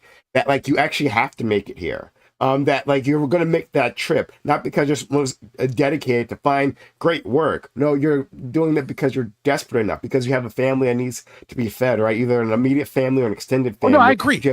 Right? But like some people under desperation become heroin addicts, and some people under desperation pack up their family and cross thousands of miles of terrain to go to a new country to fight for an opportunity, right? Yeah. That's my argument, is that like it's negative to them. And secondly, you made a welfare argument, and I'll make this much quicker than the last one where I ranted on, right? You made a welfare argument that said that welfare is like ridiculous, that this is like the incentive. It's one of many incentives. And I would like to say that historically speaking, right, we have had an immigration system similar to the one that we've had since the Ronald Reagan administration. And under Ronald Reagan administration, the terror, the violence, the destruction that existed in South America was far worse. And yet we are seeing increases in like we're talking about like when United Fruit Company was like just straight up murdering Sandinistas, where the CIA was like overthrowing regimes. Like the concept that this increase in immigration isn't in part affected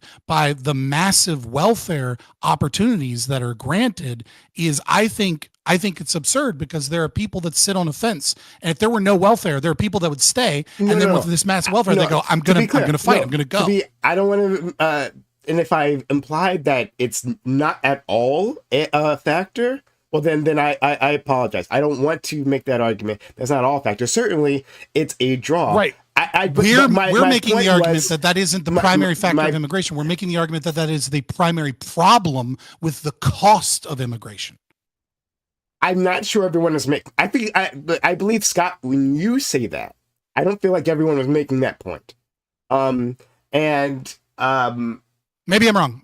I didn't think anybody. I feel like that's what the issue here is. Yeah. The argument's out. Okay. I just want to clarify on this real quick. So the argument I was making is that I just look at the cost and profit ratio of each person that essentially comes in, and that's so maybe welfare is only like a small sector, but generally I'm just looking at generalities of the immigration is a net negative at the moment, and how do we make it a net positive? Go ahead, Grid. Yeah, so I earlier I asked you, Prime, who do you want to come in, and do you think it's fair? Who do you want to deport?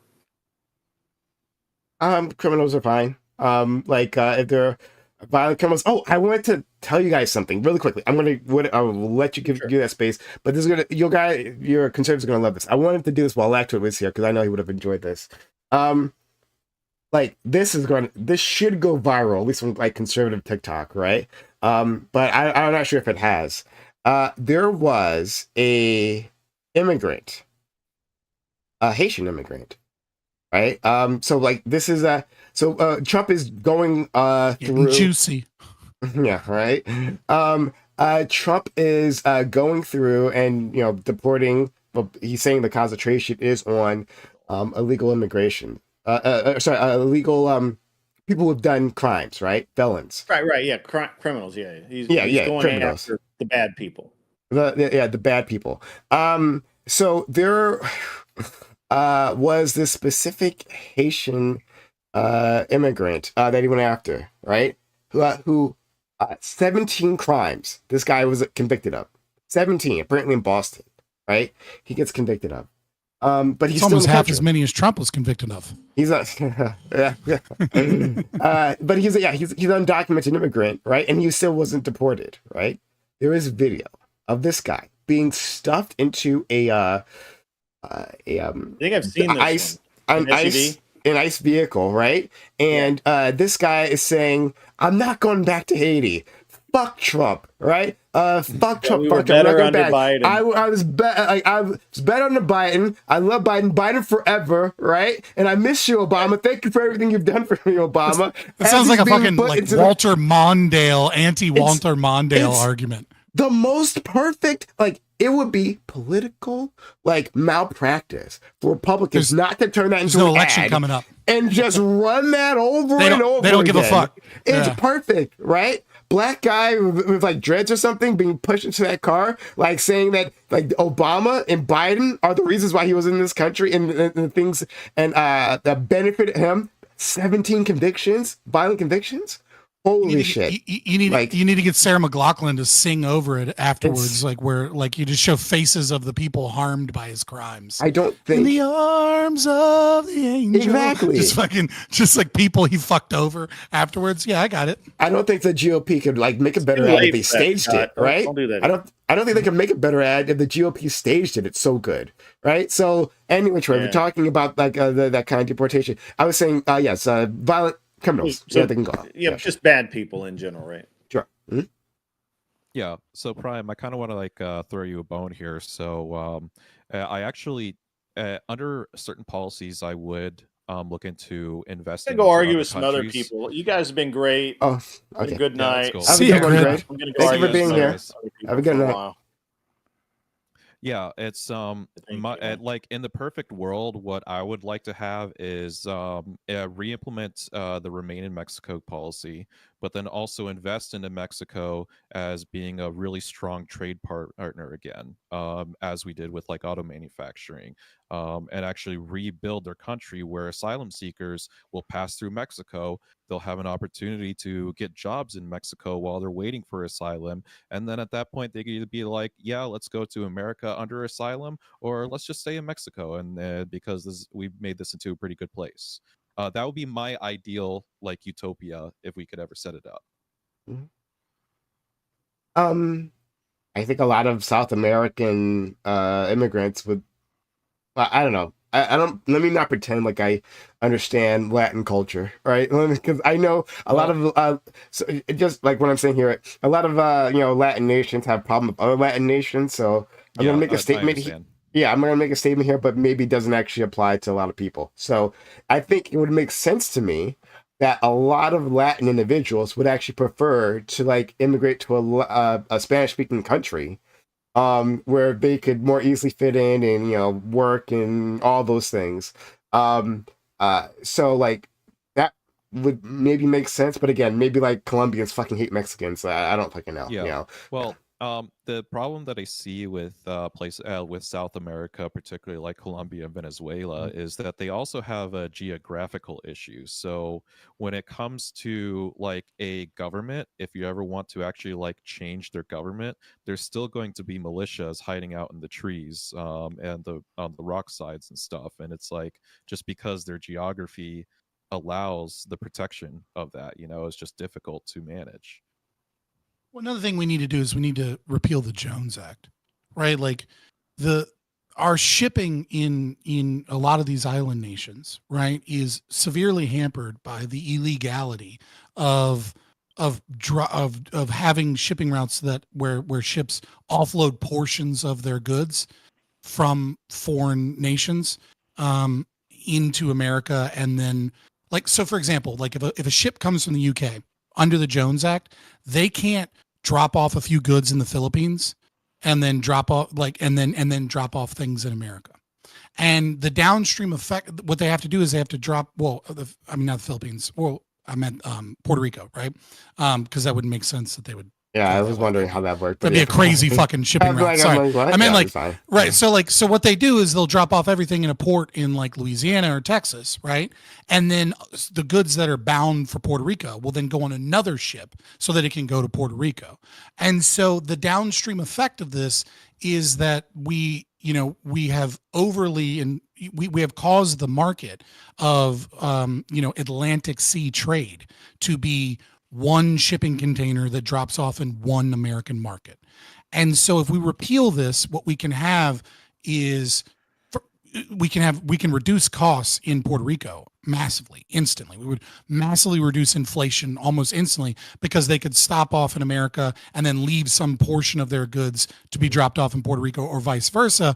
But the fact that you're already in Puerto Rico, right, helps the cost and the price analysis of potentially dropping off half your goods in America, a little bit in Puerto Rico where you're making a stop and making some money, and then potentially going to South America, right? Like the Jones Act has a downward pressure on foreign trade to South America because of the inability for American territories to be able to have a drop off that isn't a dedicated drop off, because we have essentially made it illegal for foreign vessels to hit multiple ports along the eastern seaboard especially.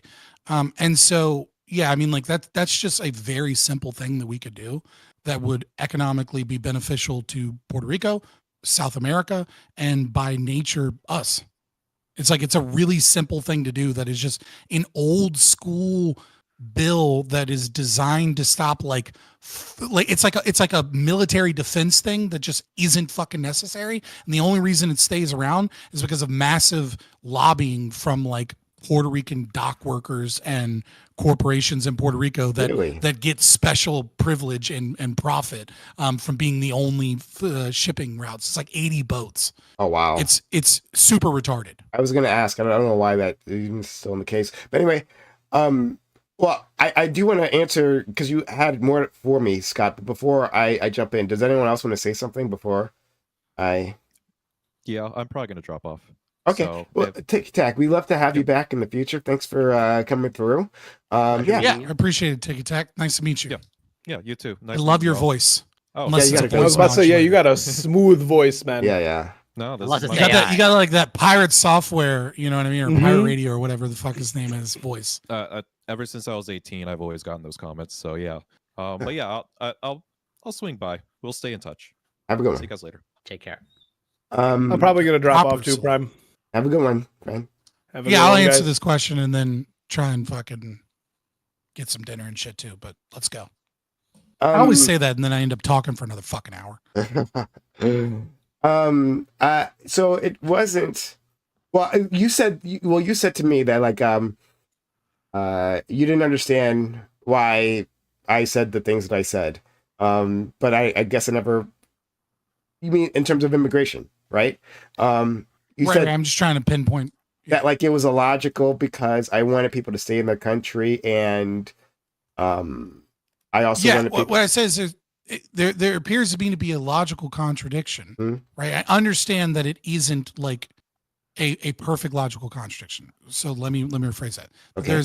There's contradiction in the sense of like these two things work against each other. It's not a logical contradiction, right? In the sense that like it's logically sound argument that you're making, right? What I'm Right. saying, the contradiction, I don't mean it from a logical perspective. I just mean it like in the two goals and stated interests of your argument work against each other.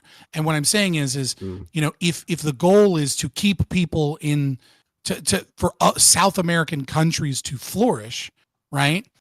And at the same time, you have this desire for, this, virtually, not necessarily, but virtually unlimited immigration from these places. And you wish for there to be support structures in so that they can come in and have all of the same opportunities as Yeah. any other American, that these things are working against each other. And then I explain like the brain drain and et cetera, Sure. and like the hardworking cohort, et cetera.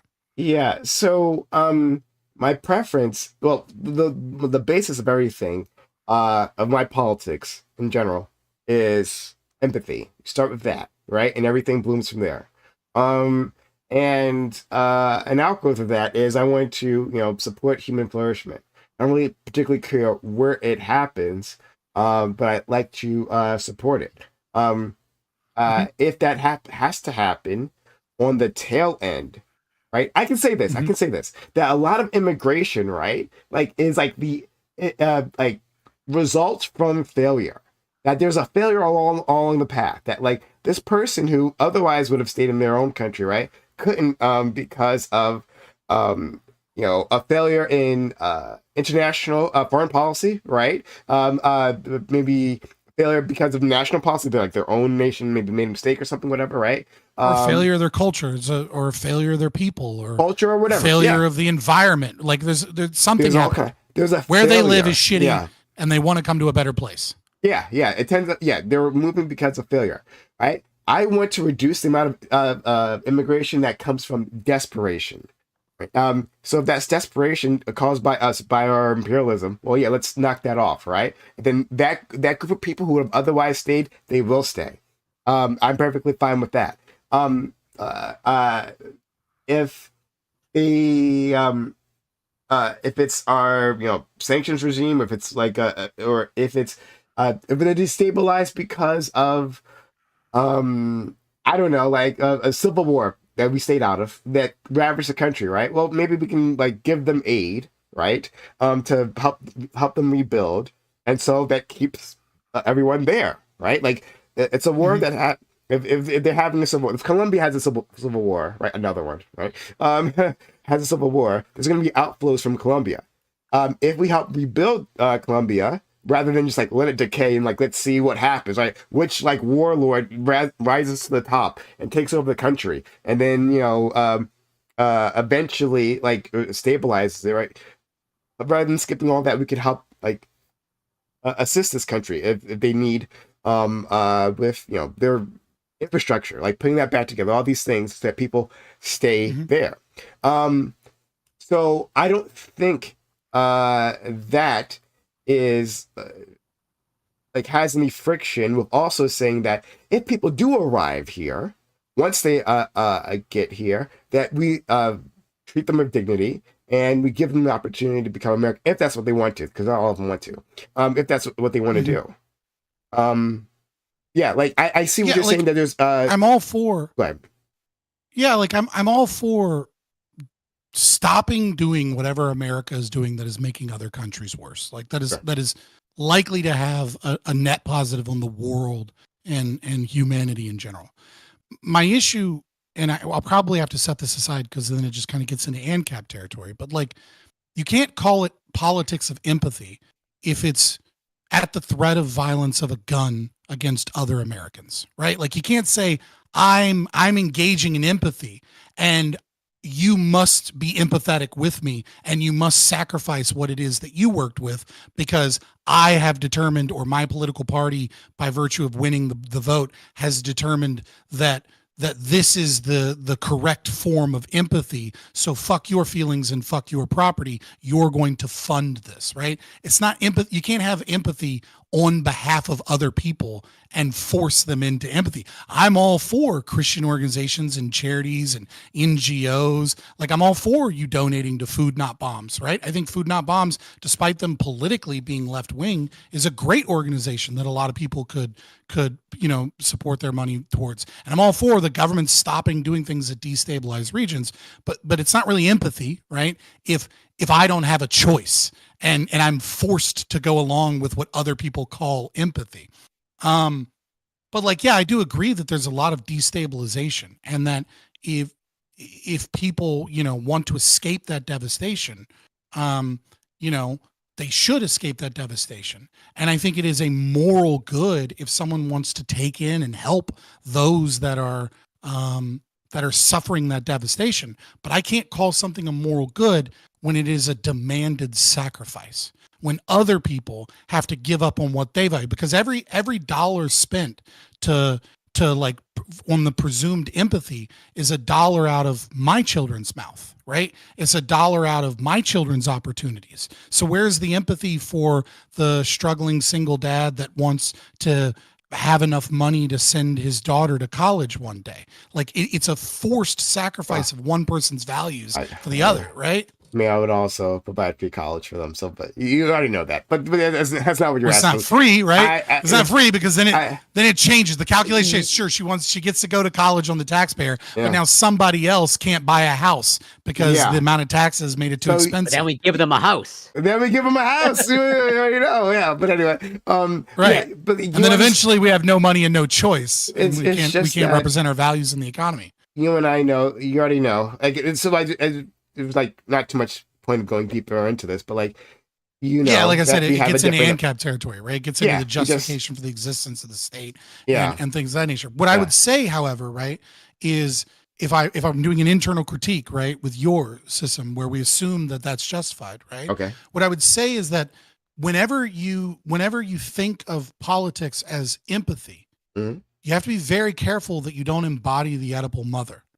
You have to be very careful that you don't that empathy doesn't become an excuse to engage in what makes you feel better and makes you feel like you're helping, but you're not actually helping, right? Okay. Like if a drug addict in my family asks to borrow money, I can feel sorry for them. I can have empathy and give them money because they're down on hard times.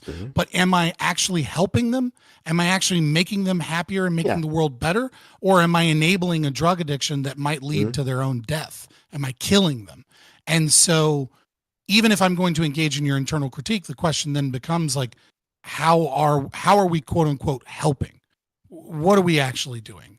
And is what we're doing actually helping, or are we just creating a corrupt incentive structure, like I said, where people come in and some people abuse the system and some people don't, whatever, but we drain hardworking, high IQ people from other countries to come in so that we can have cheap labor in America instead of a country that can build itself with a population of hard workers and people.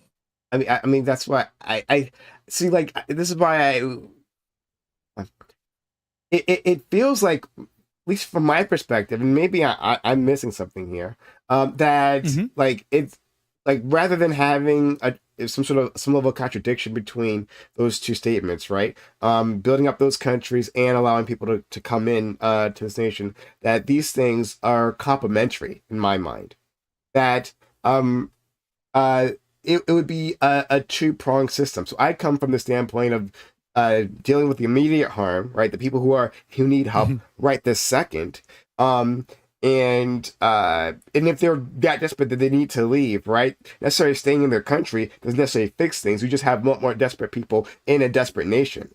So I'm not sure that necessarily fixes the problem. But also, the second prong would actually be intervening of these nations in the lightest sense of that word, to assist them to stabilize, right? Be looking at policies that would keep their governments up and running, keep whatever it is, right, to minimize whatever the damage is that they've suffered, to minimize immigration outflows.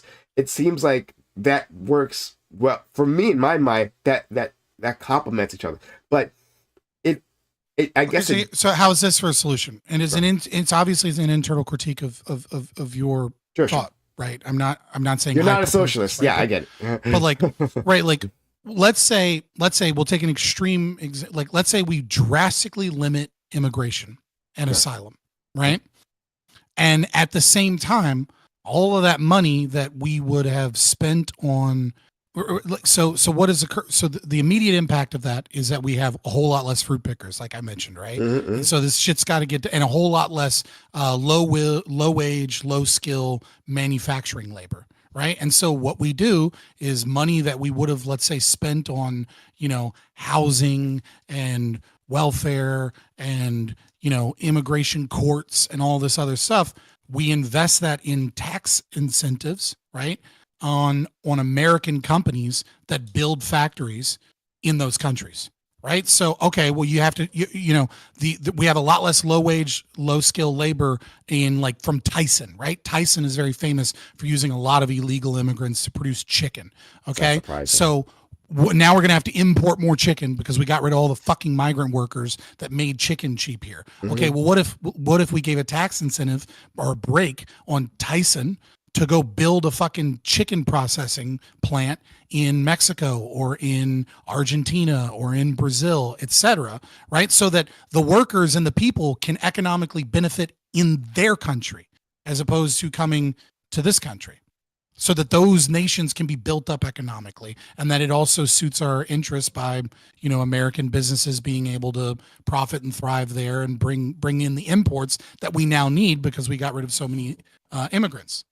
I don't necessarily have a problem with Tyson putting plants in those areas, right? Like I don't necessarily have a problem with that.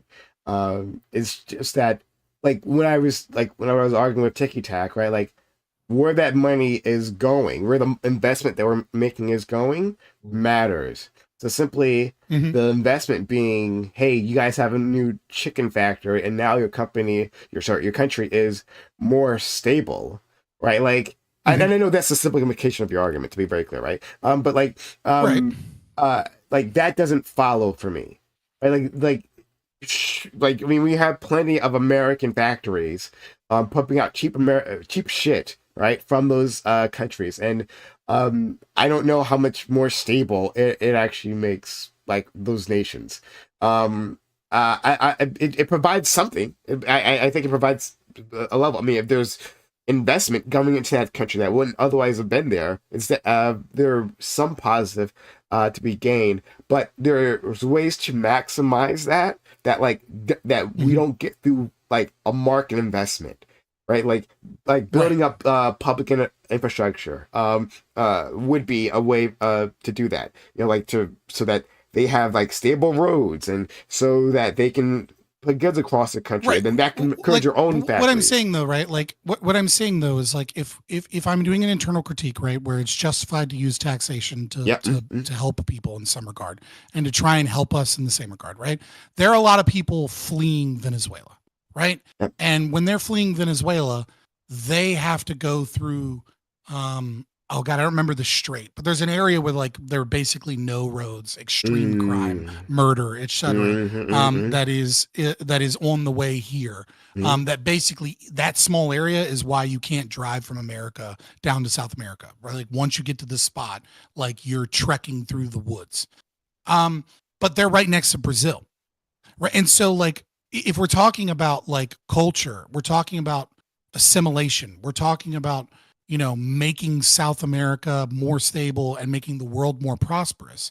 It seems like to me, dollars spent on incentivizing people from Venezuela to make dangerous treks, all across, through Colombia and then all the way through the southern end of North America, right? To come here to then spend money in welfare systems on them to hope that they, thrive and do well here is like, our dollar is going to be a lot more powerful in building businesses in Brazil so that they can literally just cross one border into Brazil. But you slipped something in there. You said dollars spent to encourage them to come here through immigration, right? That's what you meant to say, right? That the immigration dollars. Yeah, I'm talking about welfare dollars. Excuse me, the welfare dollars that we spend, brings them in. Yeah. So one, I think there's a relatively small population. I don't have the numbers. I would love to see the numbers. I actually don't have the numbers to. Well, we don't even have the numbers of fucking people that are illegal in this country. Yeah, much less like good survey data on what percentage of their motivation was. Yeah, etc. So I don't know what their motivations are. I would hazard to guess that it's actually quite a small number. That is the reason that they come here rather than any other. That there's a plethora of other reasons. Like I agree with you that like. Yeah, but like hear me out, like right. So like when there is some level of people, right, that are sitting somewhere going, am I going to risk making it to America or not?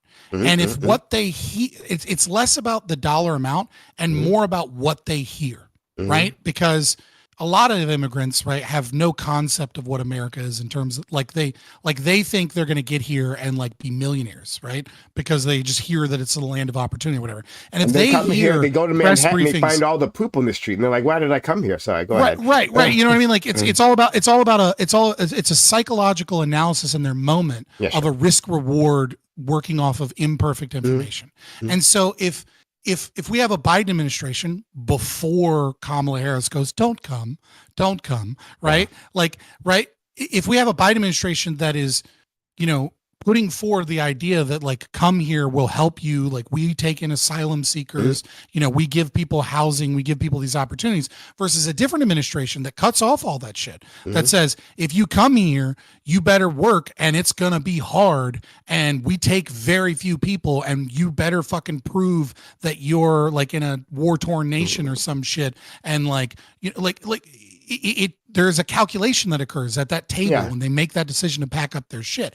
And if instead of spending money on welfare and things like that sends this message that we're welcoming and taxes Americans and taxes our economy, we spent those dollars in, let's say, Brazil, right? Because we're using the example of a Venezuelan person sitting at a table and goes, hey, Brazil's getting better. There are American jobs in Brazil. There are like things and even I'll even go one step further with you, right? Okay. We could create a program just like how when people come over here and they join the United States military, it's a lot easier to get U.S. citizenship. We could create programs where people are more likely to get American citizenship if they work at American companies and factories in South America for a set period of time. And so instead of just flooding here with their problems and death and coyotes and drug cartels and then they come here and we have to spend all of this money to try and give them a leg up at the expense of the taxpayer. Instead, we send some of that money, not even all of it, to bolster South American countries, to bolster their economy, to make those places better places to live, to give opportunities there and build a stronger Americas, right? Like we should have a strong North and South America, not a America that just kind of takes in all of the trash after, or not trash, but the leftovers after we've fucked over all of these countries. Yeah. I think there's room for compromise. I thought what you just said about the we make factories in South America and you work there and then you can get citizenship. Like that's a really interesting idea. I've never heard anyone suggest that. That's super interesting. Right, because I mean, like think about it. You work at Tyson for a year or two and then you can get a citizenship. Most people, if they're doing well and the factory's doing well, will probably choose to stay in a country now that their material conditions are better and now they have a good job. But some of them really want to fucking come to America, and if there isn't welfare or anything like that, but instead they come there with the money they made in American company and that's their dream, fucking why not? Yeah, I love that idea actually. I've never heard it before, but I really like it. Yeah, I think there's room for compromise here. It's and because I know you're not trying to be like Weasley here, right? Like you're trying to be very direct with me. It's just that when I hear this, right? Like let's say if I thought you were like someone who wasn't so straightforward.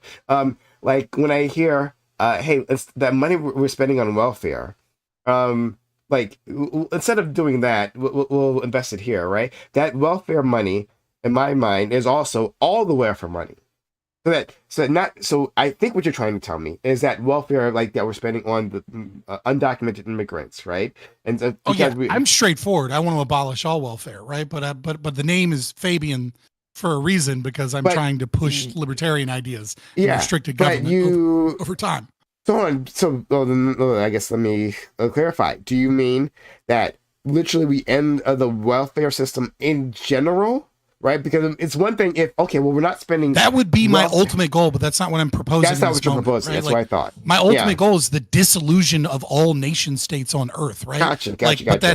But I right, you know what I mean? Like I'm not hiding that. So yeah, sure. But so what we're working with now is saying that the money that we're spending on undocumented immigrants to the welfare system, we're not spending that money anymore. Instead, that's going to South America to build up industry, right?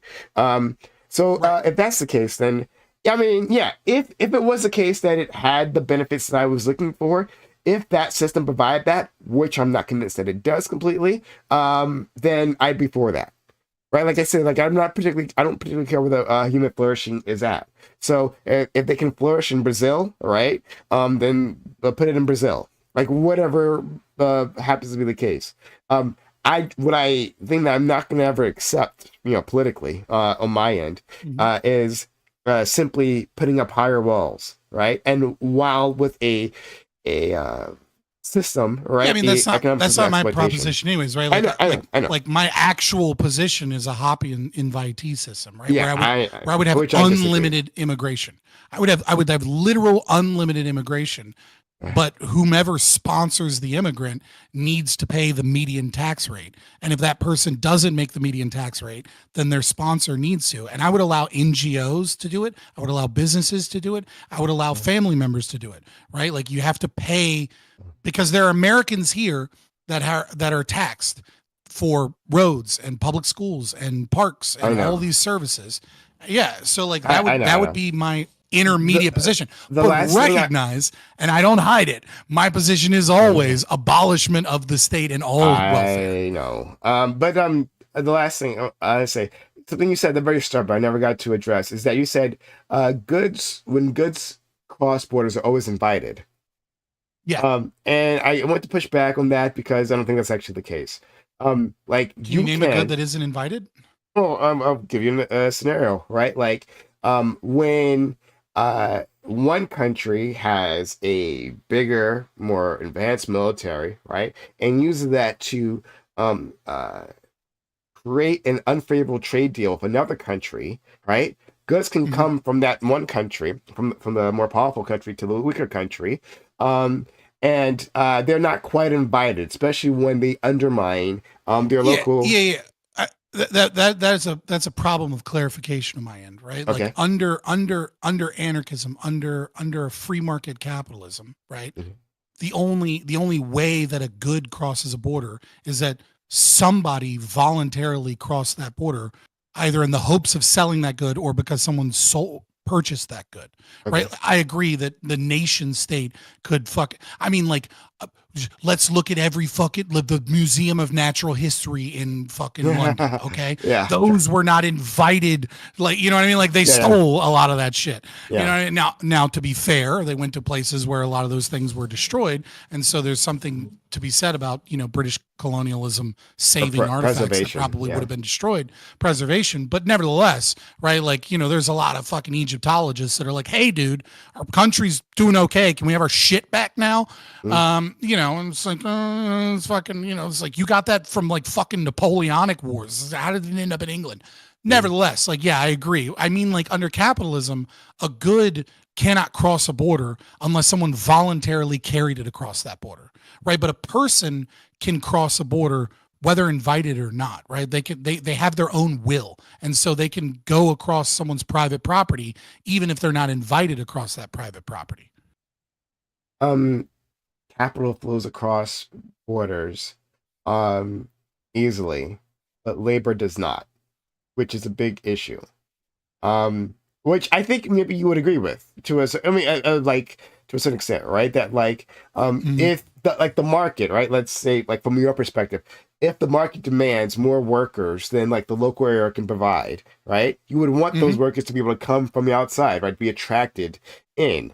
Yeah, I mean, like, ultimately, like, I would do away with the borders completely and only have private property borders, right? And so if someone says, hey, I have jobs for you, then they go to where the jobs are because they're invited for the jobs, right?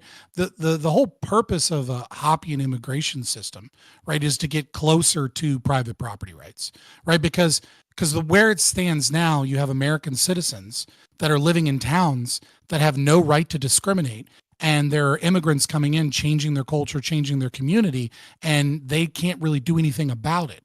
And then vice versa, like the example that I gave of, like, the guy whose, you know, wife was trapped in Yemen and had to move her to England, and then, you know, fight to get this person over. He's a private property owner, and he can't bring somebody into his own private property because this nation state is stopping him from doing it. And then, you know, and then even further, we look at the Trump administration. Let's say the Trump administration really does hold up their promise to just deport everybody. Okay, well, what the fuck did Consuela do? Right? Like, you know, she came to a country in a time where the country said, we're taking in asylum seekers. And then she filed for asylum.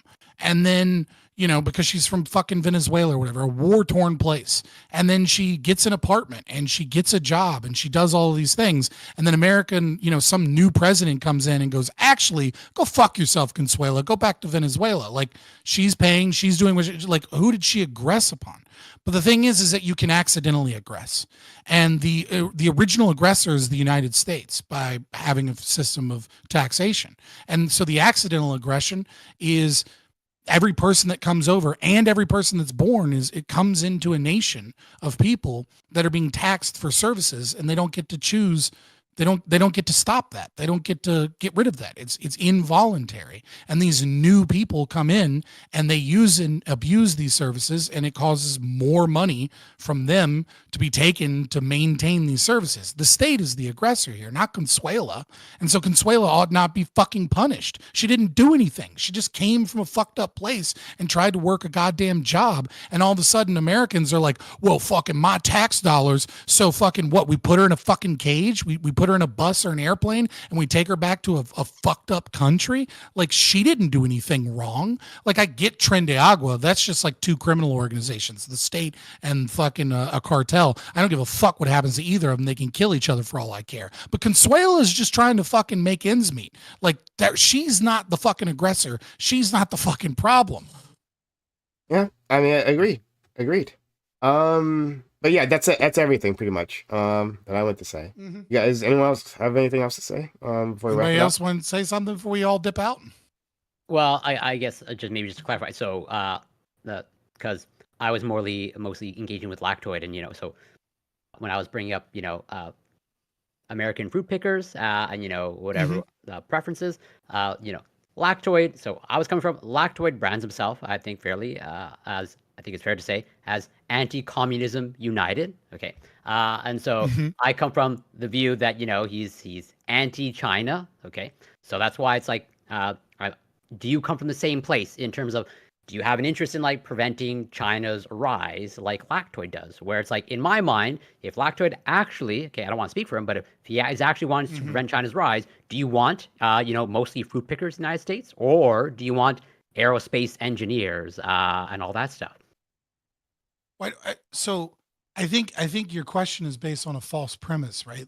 And I think I laid it out fairly well, right? Which is you're not going to get a rise of fruit. I mean, yeah, you might get some rise of fruit. I'm being pickers. hyperbolic, okay, but like, Right, yeah. I'm talking about, do you actually want to bring back like all of auto manufacturing to the United States, where the United States now, like, they want to lead the way in internal Right, combustion engine cars, okay? Or Right. do you want actually to incentivize EV and actual tech? Like, do you have a preference there?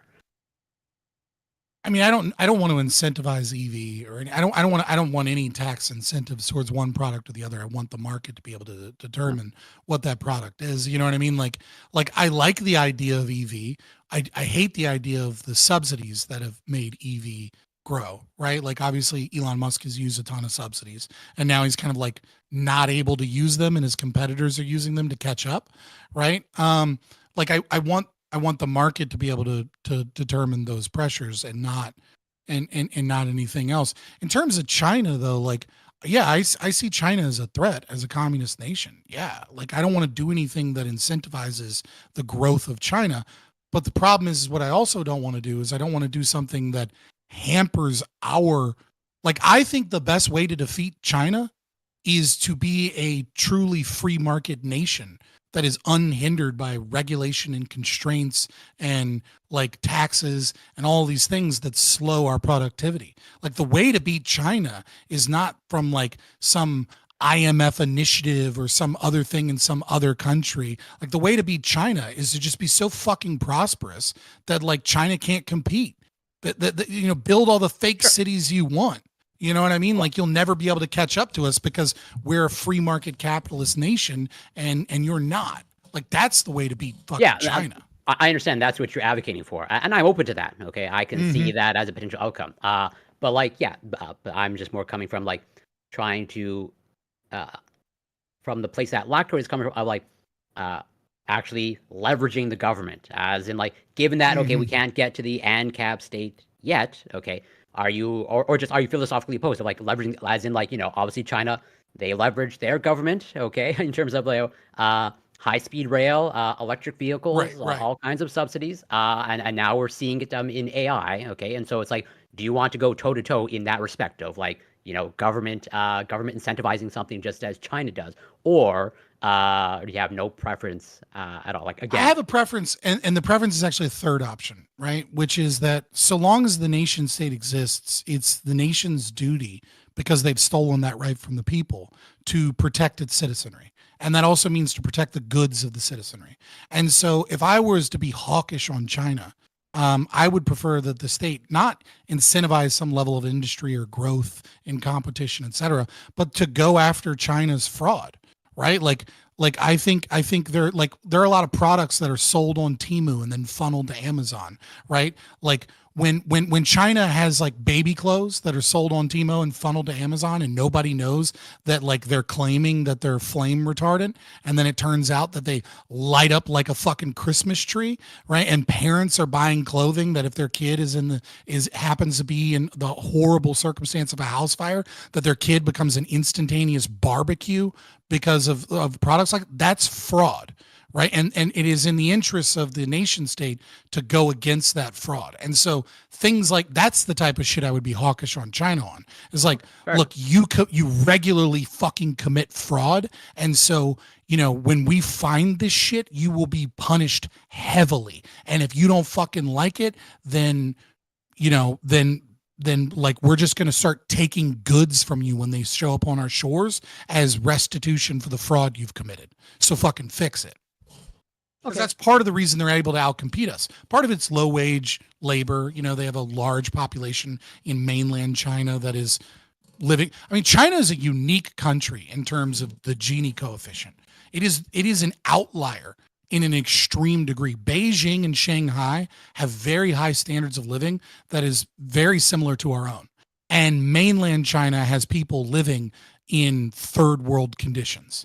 And it is only through communism that and law, or you can call it state capitalism, whatever fucking word you want to use, because if you don't like me calling it communism, but it is only through their authoritarian system and their massive export economy that they're able to maintain this massively underdeveloped country in the mainland with this high-tech developed country on their eastern coast and in other regions. And so it's like, but part of it again is the fraud. It's the practices that they're in against American interests. And so yeah, that's the type of shit and then of course lessening IP, because that's another reason China, you and I kind of agree on this. Yeah. Part of the reason China is so successful is because they don't respect IP.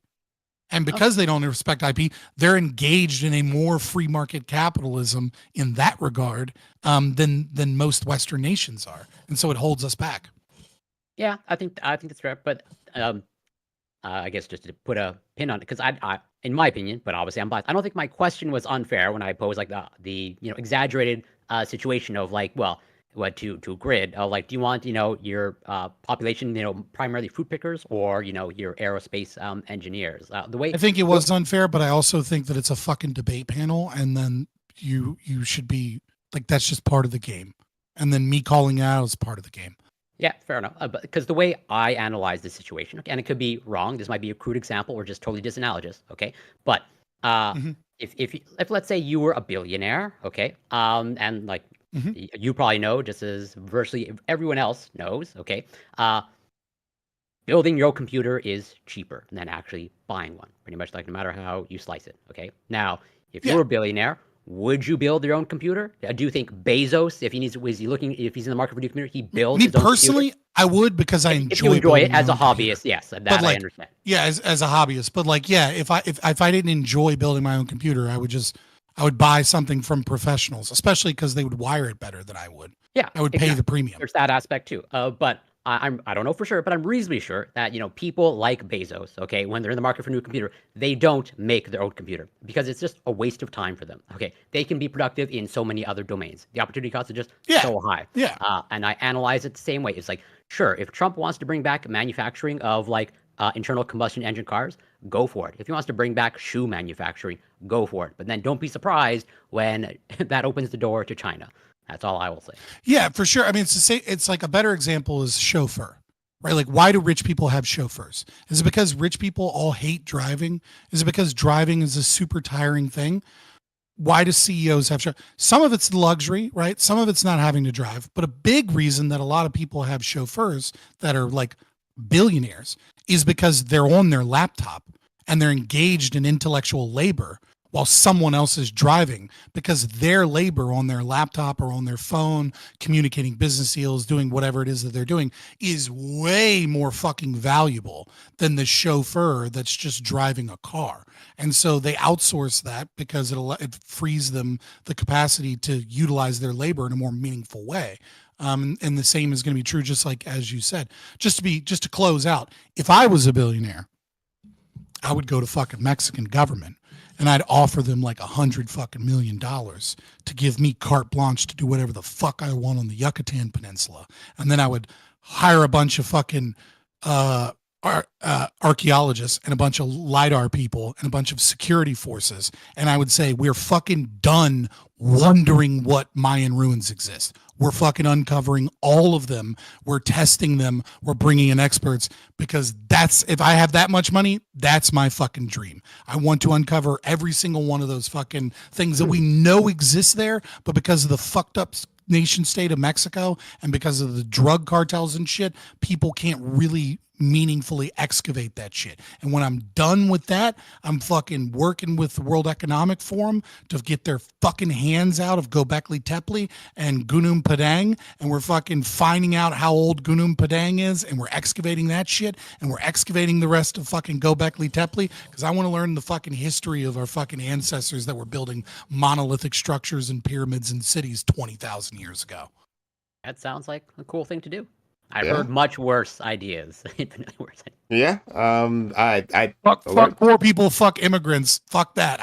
That's my Uh, goal. That's where my values are. I have learned something about Scott today. And that's interesting. Like I didn't know that about you. But that's I dreamed of being an archaeologist when I was a kid.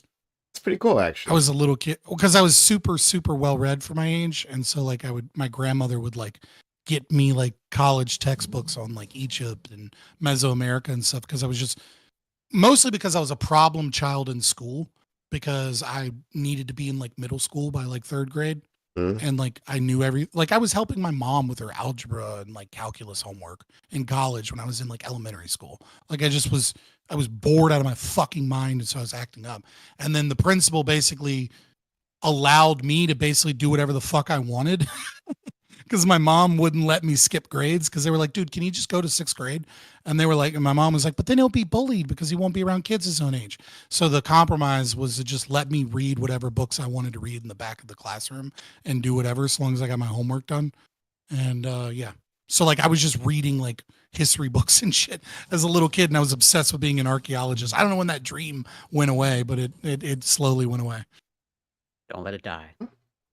I'm going to send it guys off to our friend Pisco, who's streaming right now. Give love to our friend Pisco. Fuck Pisco. Okay. He's just annoying. I actually have any Find real dinner hate for him. first. Okay. But All right, guys. yeah. And dude, this was amazing.